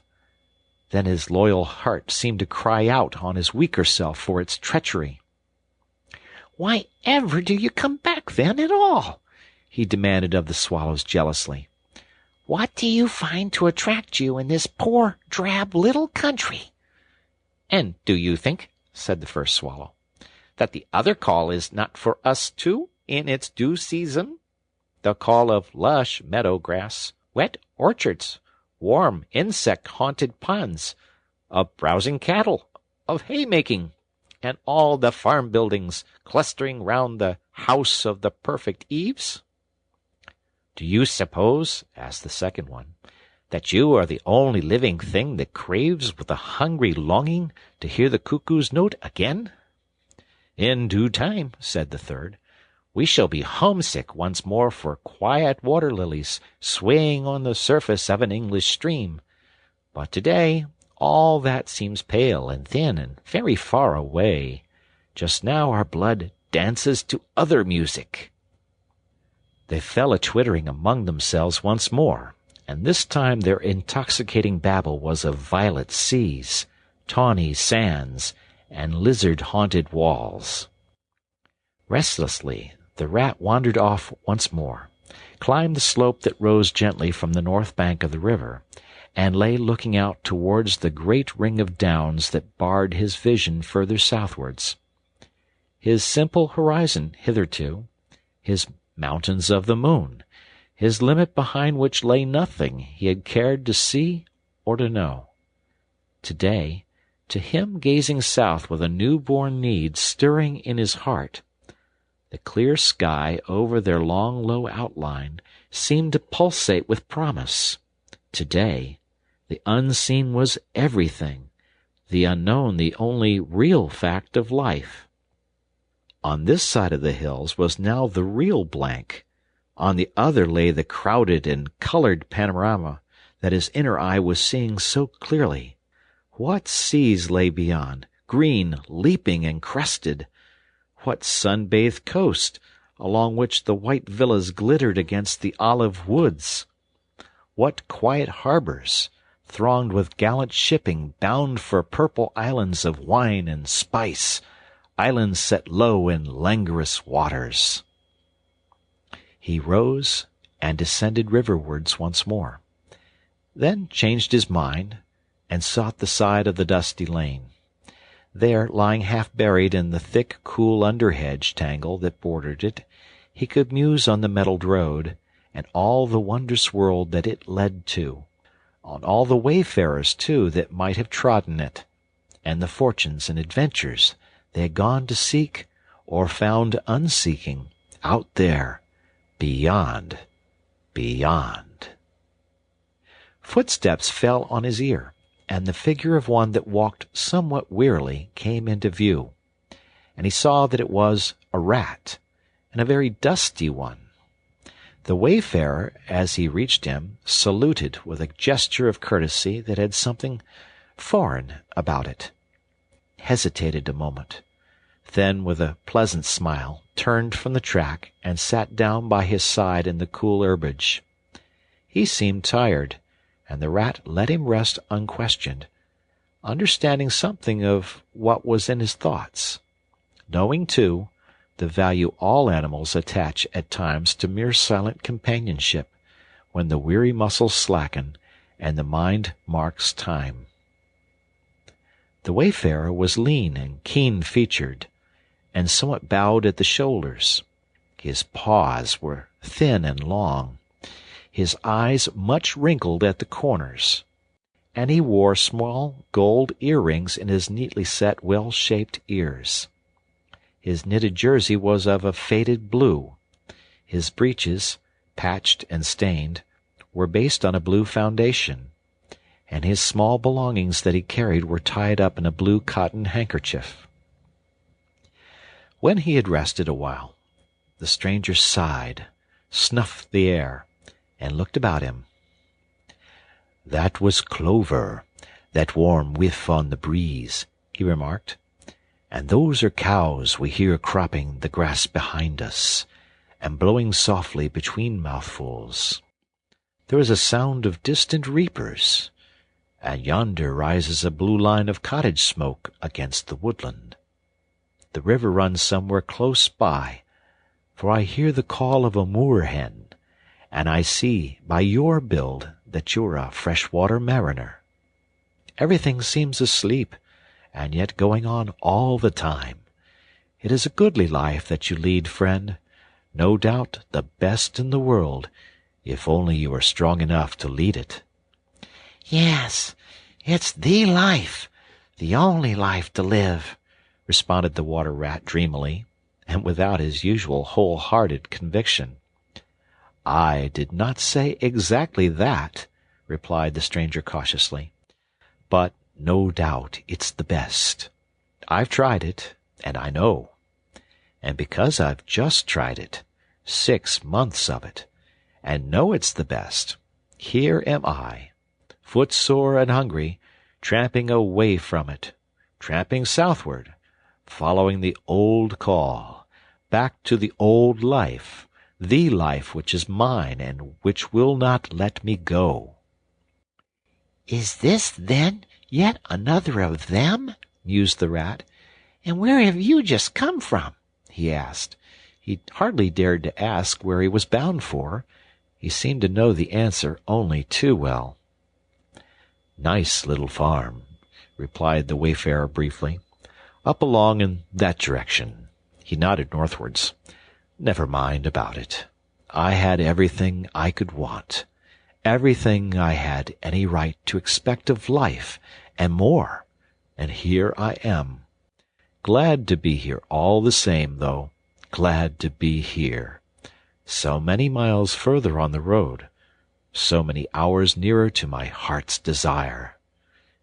His shining eyes held fast to the horizon, and he seemed to be listening for some sound that was wanting from that inland acreage, vocal as it was, with the cheerful music of pasturage and farmland. "You are not one of us," said the water-rat, "nor yet a farmer, nor even, I should judge, of this country." "Right," replied the stranger. "I'm a seafaring rat, I am, and the port I originally hail from is Constantinople, though I'm a sort of a foreigner there, too, in a manner of speaking. You will have heard of Constantinople, friend, a fair city, and an ancient and glorious one. And you may have heard, too, of Sigurd, King of Norway, and how he sailed thither with 60 ships, and how he and his men rode up through streets all canopied in their honor with purple and gold, and how the emperor and empress came down and banqueted with him on board his ship.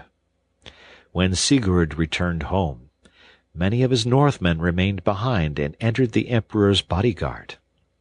And my ancestor, a Norwegian-born, stayed behind too, with a ship that Sigurd gave the emperor.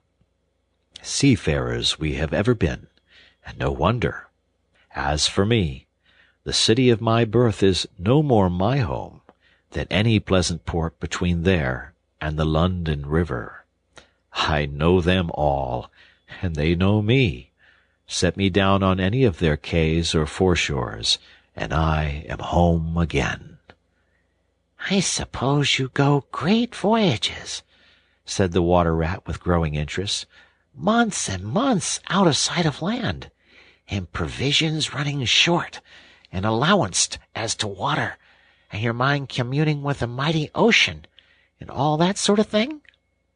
By no means, said the sea rat frankly. Such a life as you describe would not suit me at all. I'm in the coasting trade, and rarely out of sight of land. It's the jolly times on shore that appeal to me as much as any seafaring. Oh, those southern seaports! The smell of them, the riding lights at night, the glamour. Well, perhaps you have chosen the better way, said the water rat, but rather doubtfully. Tell me something of your coasting, then, if you have a mind to, and what sort of harvest an animal of spirit might hope to bring home from it, to warm his latter days with gallant memories by the fireside. For my life, I confess to you, feels to me today somewhat narrow and circumscribed. My last voyage, began the sea rat, that landed me eventually in this country, bound with high hopes for my inland farm, will serve as a good example of any of them, and indeed as an epitome of my highly colored life. Family troubles, as usual, began it. The domestic storm-cone was hoisted, and I shipped myself on board a small trading vessel bound from Constantinople, by classic seas whose every wave throbs with a deathless memory, to the Grecian islands and the Levant. Those were golden days and balmy nights, in and out of harbor all the time, old friends everywhere, sleeping in some cool temple or ruined cistern during the heat of the day, feasting and song after sundown, under great stars set in a velvet sky. Thence we turned and coasted up the Adriatic, its shores swimming in an atmosphere of amber, rose, and aquamarine. We lay in wide landlocked harbors.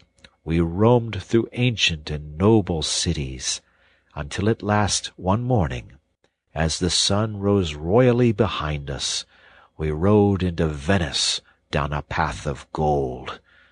Oh, Venice is a fine city, wherein a rat can wander at his ease and take his pleasure, or, when weary of wandering, can sit at the edge of the Grand Canal at night, feasting with his friends, when the air is full of music, and the sky full of stars, and the lights flash and shimmer on the polished steel prows of the swaying gondolas, packed so that you could walk across the canal on them from side to side. And then the food. Do you like shellfish? Well, we won't linger over that now. He was silent for a time, and the water rat, silent too and enthralled, floated on dream canals, and heard a phantom song pealing high between vaporous grave wave-lapped walls. Southwards we sailed again at last, continued the sea rat, coasting down the Italian shore, till finally we made Palermo, and there I quitted for a long, happy spell on shore. I never stick too long to one ship, One gets narrow-minded and prejudiced. Besides, Sicily is one of my happy hunting grounds. I know everybody there, and their ways just suit me. I spent many jolly weeks in the island, staying with friends up country. When I grew restless again, I took advantage of a ship that was trading to Sardinia and Corsica, and very glad I was to feel the fresh breeze and the sea spray in my face once more. But isn't it very hot and stuffy down in the hold, I think you call it? Asked the Water Rat.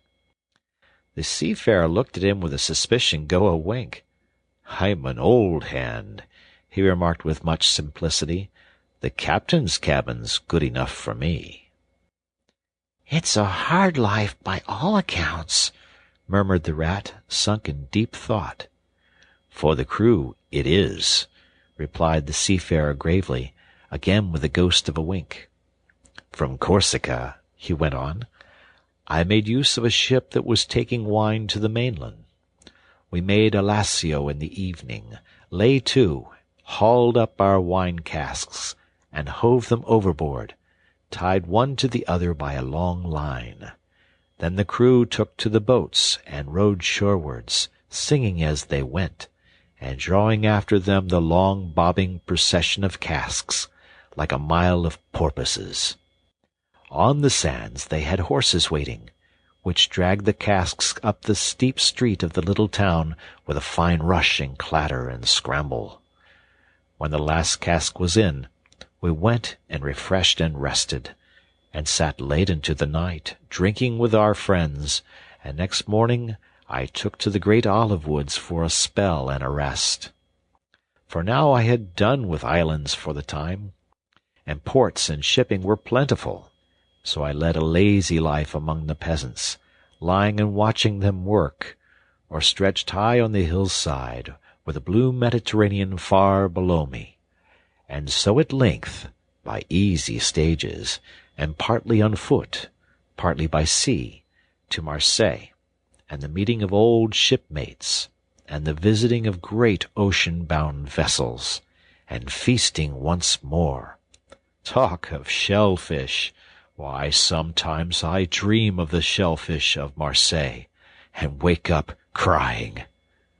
"That reminds me," said the polite Water Rat.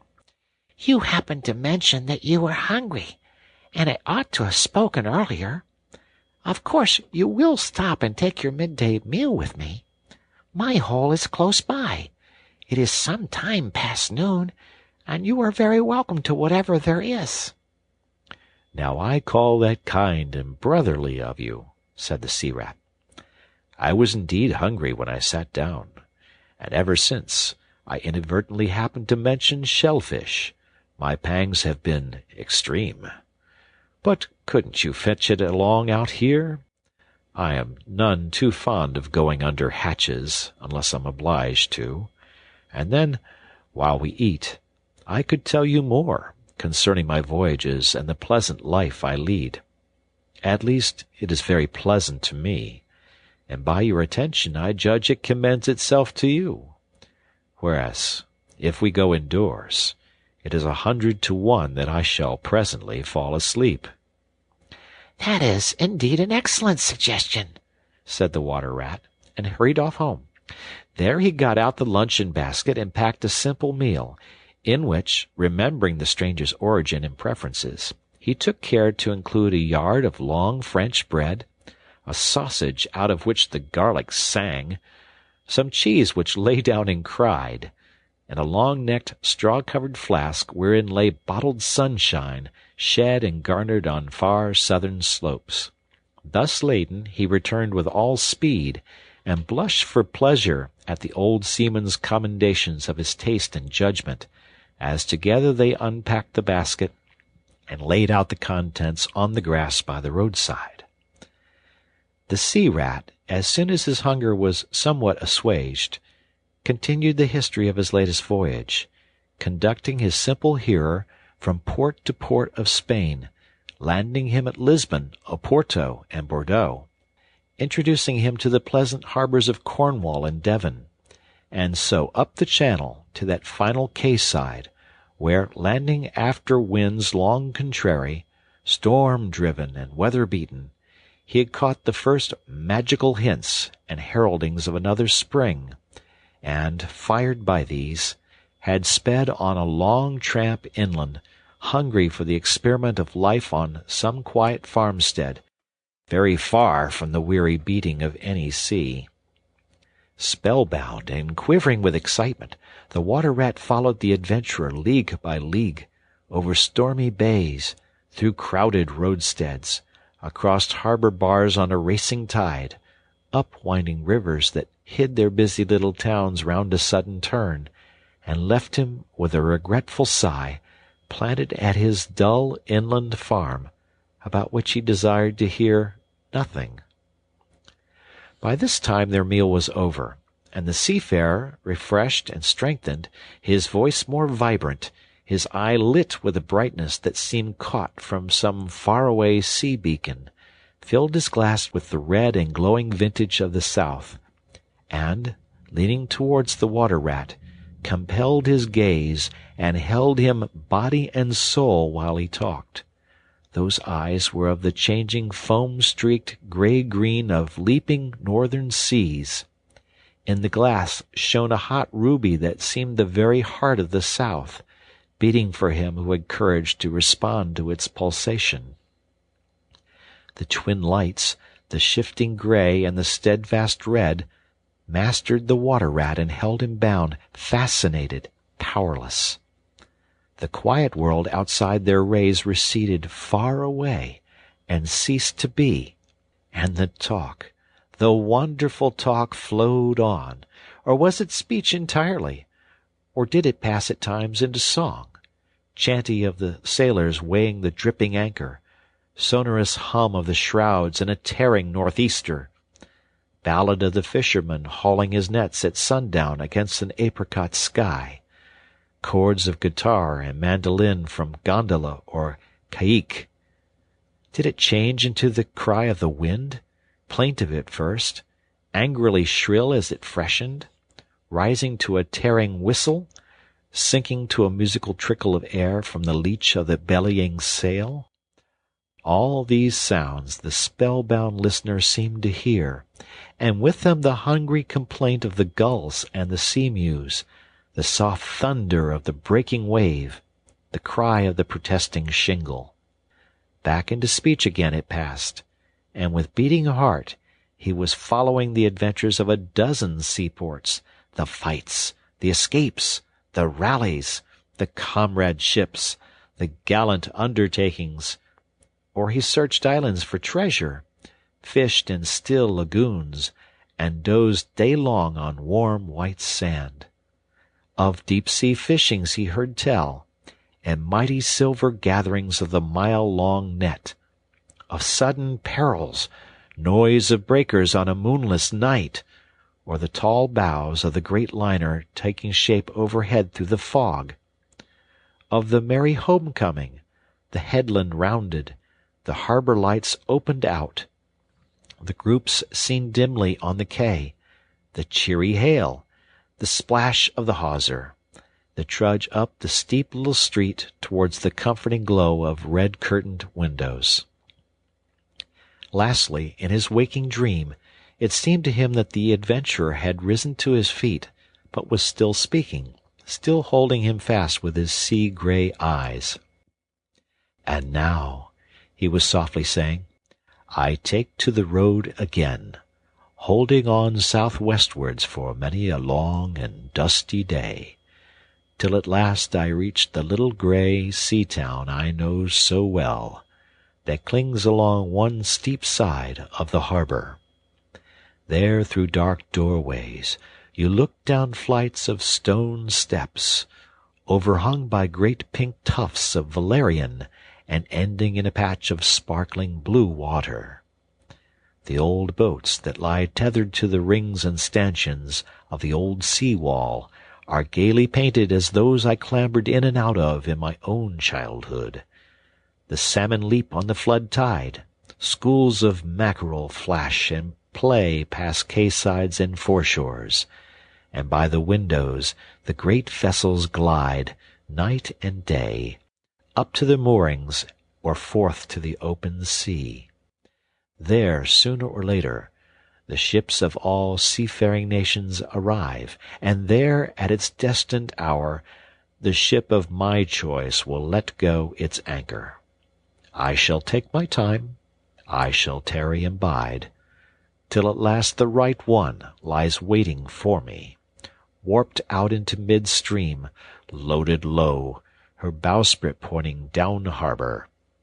I shall slip on board by boat or long hawser, and when one morning I shall wake to the song and tramp of the sailors, the clink of the capstan, and the rattle of the anchor chain coming merrily in, we shall break out the jib and the foresail. The white houses on the harbor side will glide slowly past us as she gathers steering way, and the voyage will have begun. As she forges towards the headland, she will clothe herself with canvas, and then, once outside, the sounding slap of great green seas as she heels to the wind pointing south. And you will come too, young brother, for the days pass and never return, and the south still waits for you. Take the adventure, heed the call, now, ere the irrevocable moment passes. 'Tis but a banging of the door behind you, a blithesome step forward, and you are out of the old life and into the new. Then some day long hence, jog home here if you will, when the cup has been drained and the play has been played, and sit down by your quiet river with a store of goodly memories for company. You can easily overtake me on the road, for you are young, and I am aging, and go softly. I will linger and look back, and at last I will surely see you coming, eager and light-hearted, with all the South in your face." The voice died away, and ceased as an insect's tiny trumpet dwindles swiftly into silence, and the water-rat, paralyzed and staring, saw at last but a distant speck on the white surface of the road. Mechanically he rose and proceeded to repack the luncheon-basket, carefully and without haste. Mechanically he returned home, gathered together a few small necessaries and special treasures he was fond of, and put them in a satchel, acting with slow deliberation, moving about the room like a sleep-walker, listening ever with parted lips. He swung the satchel over his shoulder, carefully selected a stout stick for his wayfaring, and with no haste, but with no hesitation at all, he stepped across the threshold just as the mole appeared at the door. "Why, where are you off to, Ratty?" asked the mole in great surprise, grasping him by the arm. "Going south with the rest of them," murmured the rat in a dreamy monotone, never looking at him. "Seawards first, and then on shipboard, and so to the shores that are calling me." He pressed resolutely forward, still without haste, but with dogged fixity of purpose. But the mole, now thoroughly alarmed, placed himself in front of him, and looked into his eyes and saw that they were glazed and set, and turned a streaked and shifting gray, not his friend's eyes, but the eyes of some other animal. Grappling with him strongly, he dragged him inside, threw him down, and held him. The rat struggled desperately for a few moments, and then his strength seemed suddenly to leave him, and he lay still and exhausted, with closed eyes, trembling. Presently the mole assisted him to rise and placed him in a chair, where he sat collapsed and shrunken into himself, his body shaken by a violent shivering, passing in time into an hysterical fit of dry sobbing. Mole made the door fast, threw the satchel into a drawer and locked it, and sat down quietly on the table by his friend, waiting for the strange seizure to pass. Gradually the rat sank into a troubled doze, broken by starts and confused murmurings of other things strange and wild and foreign to the unenlightened mole, and from that he passed into a deep slumber. Very anxious in mind, the mole left him for a time and busied himself with household matters. And it was getting dark when he returned to the parlour and found the rat where he had left him, wide awake indeed, but listless, silent, and dejected. He took one hasty glance at his eyes, found them, to his great gratification, clear and dark and brown again as before, and then sat down and tried to cheer him up, and help him to relate what had happened to him. Poor Ratty did his best by degrees to explain things, but how could he put into cold words what had mostly been suggestion? How recall, for another's benefit, the haunting sea voices that had sung to him? How reproduce at second hand the magic of the seafarer's 100 reminiscences?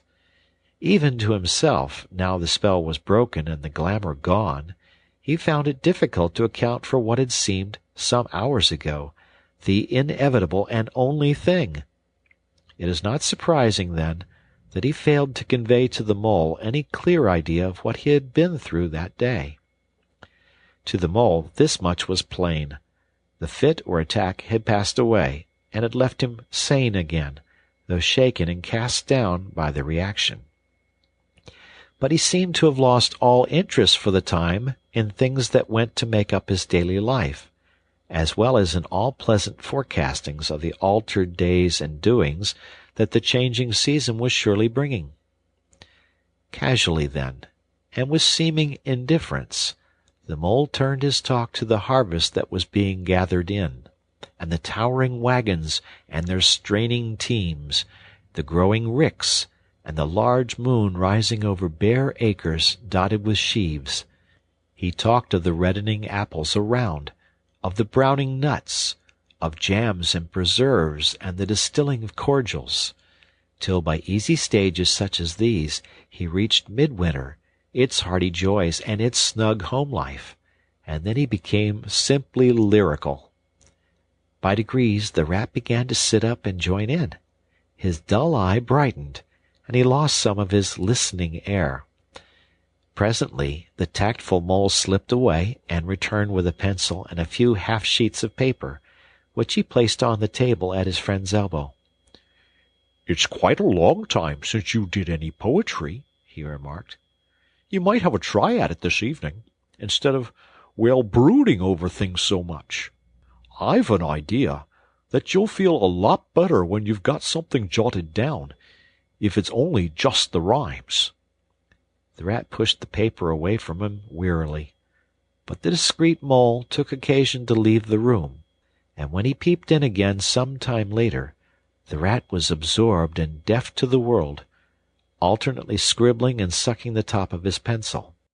It is true that he sucked a good deal more than he scribbled, but it was joy to the mole to know that the cure had at last begun.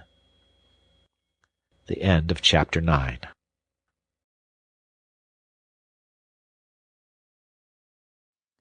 The Wind in the Willows by Kenneth Grahame. Chapter 10.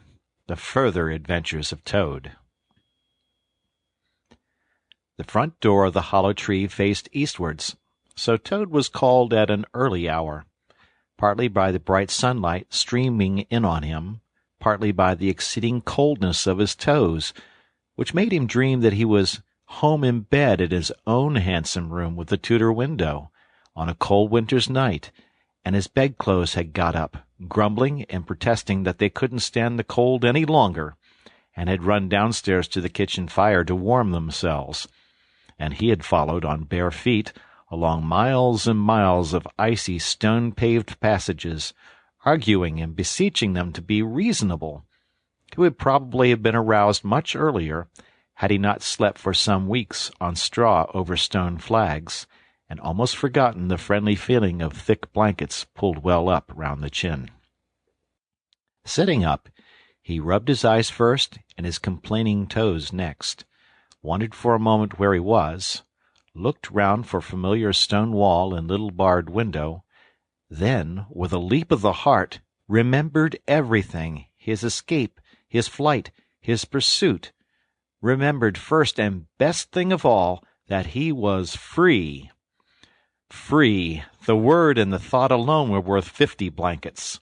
He was warm from end to end as he thought of the jolly world outside, eagerly waiting for him to make his triumphal entrance, ready to serve him and play up to him, anxious to help him and to keep him company, as it always had been in days of old before misfortune fell upon him. He shook himself and combed the dry leaves out of his hair with his fingers, and his toilette complete, marched forth into the comfortable morning sun, cold but confident, hungry but hopeful, all nervous terrors of yesterday dispelled by rest and sleep and frank and heartening sunshine. He had the world all to himself that early summer morning. The dewy woodland, as he threaded it, was solitary and still. The green fields that succeeded the trees were his own to do with as he liked. The road itself, when he reached it, in that loneliness that was everywhere, seemed, like a stray dog, to be looking anxiously for company. Toad, however, was looking for something that could talk, and tell him clearly which way he ought to go. It is all very well when you have a light heart and a clear conscience and money in your pocket, and nobody scouring the country for you to drag you off to prison again, to follow where the road beckons and points, not caring whither. The practical Toad cared very much indeed, and he could have kicked the road for its helpless silence when every minute was of importance to him. The reserved rustic road was presently joined by a shy little brother in the shape of a canal, which took its hand and ambled along by its side in perfect confidence, but with the same tongue-tied, uncommunicative attitude towards strangers. "Bother them," said Toad to himself. "But anyhow, one thing's clear. They must both be coming from somewhere, and going to somewhere. You can't get over that, Toad, my boy." So he marched on patiently by the water's edge. Round a bend in the canal came plodding a solitary horse, stooping forward as if in anxious thought. From rope traces attached to his collar stretched a long line, taut, but dipping with his stride, and the further part of it dripping pearly drops. Toad let the horse pass, and stood waiting for what the fates were sending him. With a pleasant swirl of quiet water at its blunt bow, the barge slid up alongside of him, its gaily painted gunwales level with the towing path, its sole occupant a big, stout woman wearing a linen sunbonnet, one brawny arm laid along the tiller. "A nice morning, ma'am," she remarked to Toad as she drew up level with him. "I dare say it is, ma'am," responded Toad politely as he walked along the tow-path abreast of her. "I dare it is a nice morning to them that's not in sore trouble, like what I am. Here's my married daughter. She sends off to me post-haste to come to her at once. So off I comes, not knowing what may be happening or going to happen, but fearing the worst, as you will understand, ma'am, if you're a mother too. And I've left my business to look after itself. I'm in the washing and laundering line, you must know, ma'am. And I've left my young children to look after themselves, and a more mischievous and troublesome set of young imps doesn't exist, ma'am. And I've lost all my money, and lost my way, and as for what may be happening to my married daughter, why, I don't like to think of it, ma'am." "Where might your married daughter be living, ma'am?" asked the barge-woman. "She lives near to the river, ma'am," replied Toad, "close to a fine house called Toad Hall that's somewheres hereabouts in these parts. Perhaps you may have heard of it?" "Toad Hall? Why, I'm going that way myself," replied the barge-woman. "This canal joins the river some miles further on, a little above Toad Hall, and then it's an easy walk. You come along in the barge with me, and I'll give you a lift." She steered the barge close to the bank, and Toad, with many humble and grateful acknowledgments, stepped lightly on board, and sat down with great satisfaction. "Toad's luck again," thought he. "I always come out on top." "So you're in the washing business, ma'am?" said the barge-woman politely, as they glided along. "And a very good business you've got, too, I dare say, if I'm not making too free in saying so." "Finest business in the whole country," said Toad airily. "All the gentry come to me. Wouldn't go to anyone else if they were paid, they know me so well. You see, I understand my work thoroughly, and attend to it all myself. Washing, ironing, clear starching, making up gents' fine shirts for evening wear. Everything's done under my own eye." "But surely you don't do all that work yourself, ma'am?" asked the barge-woman respectfully. "Oh, I have girls," said Toad lightly. 20 girls or thereabouts, always at work. But you know what girls are, ma'am. Nasty little hussies, that's what I call them." "So do I," said the barge-woman with great heartiness. "But I dare say you set yours to rights, the idle trollops. And are you very fond of washing?" "I love it," said Toad. "I simply dote on it. Never so happy as when I've got both arms in the wash-tub. But then it comes so easy to me. No trouble at all. A real pleasure, I assure you, ma'am." "What a bit of luck meeting you," observed the barge-woman thoughtfully. "A regular piece of good fortune for both of us." "Why, what do you mean?" asked Toad nervously. "Well, look at me now," replied the barge-woman. "I like washing, too, just the same as you do. And for that matter, whether I like it or not, I have got to do all my own, naturally moving about as I do.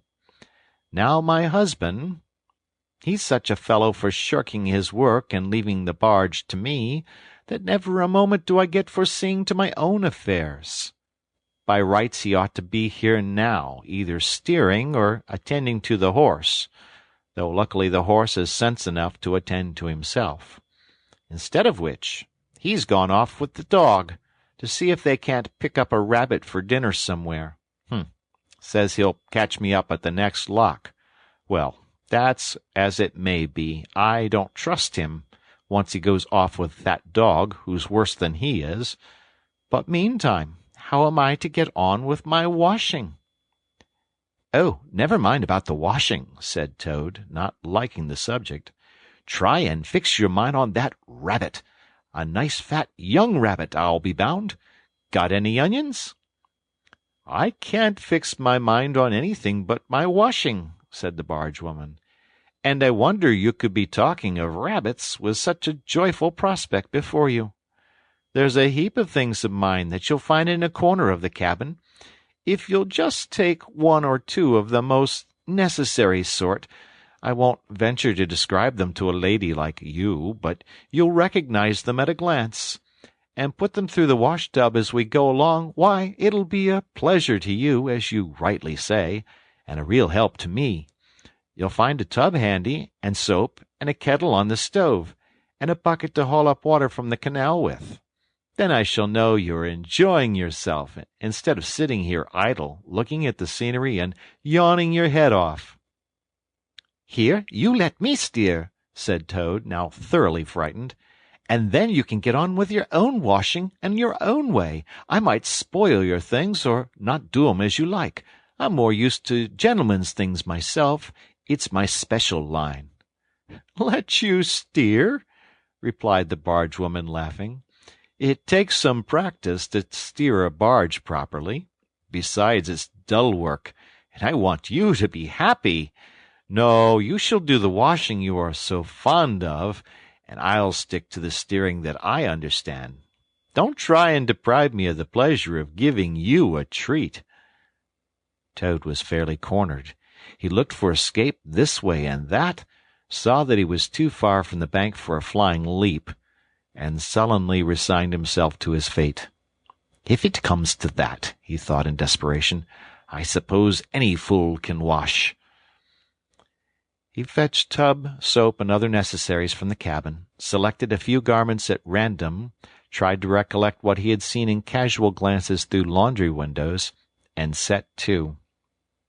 A long half-hour passed, and every minute of it saw Toad getting crosser and crosser. Nothing that he could do to the things seemed to please them or do them good. He tried coaxing, he tried slapping, he tried punching. They smiled back at him out of the tub unconverted, happy in their original sin.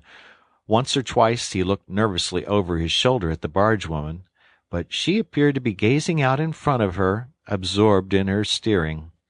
His back ached badly, and he noticed with dismay that his paws were beginning to get all crinkly. Now Toad was very proud of his paws.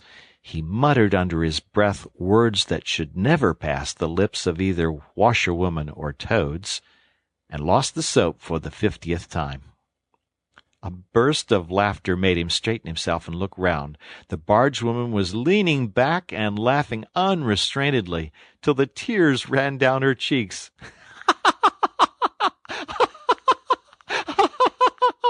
"I've been watching you all the time," she gasped.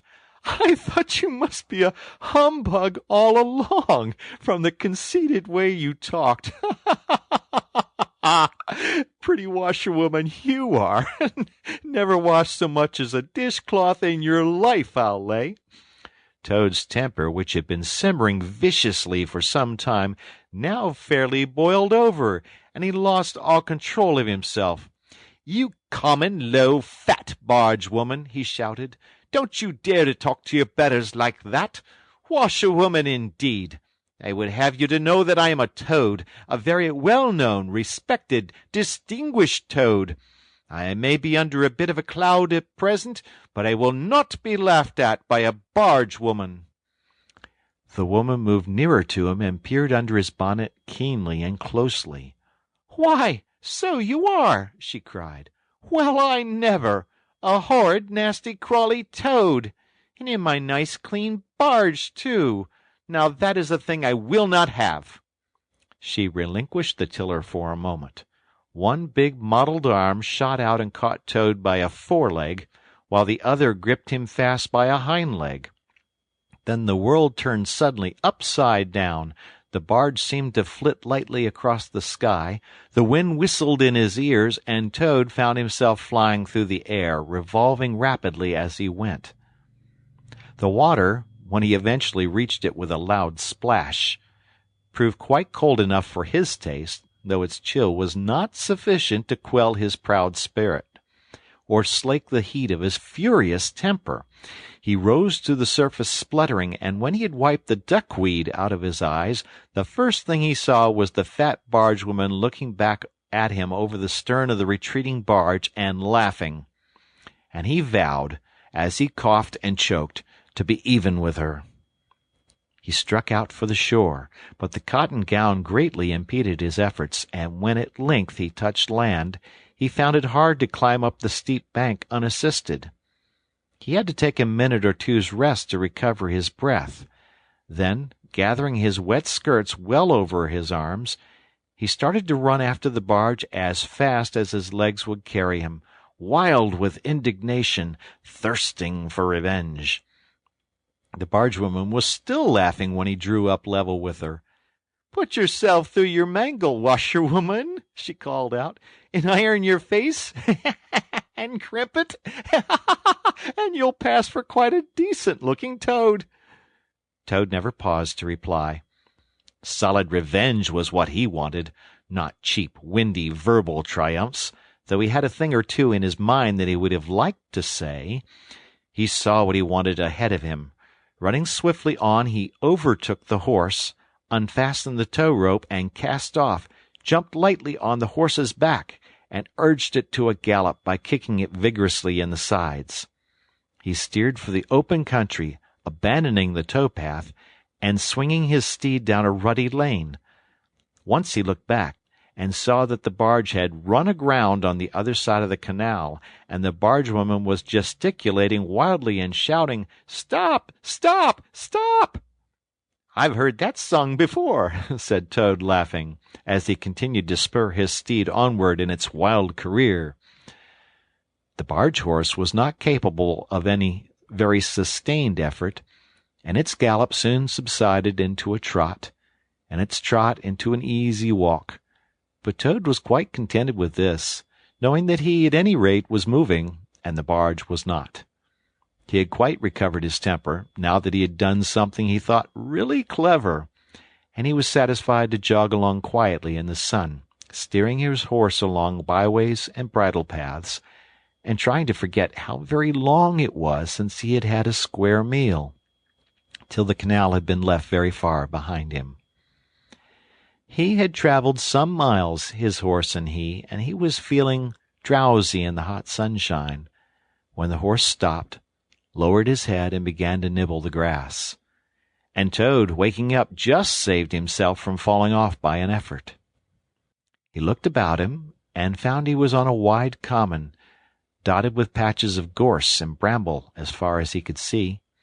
Near him stood a dingy gypsy caravan, and beside it a man was sitting on a bucket turned upside down, very busy smoking and staring into the wide world. A fire of sticks was burning near by, and over the fire hung an iron pot, and out of that pot came forth bubblings and gurglings, and a vague suggested steaminess. Also smells, warm, rich, and varied smells, that twined and twisted and wreathed themselves at last into one complete, voluptuous, perfect smell that seemed like the very soul of nature taking form and appearing to her children a true goddess, a mother of solace and comfort. Toad now knew well that he had not really been hungry before.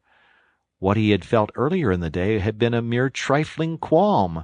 This was the real thing at last, and no mistake, and it would have to be dealt with speedily, too, or there would be trouble for somebody or something. He looked the gypsy over carefully, wondering vaguely whether it would be easier to fight him or to cajole him. So there he sat, and sniffed, and looked at the gypsy, and the gypsy sat and smoked, and looked at him. Presently the gypsy took his pipe out of his mouth, and remarked in a careless way, "Want to sell that there horse of yours?"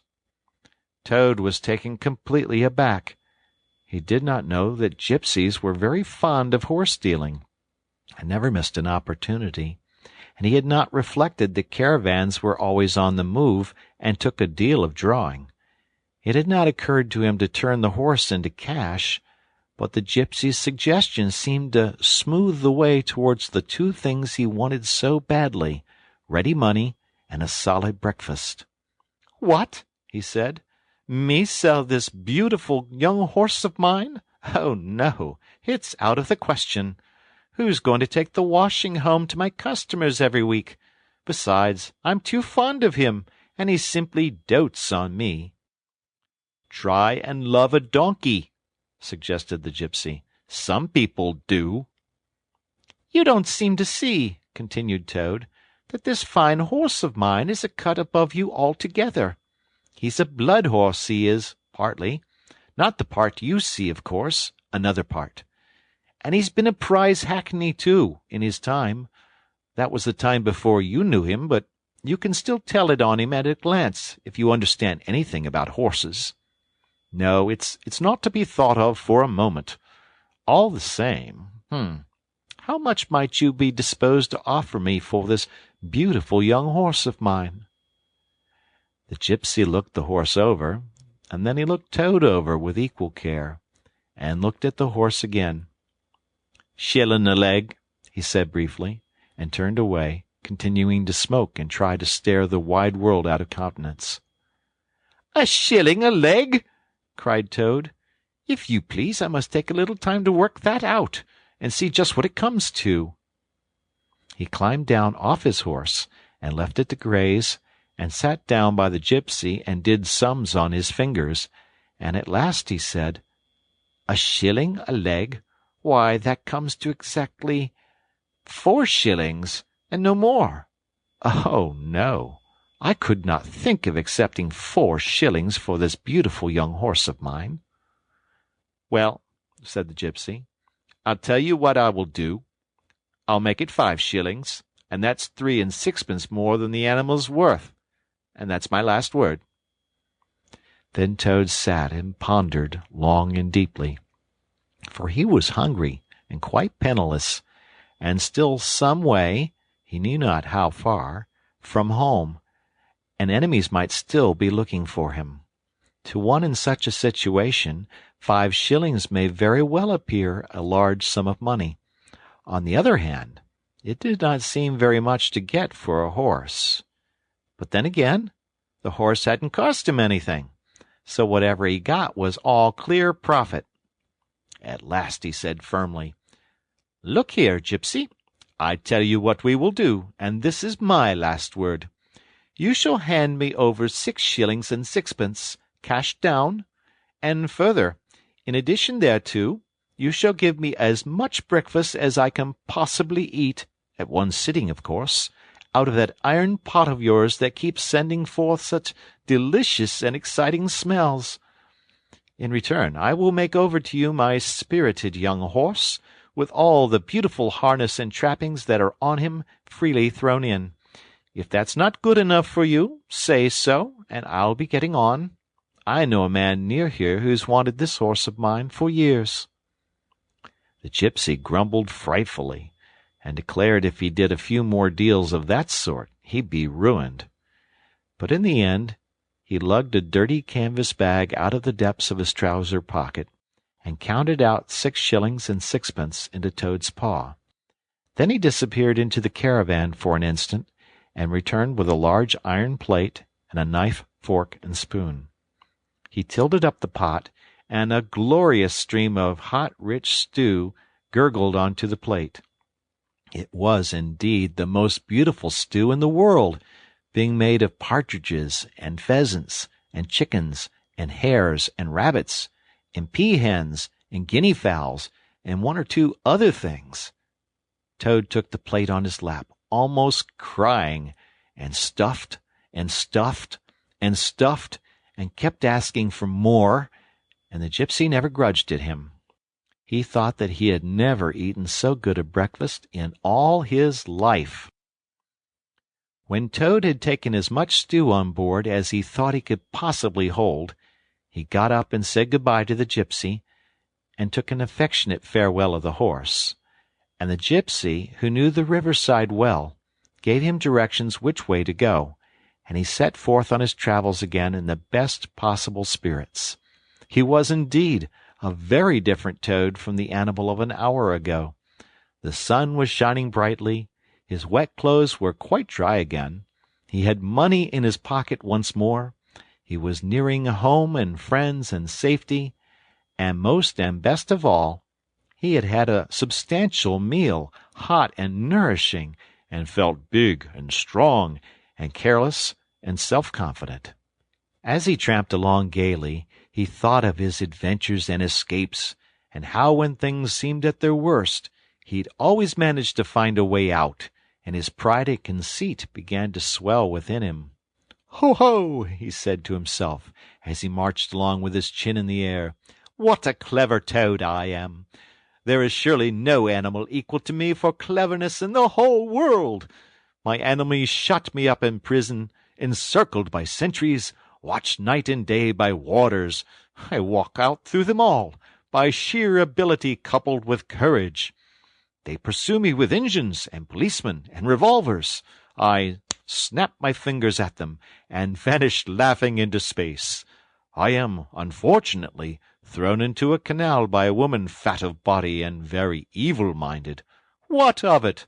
I swim ashore, I seize her horse, I ride off in triumph, and I sell the horse for a whole pocketful of money and an excellent breakfast. Ho, ho! I am the Toad, the handsome, the popular, the successful Toad." He got so puffed up with conceit that he made up a song as he walked, in praise of himself, and sang it at the top of his voice, though there was no one to hear it but him. It was perhaps the most conceited song that any animal ever composed. The world has held great heroes, as history books have showed, but never a name to go down to fame compared with that of Toad.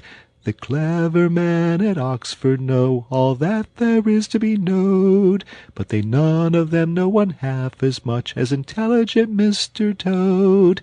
The animals sat in the ark and cried, their tears and torrents flowed. Who was it said, "There's land ahead," encouraging Mr. Toad? The army all saluted as they marched along the road. Was it the King or Kitchener? No, it was Mr. Toad. The Queen and her ladies in waiting sat at the window and sewed. She cried, "Look who's that handsome man?" They answered, "Mr. Toad." There was a great deal more of the same sort, but too dreadfully conceited to be written down. These are some of the milder verses. He sang as he walked, and he walked as he sang, and got more inflated every minute. But his pride was shortly to have a severe fall. After some miles of country lanes he reached the high road, and as he turned into it and glanced along its white length, he saw approaching him a speck that turned into a dot, and then into a blob, and then into something very familiar. And a double note of warning, only too well known, fell on his delighted ear. "This is something like," said the excited Toad. "This is real life again. This is once more the great world from which I have been missed so long. I will hail them, my brothers of the wheel, and pitch them a yarn of the sort that has been so successful hitherto, and they will give me a lift, of course, and then I will talk to them some more, and perhaps, with luck, it may even end up in my driving up to Toad Hall in a motor car. That will be one in the eye for Badger." He stepped confidently out into the road to hail the motor car, which came along at an easy pace, slowing down as it neared the lane, when suddenly he became very pale. His heart turned to water. His knees shook and yielded under him, and he doubled up and collapsed with a sickening pain in his interior. And well he might, the unhappy animal, for the approaching car was the very one he had stolen out of the yard of the Red Lion Hotel on that fatal day when all his troubles began. And the people in it were the very same people he had sat and watched at luncheon in the coffee-room. He sank down in a shabby, miserable heap in the road, murmuring to himself in his despair, "It's all up! It's all over now! Chains and policemen again! Prison again! Dry bread and water again! Oh, what a fool I've been! What did I want to go strutting about the country for, singing conceited songs, and hailing people in broad day on the high road, instead of hiding till nightfall and slipping home quietly by back ways? Oh, hapless Toad! Oh, ill-fated animal!" The terrible motor-car drew slowly nearer and nearer, till at last he heard it stop just short of him. Two gentlemen got out and walked round the trembling heap of crumpled misery lying in the road, and one of them said, "Oh, dear, this is very sad. Here is a poor old thing, a washerwoman apparently, who has fainted in the road. Perhaps she is overcome by the heat, poor creature. Possibly she has not had any food today.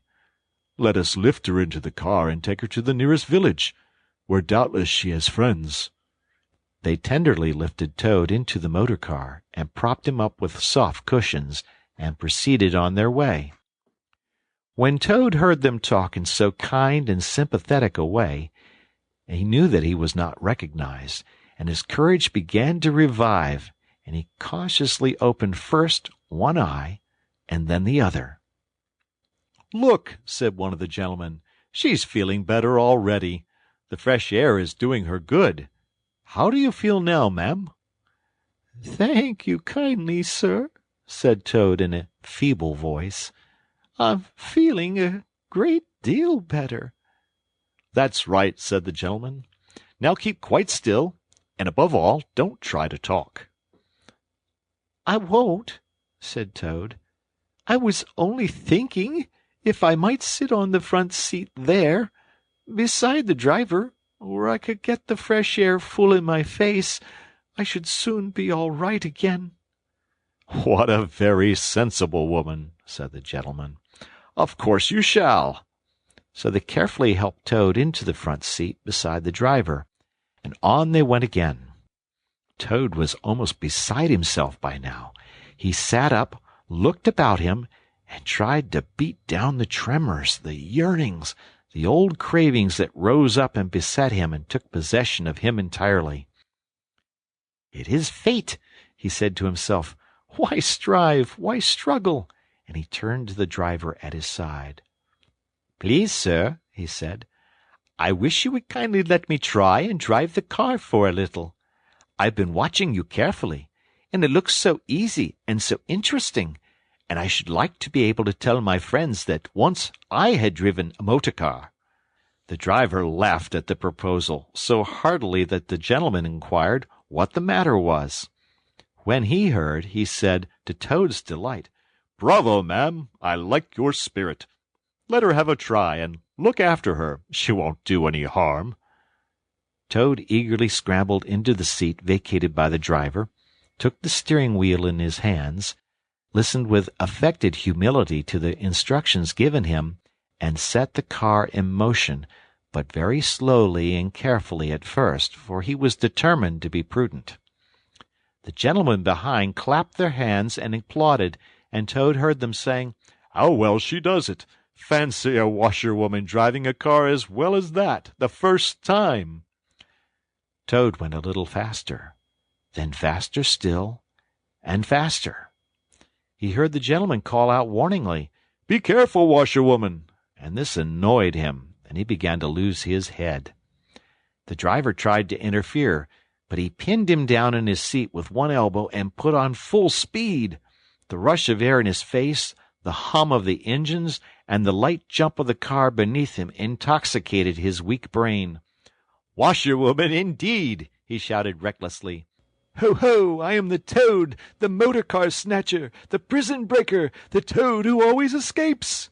Sit still, and you shall know what driving really is, for you are in the hands of the famous, the skillful, and the entirely fearless Toad." With a cry of horror, the whole party rose and flung themselves on him. "Seize him!" they cried. "Seize the Toad, the wicked animal who stole our motor car! Bind him, chain him, drag him to the nearest police station! Down with the desperate and dangerous Toad!" Alas, they should have thought. They ought to have been more prudent. Then they should have remembered to stop the motor car somehow before playing any pranks of that sort.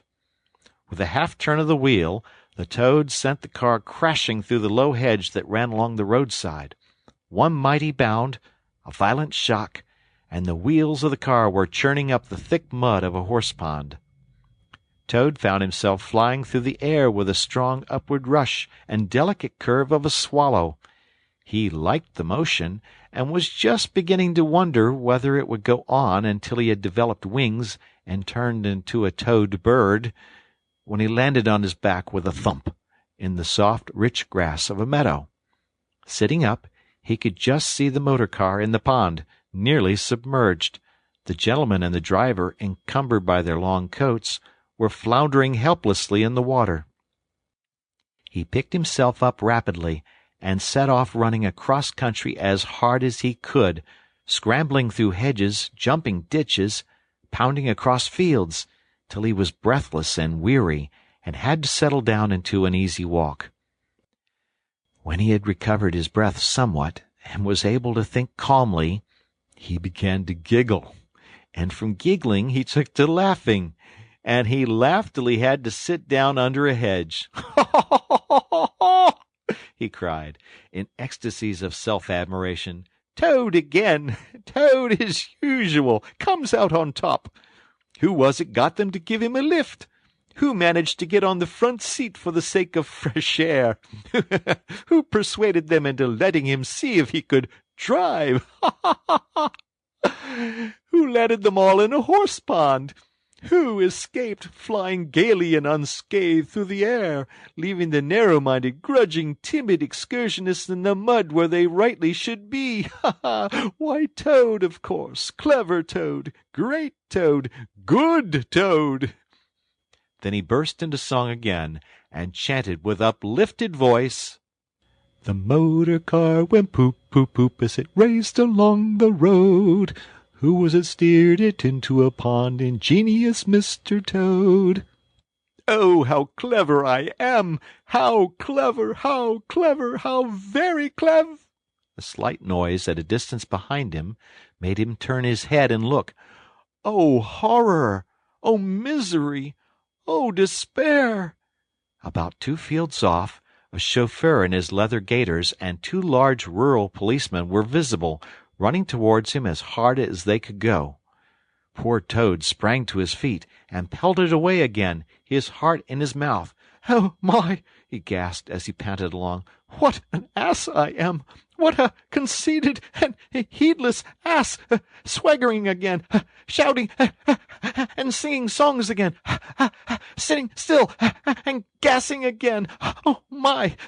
Oh, my! Oh, my! He glanced back and saw to his dismay that they were gaining on him. On he ran desperately, but kept looking back and saw that they were still gaining steadily. He did his best, but he was a fat animal, and his legs were short, and still they gained.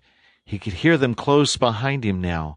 Ceasing to heed where he was going, he struggled on blindly and wildly, looking back over his shoulder at the now triumphant enemy, when suddenly the earth failed under his feet. He grasped at the air, and splash! He found himself head over ears in deep water, rapid water, water that bore him along with a force he could not contend with, and he knew that in his blind panic he had run straight into the river. He rose to the surface and tried to grasp the reeds and the rushes that grew along the water's edge, close under the bank, but the stream was so strong that it tore them out of his hands. Oh, my! gasped poor Toad. If ever I steal a motor car again, if I ever sing another conceited song— Then down he went, and came up breathless and spluttering. Presently he saw that he was approaching a big dark hole in the bank, just above his head, and as the stream bore him past, he reached up with a paw and caught hold of the edge and held on. Then slowly and with difficulty he drew himself up out of the water, till at last he was able to rest his elbows on the edge of the hole. There he remained for some minutes, puffing and panting, for he was quite exhausted. As he sighed and blew and stared before him into the dark hole, some bright small thing shone and twinkled in its depths, moving towards him. As it approached, a face grew up gradually around it, and it was a familiar face, brown and small with whiskers, grave and round with neat ears and silky hair. It was the Water Rat. End of chapter 10. The Wind in the Willows by Kenneth Grahame. This recording is by Mark Smith of Simpsonville, South Carolina. Chapter 11. Like summer tempests came his tears. The rat put out a neat little brown paw, gripped Toad firmly by the scruff of the neck, and gave a great hoist and a pull, and the water-logged Toad came up slowly but surely over the edge of the hole, till at last he stood safe and sound in the hall, streaked with mud and weed to be sure, and with the water streaming off him, but happy and high-spirited as of old, now that he found himself once more in the house of a friend, and dodgings and evasions were over, and he could lay aside a disguise that was unworthy of his position, and wanted such a lot of living up to. "Oh, Ratty," he cried, "I've been through such times since I saw you last, you can't think. Such trials, such sufferings, and all so nobly borne. Then such escapes, such disguises, such subterfuges, and all so cleverly planned and carried out. Been in prison, got out of it, of course. Been thrown into a canal, swam ashore. stole a horse, sold him for a large sum of money, humbugged everybody, made 'em all do exactly what I wanted. Oh, I am a smart Toad, and no mistake. What do you think my last exploit was? Just hold on till I tell you." Toad, said the Water Rat, gravely and firmly, you go off upstairs at once, and take off that old cotton rag that looks as if it might formerly have belonged to some washerwoman, and clean yourself thoroughly, and put on some of my clothes, and try and come down looking like a gentleman if you can, for a more shabby, bedraggled, disreputable-looking object than you I never set my eyes on in my whole life. Now stop swaggering and arguing and be off. I'll have something to say to you later." Toad was at first inclined to stop and do some talking back at him. He had had enough of being ordered about when he was in prison, and here was the thing being begun all over again, apparently, and by a rat, too. However, he caught sight of himself in the looking-glass over the hat-stand, with the rusty black bonnet perched rakishly over one eye, and he changed his mind, and went very quickly and humbly upstairs to the rat's dressing-room. There he had a thorough wash and brush-up, changed his clothes, and stood for a long time before the glass, contemplating himself with pride and pleasure, and thinking what utter idiots all the people must have been to have ever mistaken him for one moment for a washerwoman. By the time he came down again, luncheon was on the table, and very glad Toad was to see it, for he had been through some trying experiences, and he had taken much hard exercise since the excellent breakfast provided for him by the gypsy. While they ate, Toad told the rat all of his adventures, dwelling chiefly on his own cleverness, and presence of mind in emergencies, and cunning in tight places, and rather making out that he had been having a gay and highly colored experience. But the more he talked and boasted, the more grave and silent the rat became. When at last Toad had talked himself to a standstill, there was silence for a while, and then the rat said, "Now, Toady, I don't want to give you pain after all you've been through already, but seriously, don't you see what an awful ass you've been making of yourself? On your own admission, you've been handcuffed, imprisoned, starved, chased, terrified out of your life, insulted, jeered at, and ignominiously flung into the water, by a woman, too. Where's the amusement in that? Where does the fun come in? And all because you must needs go and steal a motor car. You know that you've never had anything but trouble from motor cars from the moment you first set eyes on one. But if you will be mixed up with them, as you generally are 5 minutes after you've started, why steal them? Be a cripple if you think it's exciting. Be a bankrupt, for a change, if you set your mind on it. But why choose to be a convict? When are you going to be sensible, and think of your friends, and try and be a credit to them? Do you think it's any pleasure to me, for instance, to hear animals saying as I go about that I'm the chap that keeps company with jailbirds?" Now it was a very comforting point in Toad's character that he was a thoroughly good-hearted animal, and never minded being jawed by those who were his real friends. And even when most set upon a thing, he was always able to see the other side of the question. So, although, while the rat was talking so seriously, he kept saying to himself mutinously, "But it was fun, though, awful fun," and making strange suppressed noises inside him like and poop, and other sounds resembling stifled snorts, or the opening of soda-water bottles. Yet when the rat had quite finished, he heaved a deep sigh and said very nicely and humbly, "Quite right, Ratty. How sound you always are! Yes, I've been a conceited old ass, I can see that quite. But now I'm going to be a good Toad, and not do it any more. As for motor cars, I've not been at all so keen about them since my last ducking in that river of yours. The fact is, while I was hanging on to the edge of your hole and getting my breath, I had a sudden idea, a really brilliant idea, connected with motor boats. There, there, don't take on so, old chap, and stamp and upset things. It was only an idea. We won't talk about it any more now. We'll have our coffee, and a smoke, and a quiet chat, and then I'm going to stroll quietly down to Toad Hall, and get into clothes of my own, and set things going again on the old lines. I've had enough of adventures. I shall lead a quiet, steady, respectable life, pottering about my property, and improving it, and doing a little landscape gardening at times. There will always be a bit of dinner for my friends when they come to see me, and I shall keep a pony chaise to jog about the country in, just as I used to in the good old days, before I got restless and wanted to do things." "Stroll quietly down to Toad Hall!" cried the Rat, greatly excited. "What are you talking about? Do you mean to say you haven't heard?" "Heard what?" said Toad, turning rather pale. "Go on, Ratty.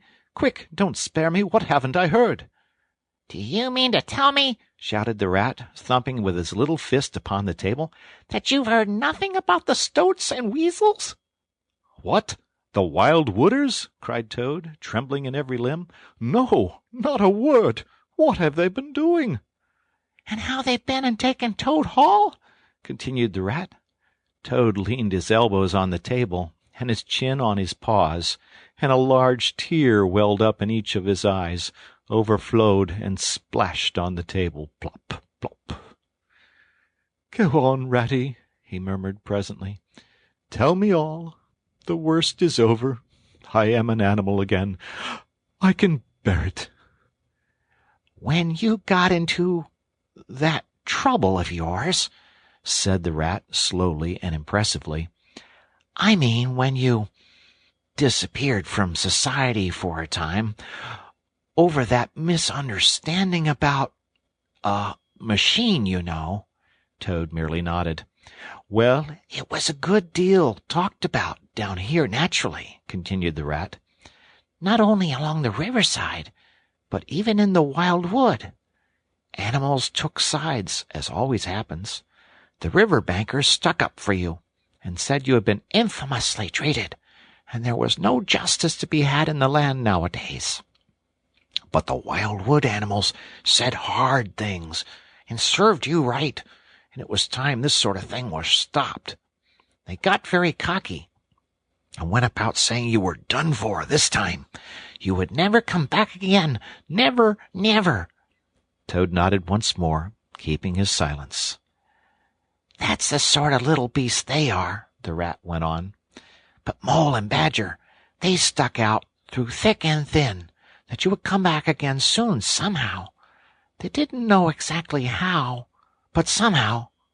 Toad began to sit up in his chair again, and to smirk a little. "They argued from history," continued the Rat.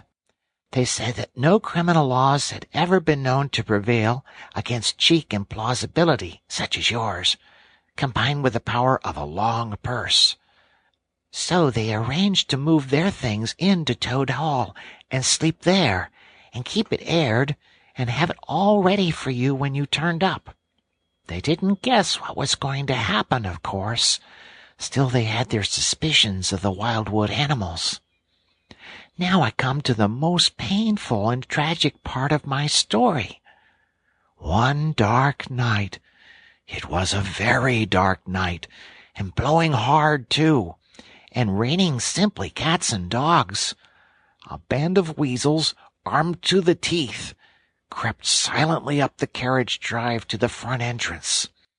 Simultaneously, a body of desperate ferrets, advancing through the kitchen garden, possessed themselves of the backyard and offices, while a company of skirmishing stoats who stuck at nothing occupied the conservatory and the billiard room, and held the French windows opening on to the lawn. The Mole and the Badger were sitting by the fire in the smoking room, telling stories and suspecting nothing, for it wasn't a night for any animals to be out in, when those bloodthirsty villains broke down the doors and rushed in upon them from every side. They made the best fight they could, but what was the good? They were unarmed and taken by surprise, and what can two animals do against hundreds? They took and beat them severely with sticks, those two poor, faithful creatures, and turned them out into the cold and the wet, with many insulting and uncalled-for remarks." Here the unfeeling Toad broke into a snigger, and then pulled himself together and tried to look particularly solemn. "And the Wild Wooders have been living in Toad Hall ever since," continued the Rat, "and going on simply anyhow, lying in bed half the day, and breakfast at all hours, and the place is such a mess, I'm told, it's not fit to be seen. Eating your grub, and drinking your drink, and making bad jokes about you, and singing vulgar songs about prisons and magistrates and policemen. Horrid personal songs, with no humor in them. And they're telling the tradespeople and everybody that they've come to stay for good." "Oh, have they?" said Toad, getting up and seizing a stick. "I'll jolly soon see about that." "It's no good, Toad," called the Rat after him. "You'd better come back and sit down. You'll only get into trouble." But the Toad was off, and there was no holding him. He marched rapidly down the road, his stick over his shoulder, fuming and muttering to himself in his anger, till he got near his front gate, when suddenly there popped up from behind the palings a long yellow ferret with a gun. "Who comes there?" said the ferret sharply. "Stuff and nonsense," said Toad very angrily. "What do you mean by talking like that to me? Come out of that at once, or I'll—" The ferret said never a word, but he brought his gun up to his shoulder. Toad prudently dropped flat in the road, and bang! A bullet whistled over his head. The startled Toad scrambled to his feet and scampered off down the road as hard as he could, and as he ran he heard the ferret laughing, and other horrid thin little laughs taking it up and carrying on the sound. He went back very crestfallen and told the Water Rat. "What did I tell you?" said the Rat. "It's no good. They've got sentries posted, and they are all armed. You must just wait." Still, Toad was not inclined to give in all at once, so he got out the boat and set off rowing up the river to where the garden front of Toad Hall came down to the waterside. Arriving within sight of his old home, he rested on his oars and surveyed the land cautiously. All seemed very peaceful and deserted and quiet. He could see the whole front of Toad Hall, glowing in the evening sunshine, the pigeons settling by twos and threes along the straight line of the roof, the garden a blaze of flowers, the creek that led up to the boat-house, the little wooden bridge that crossed it, all tranquil, uninhabited, apparently waiting for his return. He would try the boat-house first, he thought. Very warily he paddled up to the mouth of the creek, and was just passing under the bridge when— crash! A great stone dropped from above, smashed through the bottom of the boat. It filled and sank, and Toad found himself struggling in deep water. Looking up, he saw two stoats leaning over the parapet of the bridge and watching him with great glee. "It will be your head next time, Toady," they called out to him. The indignant Toad swam to shore while the stoats laughed and laughed, supporting each other, and laughed again, till they nearly had two fits. That is, one fit each, of course. The Toad retraced his weary way on foot, and related his disappointing experiences to the Water Rat once more. "Well, what did I tell you?" said the Rat very crossly. "And now, look here. See what you've been and done. Lost me my boat that I was so fond of, and that's what you've done. And simply ruined that nice suit of clothes that I lent you. Really, Toad, of all the trying animals, I wonder how you manage to keep any friends at all." The Toad saw at once how wrongly and foolishly he had acted. He admitted his errors and wrong-headedness, and made a full apology to Rat for losing his boat and spoiling his clothes. And he wound up by saying, with that frank self-surrender which always disarmed his friends' criticism and won them back to his side, "Ratty, I see that I have been a headstrong and a wilful Toad. Henceforth, believe me, I will be humble and submissive, and will take no action without your kind advice and full approval."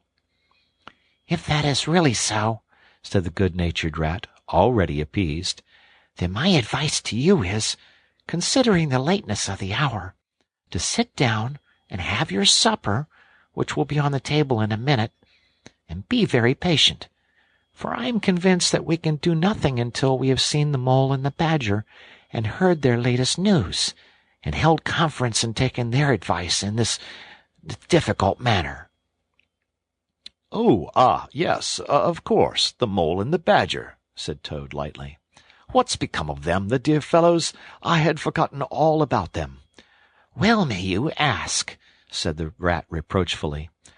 "While you were riding about the country in expensive motor cars, and galloping proudly on blood horses, and breakfasting on the fat of the land, those two poor devoted animals have been camping out in the open, in every sort of weather, living very rough by day, and lying very hard by night, watching over your house, patrolling your boundaries, keeping a constant eye on the stoats and the weasels, scheming and planning and conniving how to get your property back for you. You don't deserve to have such true and loyal friends, Toad. You don't, really. Some day, when it's too late, you'll be sorry you didn't value them more while you had them." "I'm an ungrateful beast, I know," sobbed Toad, shedding bitter tears.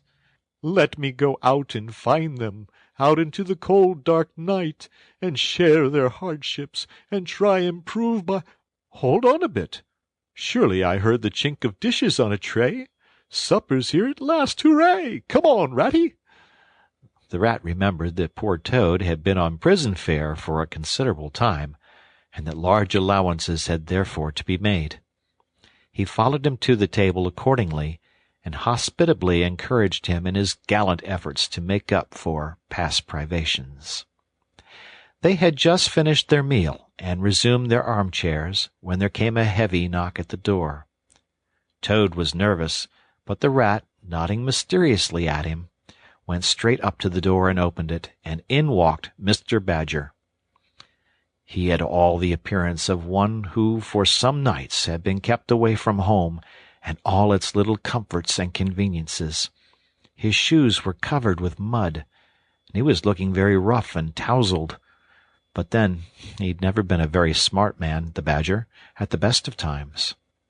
He came solemnly up to Toad, shook him by the paw, and said, "Welcome home, Toad." Alas! What am I saying?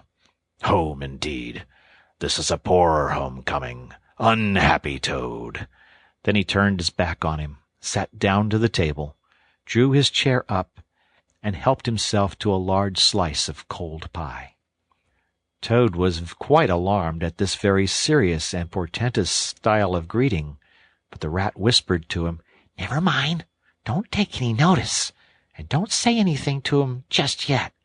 He's always rather low and despondent when he's wanting his victuals. In half an hour's time he'll be quite a different animal." So they waited in silence, and presently there came another and a lighter knock. The Rat, with a nod to Toad, went to the door and ushered in the Mole, very shabby and unwashed, with bits of hay and straw sticking to his fur. "Hooray! Here's old Toad!" cried the Mole, his face beaming. "Fancy having you back again!" And he began to dance around him. "We never dreamt you'd turn up so soon. Why, you must have managed to escape, you clever, ingenious, intelligent Toad!" The Rat, alarmed, pulled him by the elbow, but it was too late. Toad was puffing and swelling already. "Clever? Oh, no," he said. "I'm not really clever, according to my friends. I've only broken out of the strongest prison in England, that's all. And captured a railway train and escaped on it, that's all. And disguised myself, and gone about the country humbugging everybody, that's all. Oh, no, I'm a stupid ass, I am. I'll tell you one or two of my little adventures, Mole, and you shall judge for yourself." "Well, well," said the Mole, moving towards the supper table, "supposing you talk while I eat." Not a bite since breakfast. Oh, my! Oh, my!" And he sat down and helped himself liberally to cold beef and pickles. Toad straddled on the hearth-rug, thrust his paw into his trouser pocket, and pulled out a handful of silver. "Look at that!" he cried, displaying it. "That's not so bad, is it, for a few minutes' work? And how do you think I done it, Mole? Horse-stealing, that's how I done it." "Go on, Toad," said the Mole, immensely interested. "Toad, do be quiet, please," said the Rat. "And don't you egg him on, Mole, when you know what he is. But please tell us as soon as possible what the position is, and what's best to be done now that Toad is back at last." "The position's about as bad as it can be," replied the Mole grumpily. "And as for what's to be done, why, blest if I know. The Badger and I've been round and round the place, by night and by day, always the same thing. Sentries posted everywhere, guns poked out at us, stones thrown at us, always an animal on the lookout, and when they see us, oh my, how they do laugh! That's what annoys me most." "It's a very difficult situation," said the Rat, reflecting deeply. "But I think I see now, in the depths of my mind, what Toad really ought to do. I will tell you, he ought to—" "No, he oughtn't!" shouted the Mole with his mouth full. "Nothing of the sort. You don't understand. What he ought to do is, he ought to—" "Well, I shan't do it anyway," cried Toad, getting excited. "I'm not going to be ordered about by you fellows. It's my house we're talking about, and I know exactly what to do, and I'll tell you, I'm going to—" By this time they were all three talking at once, at the top of their voices, and the noise was simply deafening, when a thin, dry voice made itself heard, saying, "Be quiet at once, all of you!" And instantly everyone was silent. It was the Badger, who, having finished his pie and turned round in his chair, and was looking at them severely. When he saw that he had secured their attention, and that they were evidently waiting for him to address them, he turned back to the table again and reached out for the cheese, and so great was the respect commanded by the solid qualities of that admirable animal, that not another word was uttered until he had quite finished his repast, and brushed the crumbs from his knees.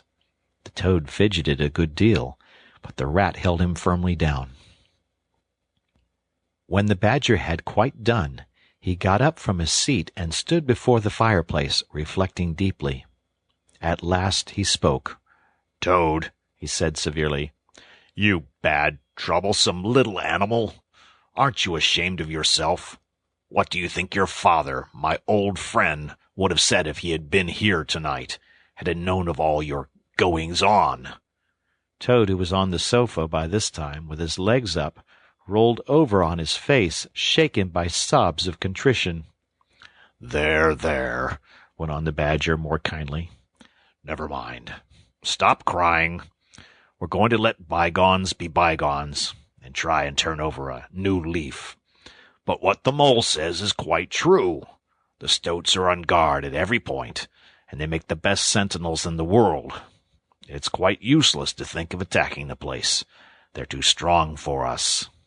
"Then it's all over," sobbed the Toad, crying into the sofa cushions. "I shall go and enlist for a soldier, and never see my dear Toad Hall any more." "Come, cheer up, Toady," said the Badger. "There are more ways of getting back a place than taking it by storm. I haven't said my last word yet. Now I'm going to tell you a great secret." Toad sat up slowly and dried his eyes. Secrets had an immense attraction for him, because he never could keep one, and he enjoyed the sort of unhallowed thrill he experienced when he went and told another animal, after having faithfully promised not to. "There is an underground passage," said the Badger impressively, "that leads from the river bank quite near here, right up into the middle of Toad Hall." "Oh, nonsense, Badger," said Toad rather airily. "You've been listening to some of the yarns they spin in the public-houses about here. I know every inch of Toad Hall, inside and out. Nothing of the sort, I do assure you." "My young friend," said the Badger with great severity, "your father was a worthy animal, a lot worthier than some others I know. Was a particular friend of mine, and told me a great deal he wouldn't have dreamt of telling you. He discovered that passage. He didn't make it, of course. That was done hundreds of years before he ever came to live there. And he repaired it and cleaned it out, because he thought it might come in useful some day, in case of trouble or danger. And he showed it to me. 'Don't let my son know about it,' he said. 'He's a good boy, but very light and volatile in character, and simply cannot hold his tongue. If he's ever in a real fix, and it would be of use to him, you may tell him about the secret passage, but not before.'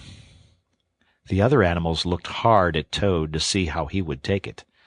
Toad was inclined to be sulky at first, but he brightened up immediately, like the good fellow he was. "Well, well," he said, "perhaps I am a bit of a talker. A popular fellow such as I am, my friends get round me. We chaff, we sparkle, we tell witty stories, and somehow my tongue gets wagging. I have the gift of conversation. I've been told I ought to have a salon, whatever that may be. Never mind. Go on, Badger. How's this passage of yours going to help us?" "I've found out a thing or two lately," continued the Badger. "I got Otter to disguise himself as a sweep, and call at the back door with brushes over his shoulder asking for a job. There's going to be a big banquet tomorrow night. It's somebody's birthday. The Chief Weasel's, I believe. And all the weasels will be gathered together in the dining hall, eating and drinking and laughing and carrying on, suspecting nothing. No guns, no swords, no sticks, no arms of any sort whatever." "But the sentinels will be posted as usual," remarked the Rat. "Exactly," said the Badger. "That is my point. The weasels will trust entirely to their excellent sentinels. And that is where the passage comes in. That very useful tunnel leads right up under the butler's pantry, next to the dining hall." "Aha! That squeaky board in the butler's pantry," said Toad. "Now I understand it." "We shall creep out quietly into the butler's pantry," cried the Mole. "With our pistols and swords and sticks," shouted the Rat. "And rush in upon them," said the Badger. "And whack them, and whack 'em, and whack 'em," cried the Toad in ecstasy, running round and round the room and jumping over the chairs. "Very well, then," said the Badger, resuming his usual dry matter. "Our plan is settled. There's nothing more for you to argue and squabble about. So, as it's getting very late, all of you go right off to bed at once. We will make all the necessary arrangements in the course of the morning tomorrow." Toad, of course, went off to bed dutifully with the rest. He knew better than to refuse, though he was feeling much too excited to sleep.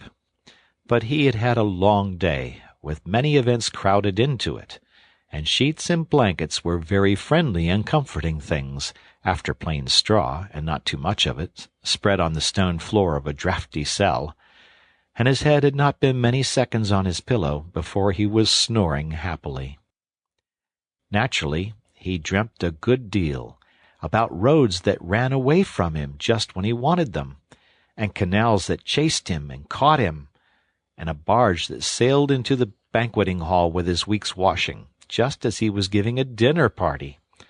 And he was alone in the secret passage, pushing onwards, but it twisted and turned round and shook itself, and sat up on its end.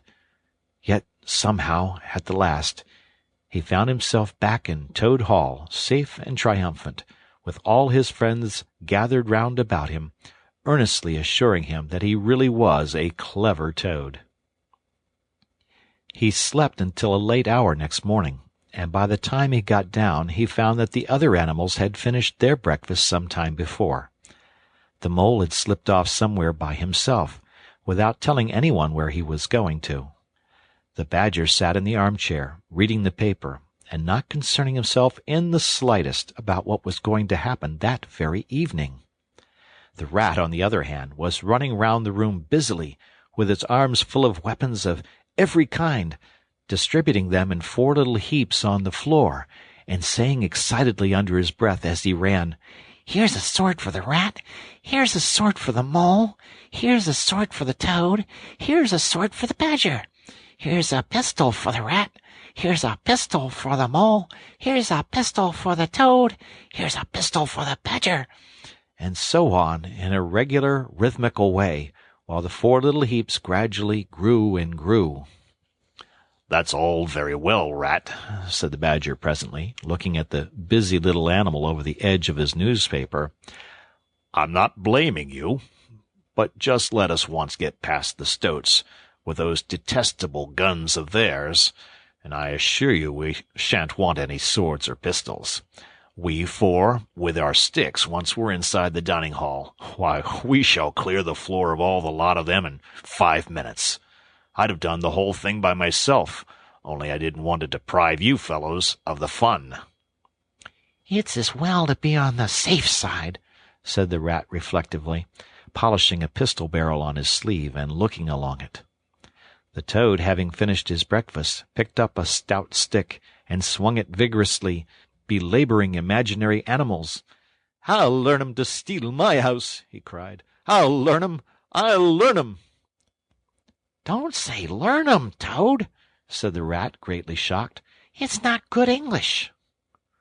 "What are you always nagging at Toad for?" inquired the Badger rather peevishly. "What's the matter with his English?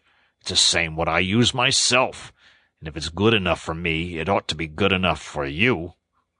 "I'm very sorry," said the rat humbly. "Only I think it ought to be teach 'em, not learn 'em." "But we don't want to teach 'em," replied the Badger. "We want to learn 'em. Learn 'em, learn 'em, and what's more, we're going to do it, too." "Oh, very well. Have it your own way," said the rat. He was getting rather muddled about it himself, and presently he retired into a corner, where he could be heard muttering, "Learn 'em, teach 'em, teach 'em, learn 'em," till the Badger told him rather sharply to leave off. Presently the mole came tumbling into the room, evidently very pleased with himself. "I've been having such fun," he began at once. "I've been getting a rise out of the stoats." "I hope you've been very careful, Mole," said the rat anxiously. "I should hope so, too," said the mole confidently. "I got the idea when I went into the kitchen to see about Toad's breakfast being kept hot for him. I saw that old washerwoman dress that he came home in yesterday, hanging on a towel horse before the fire. So I put it on, and the bonnet as well, and the shawl, and off I went to Toad Hall as bold as you please. The sentries were on the lookout, of course, with their guns and their who comes there, and all the rest of their nonsense. 'Good morning, gentlemen,' says I, very respectful. 'Want any washing done today?' They looked at me very proud and stiff and haughty, and said, 'Go away, washerwoman. We don't do any washing on duty.' 'Or any other time,' says I. Ho, ho, ho! Wasn't I funny, Toad?" "Poor frivolous animal," said Toad very loftily. The fact is, he felt exceedingly jealous of Mole for what he had just done. It was exactly what he would have liked to have done himself, if only he had thought of it first, and hadn't gone and overslept himself.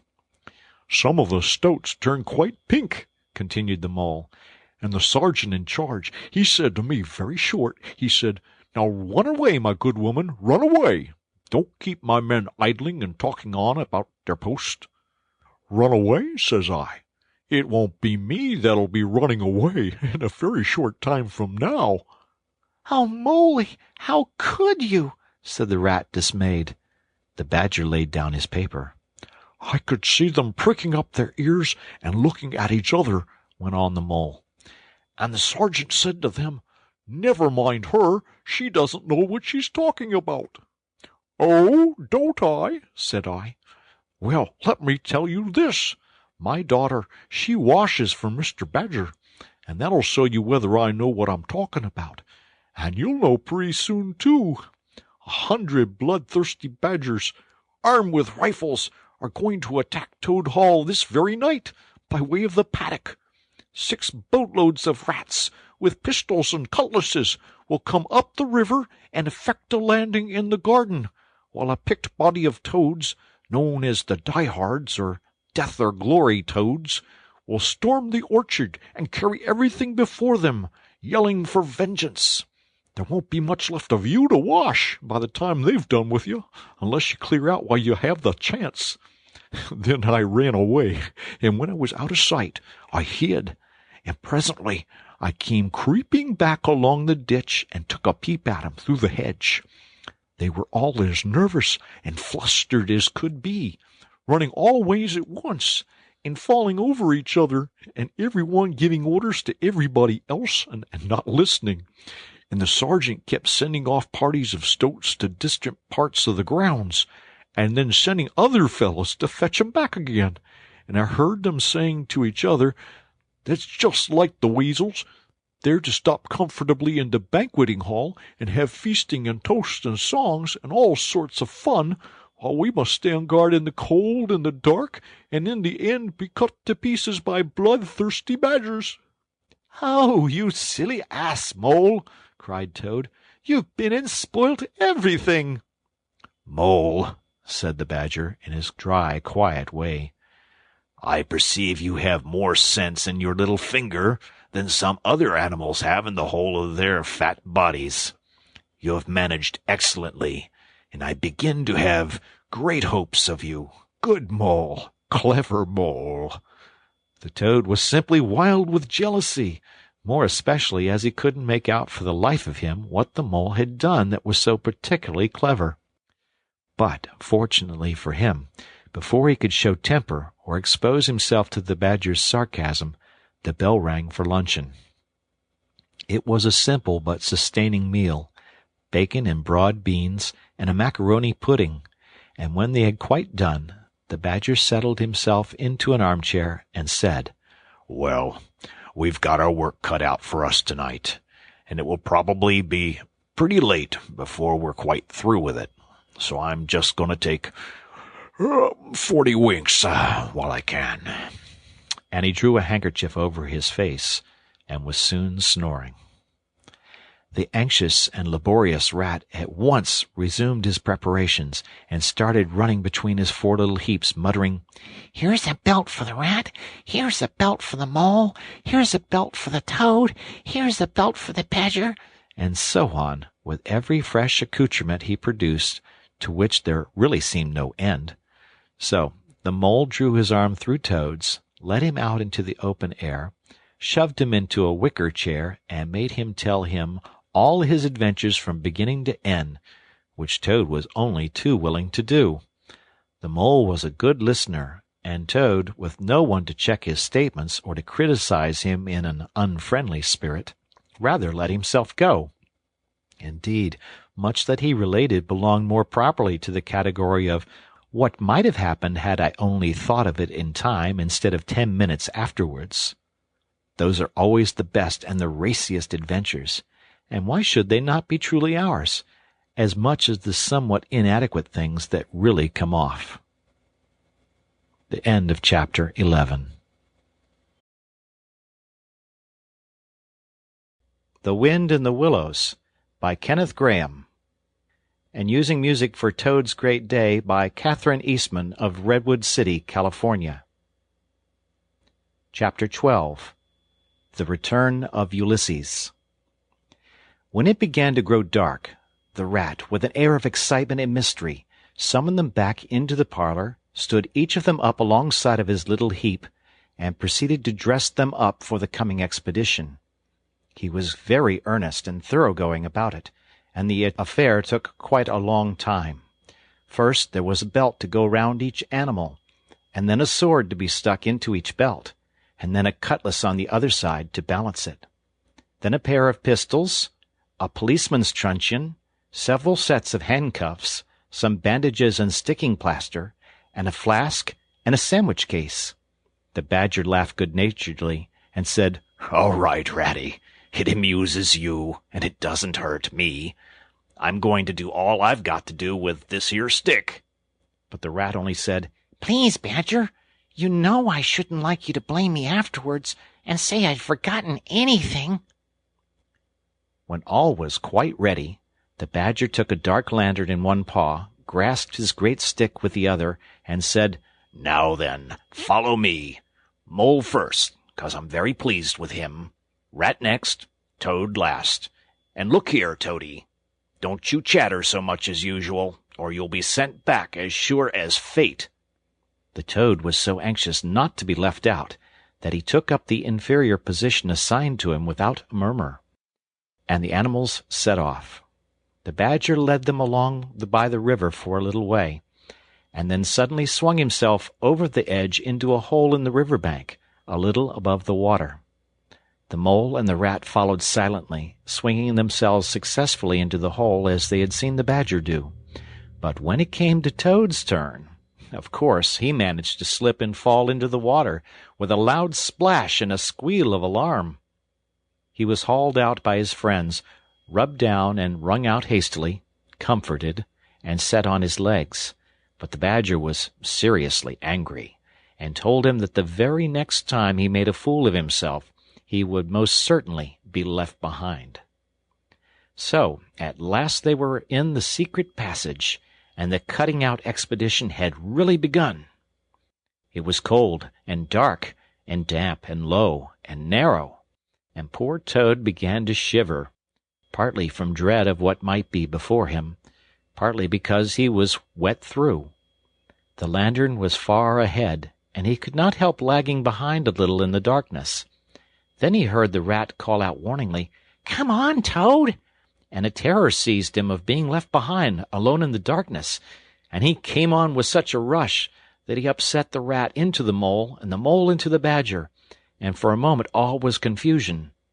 The Badger thought they were being attacked from behind, and as there was no room to use a stick or a cutlass, drew a pistol, and was on the point of putting a bullet into Toad.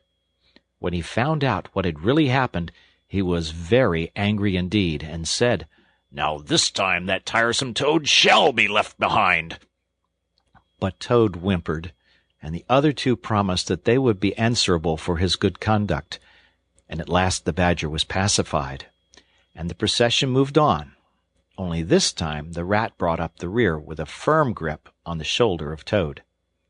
So they groped and shuffled along, with their ears pricked up and their paws on their pistols, till at last the Badger said, "We ought by now to be pretty nearly under the hall." Then suddenly they heard, far away as it might be, and yet apparently nearly over their heads, a confused murmur of sound, as if people were shouting and cheering and stamping on the floor and hammering on tables. The Toad's nervous terrors all returned, but the Badger only remarked placidly, "They are going it, the weasels." The passage now began to slope upwards. They groped onward a little further, and then the noise broke out again, quite distinct this time, and very close above them.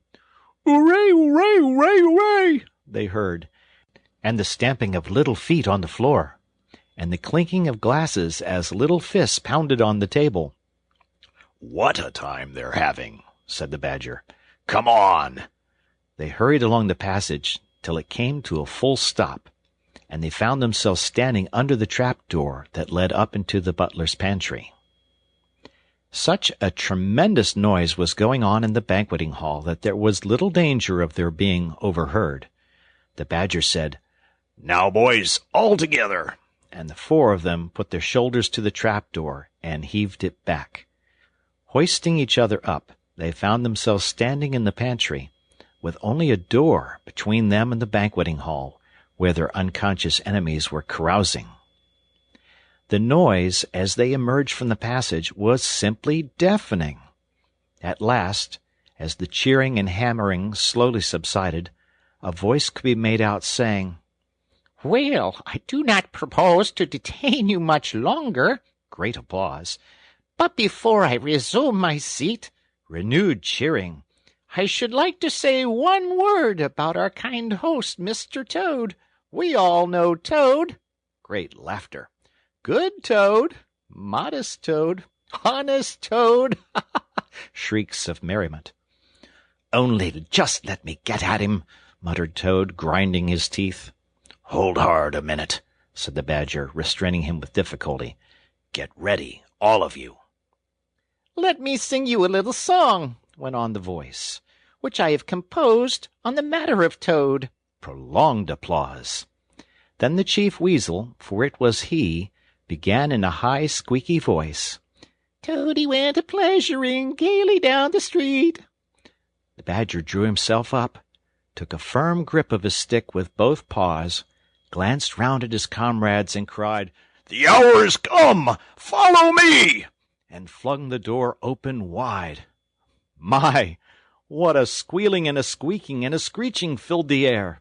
Well might the terrified weasels dive under the tables and spring madly up at the windows.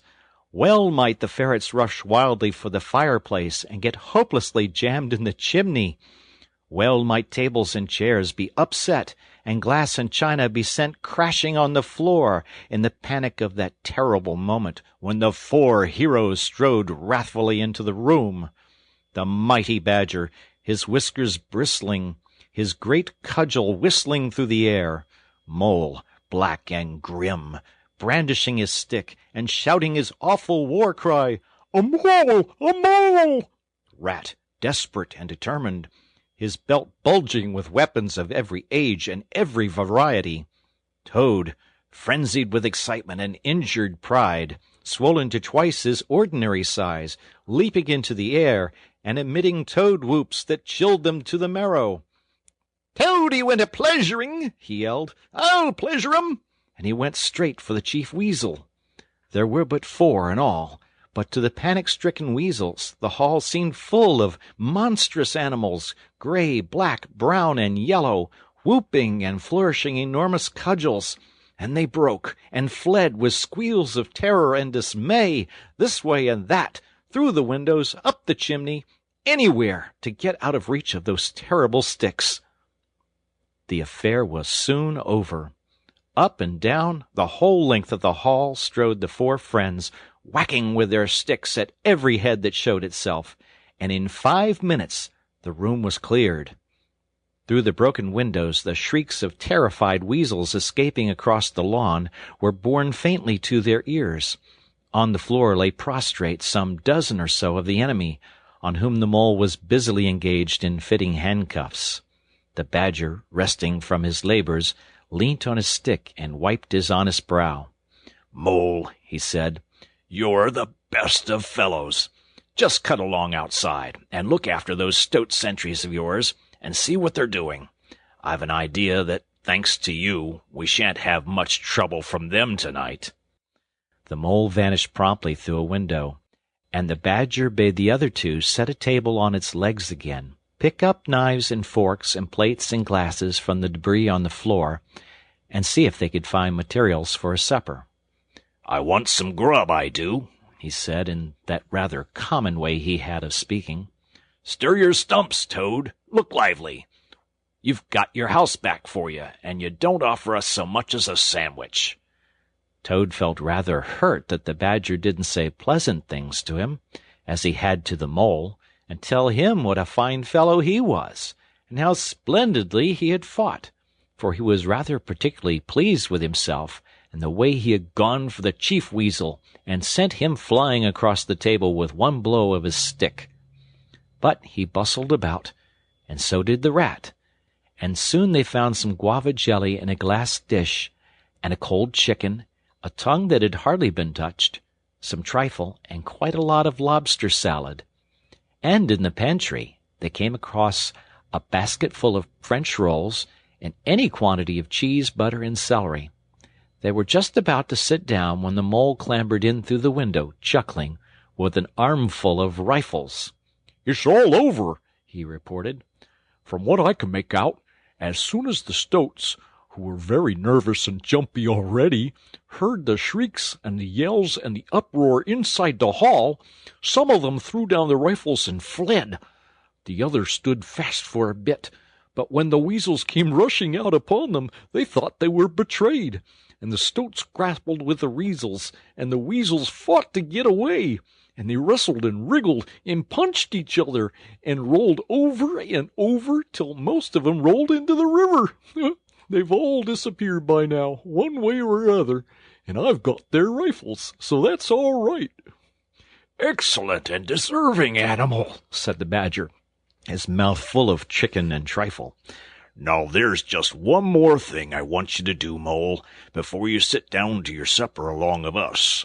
And it wouldn't trouble you, only I know I can trust you to see thing done, and I wish I could say the same of every one I know. I'd send Rat, if he wasn't a poet. I want you to take these fellows on the floor there upstairs with you, and have some bedrooms cleaned out and tidied up and made really comfortable. See that they sweep under the beds, and put clean sheets and pillowcases on, and turn down one corner of the bedclothes, just as you know it ought to be done, and have a can of hot water and clean towels and fresh cakes of soap put in each room. And then you can give them a licking apiece, if it's any satisfaction to you, and put them out by the back door, and we shan't see any more of them, I fancy. And then come along and have some of this cold tongue. It's first rate. I'm very pleased with you, Mole." The good-natured Mole picked up a stick, formed his prisoners up in a line on the floor, gave them the order, "Quick march," and led his squad off to the upper floor. After a time he appeared again, smiling, and said that every room was ready and as clean as a new pin. "And I didn't have to lick 'em either," he added. "I thought, on the whole, they had had licking enough for one night, and the weasels, when I put the point to them, quite agreed with me, and said they wouldn't think of troubling me. They were very penitent, and said they were extremely sorry for what they had done. But it was all the fault of the chief weasel and the stoats, and if ever they could do anything for us, at any time to make up, we had only got to mention it. So I gave them a roll apiece, and let them out at the back, and off they ran as hard as they could." Then the Mole pulled his chair up to the table and pitched into the cold tongue, and Toad, like the gentleman he was, put all his jealousy from him, and said heartily, "Thank you kindly, dear Mole, for all your pains and trouble tonight, and especially for your cleverness this morning." The Badger was pleased at that, and said, "There spoke my brave Toad."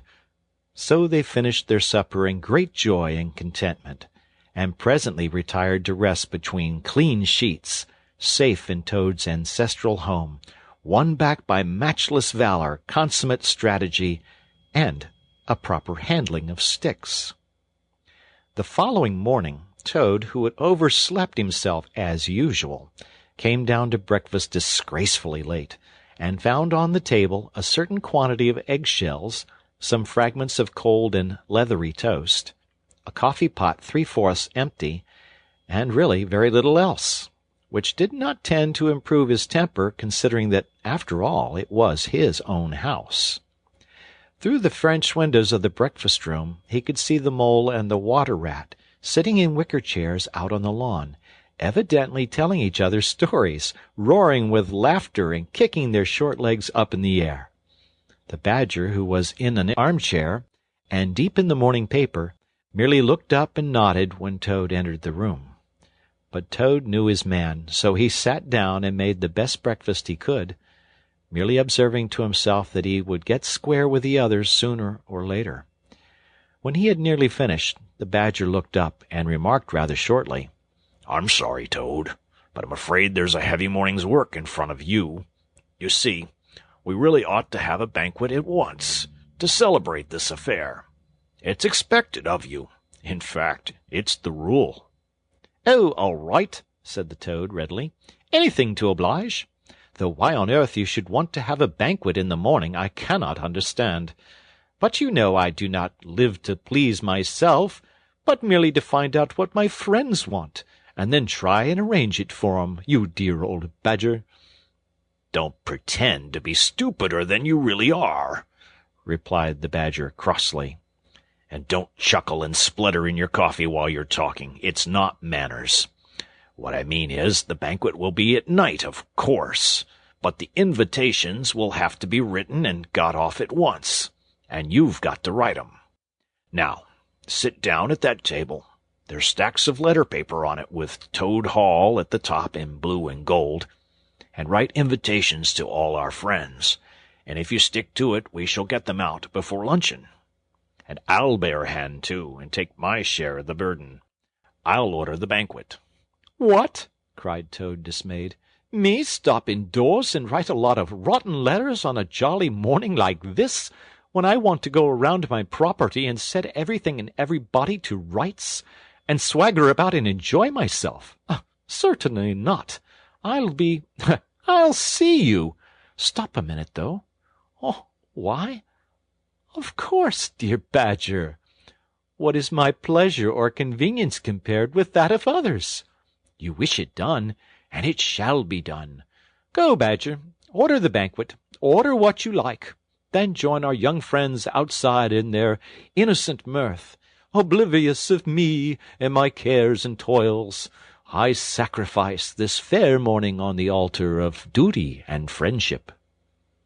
The Badger looked at him very suspiciously, but Toad's frank, open countenance made it difficult to suggest any unworthy motive in this change of attitude. He quitted the room accordingly in the direction of the kitchen, and as soon as the door had closed behind him, Toad hurried to the writing-table. A fine idea had occurred to him while he was talking.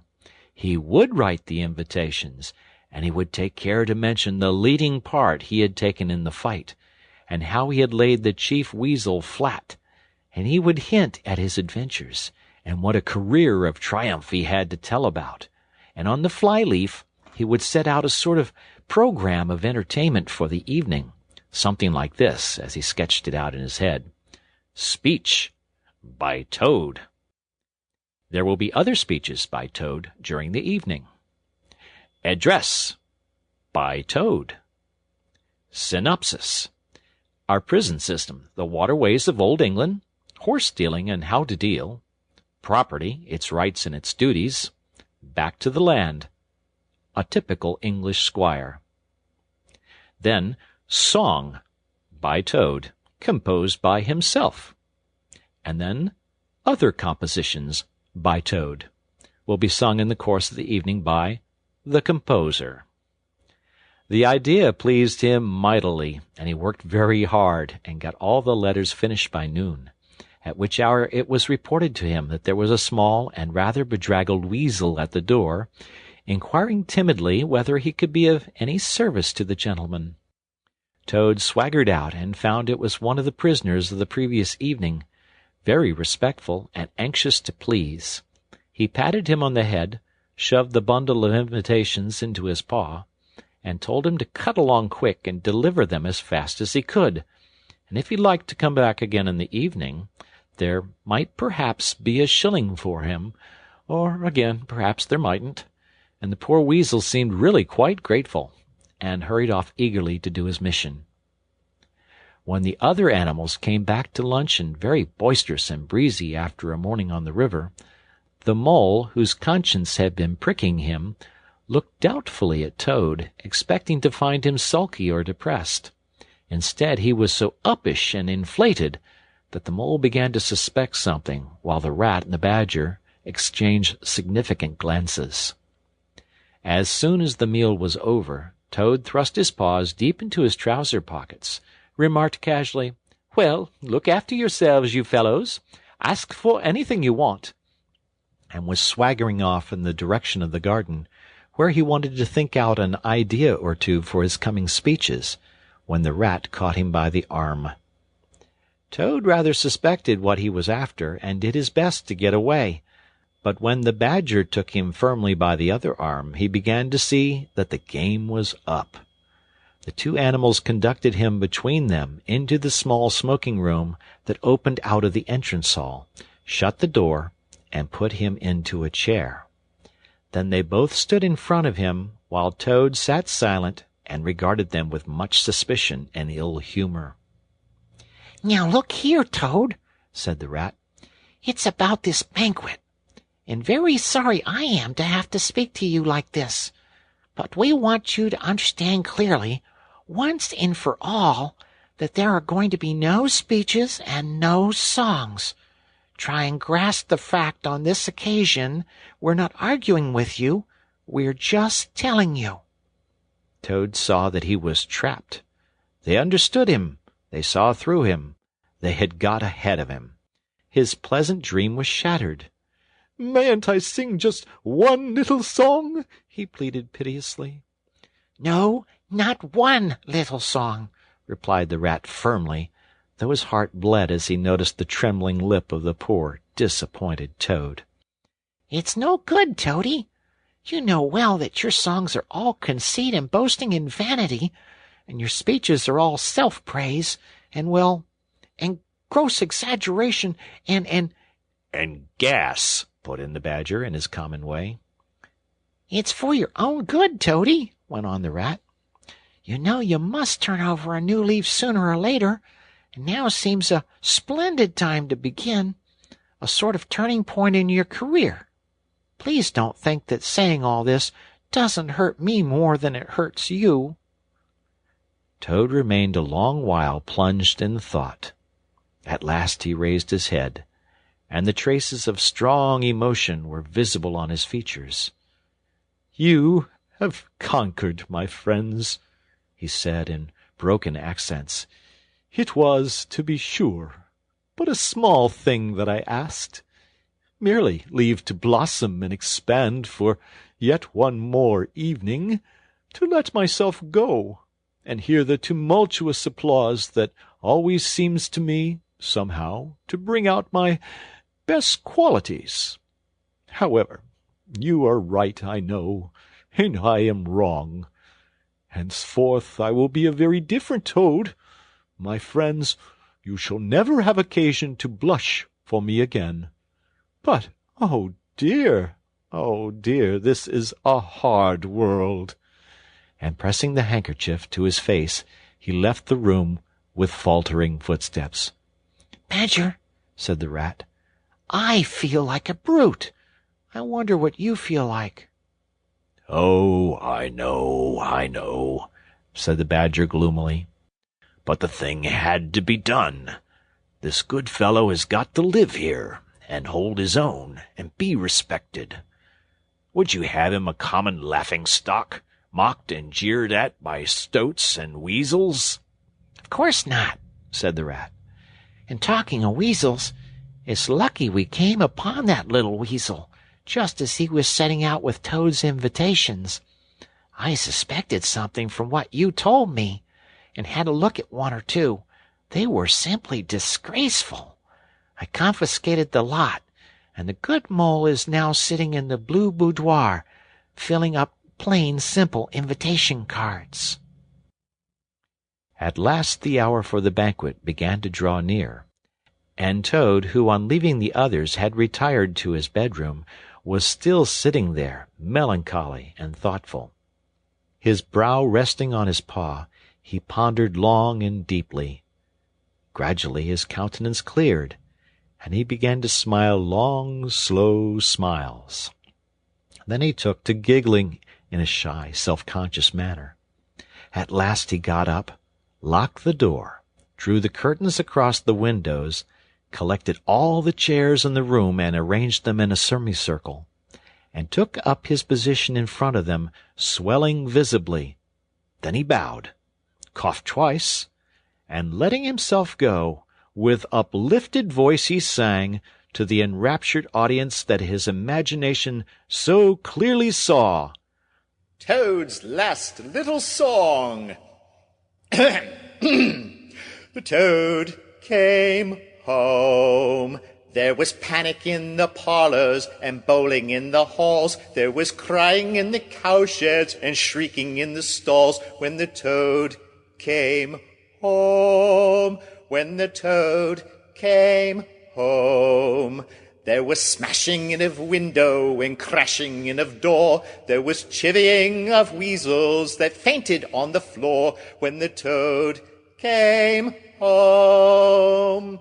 Bang go the drums, the cannon they are shooting, and the soldiers are saluting. The trumpeters are tooting, and the motor cars are hooting as the hero comes.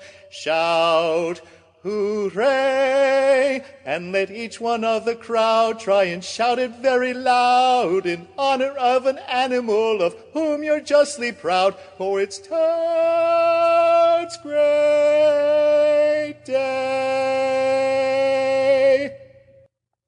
He sang this very loud, with great unction and expression, and when he had done, he sang it all over again. Then he heaved a deep sigh, a long, long, long sigh.